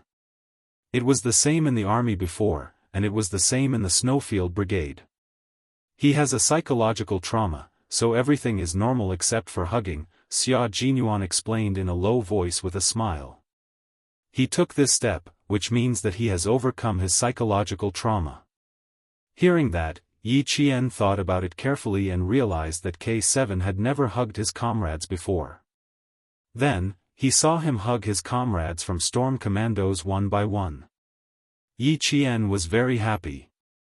Overcoming psychological trauma was not an easy task. "Qing Miao, I'm afraid it won't be easy for us to meet again after this farewell. You're a female soldier and the female soldier I admire the most." The great Whale walked over. He couldn't give the female soldier a solid hug, so he just hugged her lightly before letting go. He looked at her with his bright eyes and smiled gently but reluctantly. "Our team is also your team. You are welcome to come and train with us often. The Demon King will also be very happy to have you here." Xia Jinyuan heard the first part of the sentence very well, but the last part made him raise his eyebrows. Why did it sound like there was another layer of meaning? Yi Qian answered seriously, "You guys still have a lot of skills that I haven't learned yet. As long as there are arrangements, I will definitely return to the team." "Ha ha ha, sure, we'll all be waiting for you." Whale's laughter became louder. Chapter 1853. At this moment, they were all looking forward to meeting each other again. They could train together again. The sea, the mountains, the highlands, the Gobi Desert. They had been through all these together. If there was a chance, they would do it again.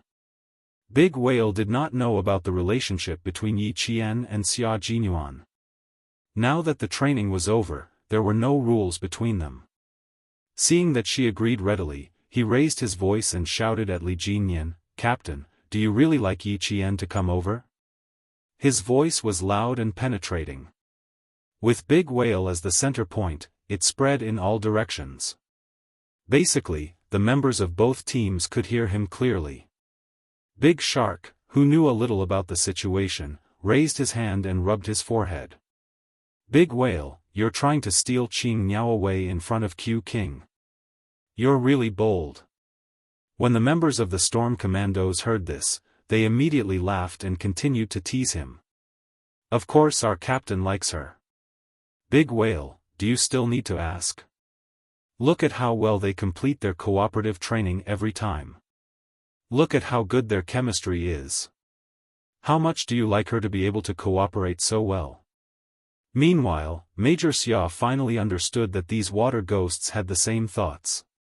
They were trying to matchmake his little fox and the Devil King. When the members of the Snowfield Brigade heard this, they could not take it lying down.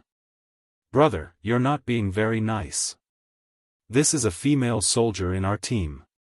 One moment you were reluctant to let her go, and now you want to steal the beauty of our team. Brother, let's have a good chat. Who was the loudest just now? I can't tell that you guys have such thoughts. Let's go, let's find a quieter place to have a good chat.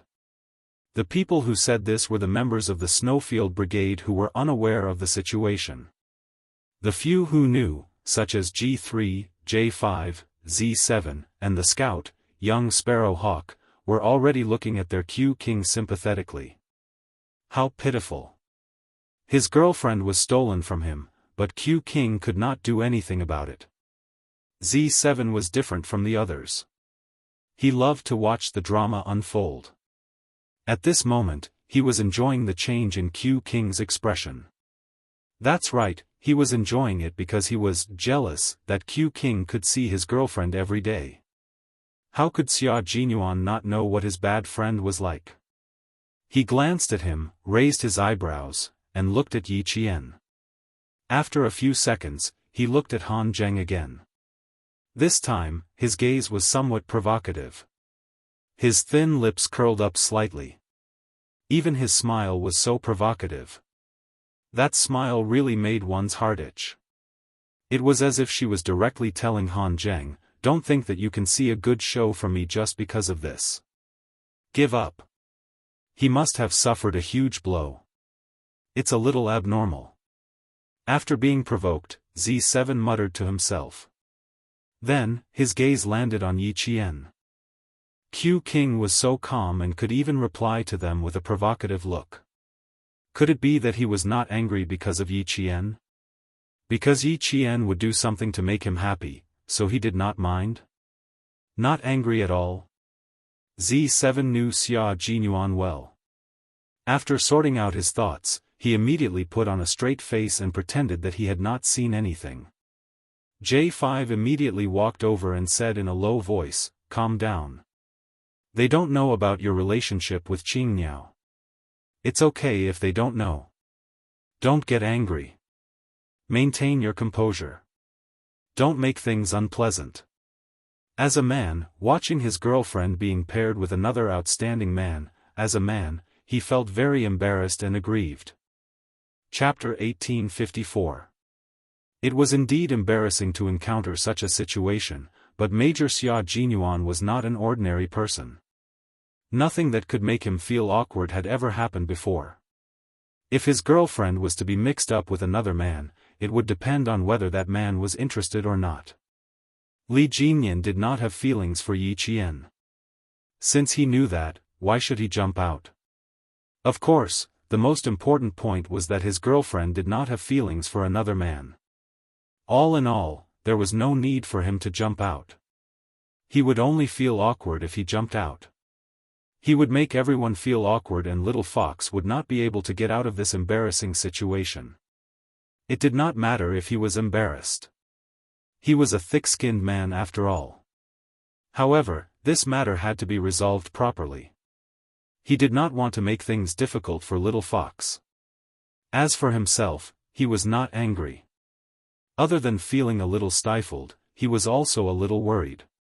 He was worried about when his identity would become open and aboveboard. However, he still had to put on an act. He had to let Little Fox know how aggrieved he was as a boyfriend who could not be exposed to the public. When he heard this, he said, "Don't worry.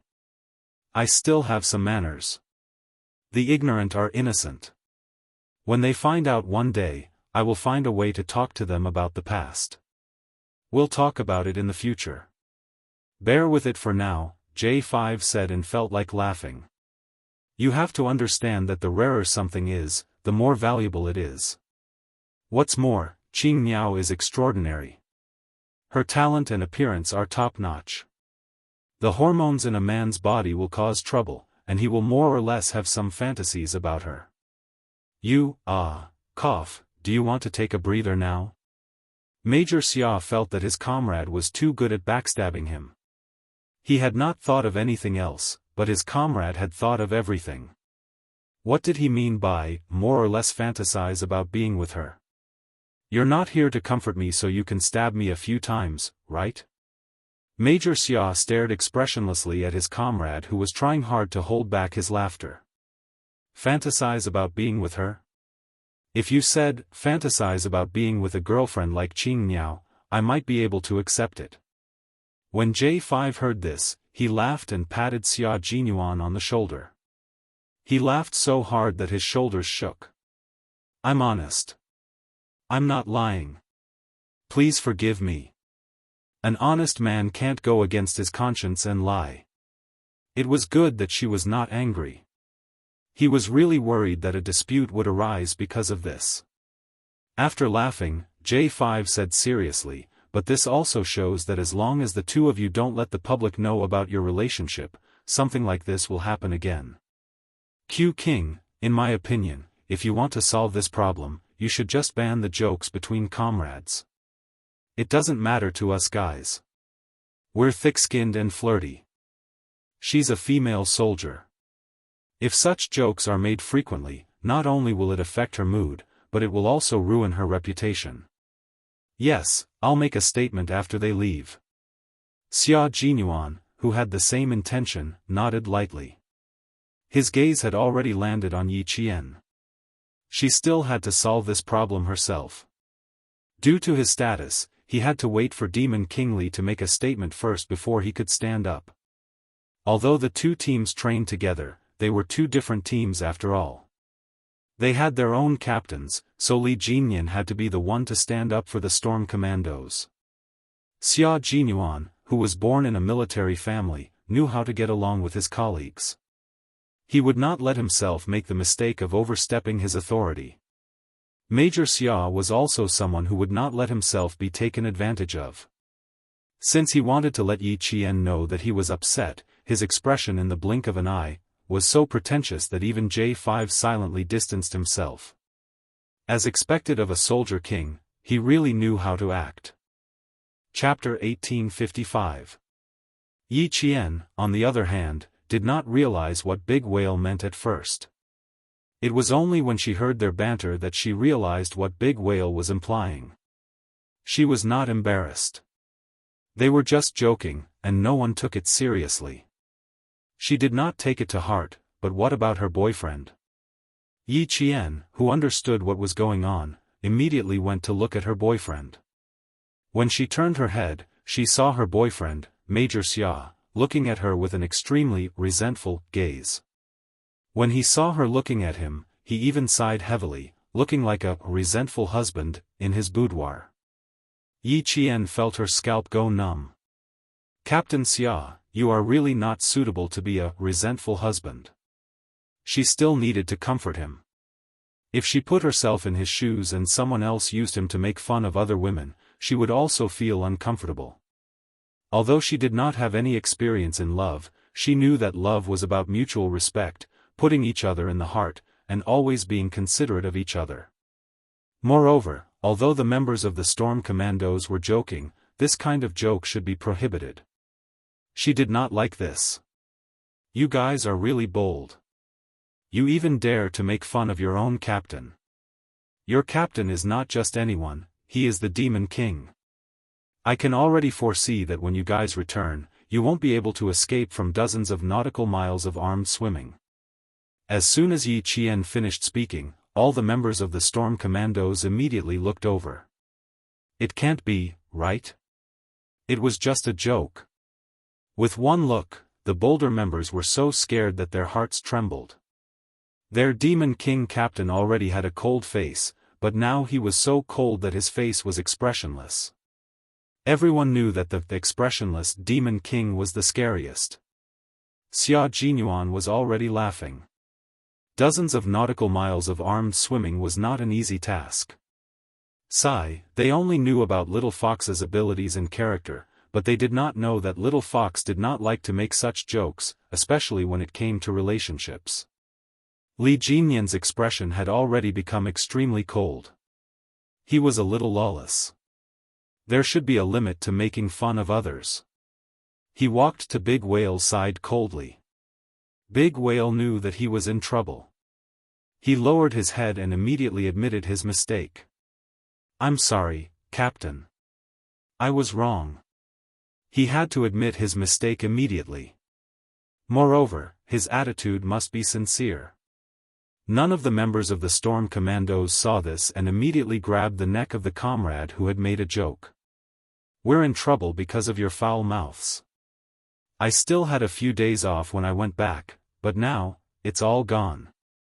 Just as he finished speaking, the Demon King said coldly, "I originally planned to give you 3 days off to rest.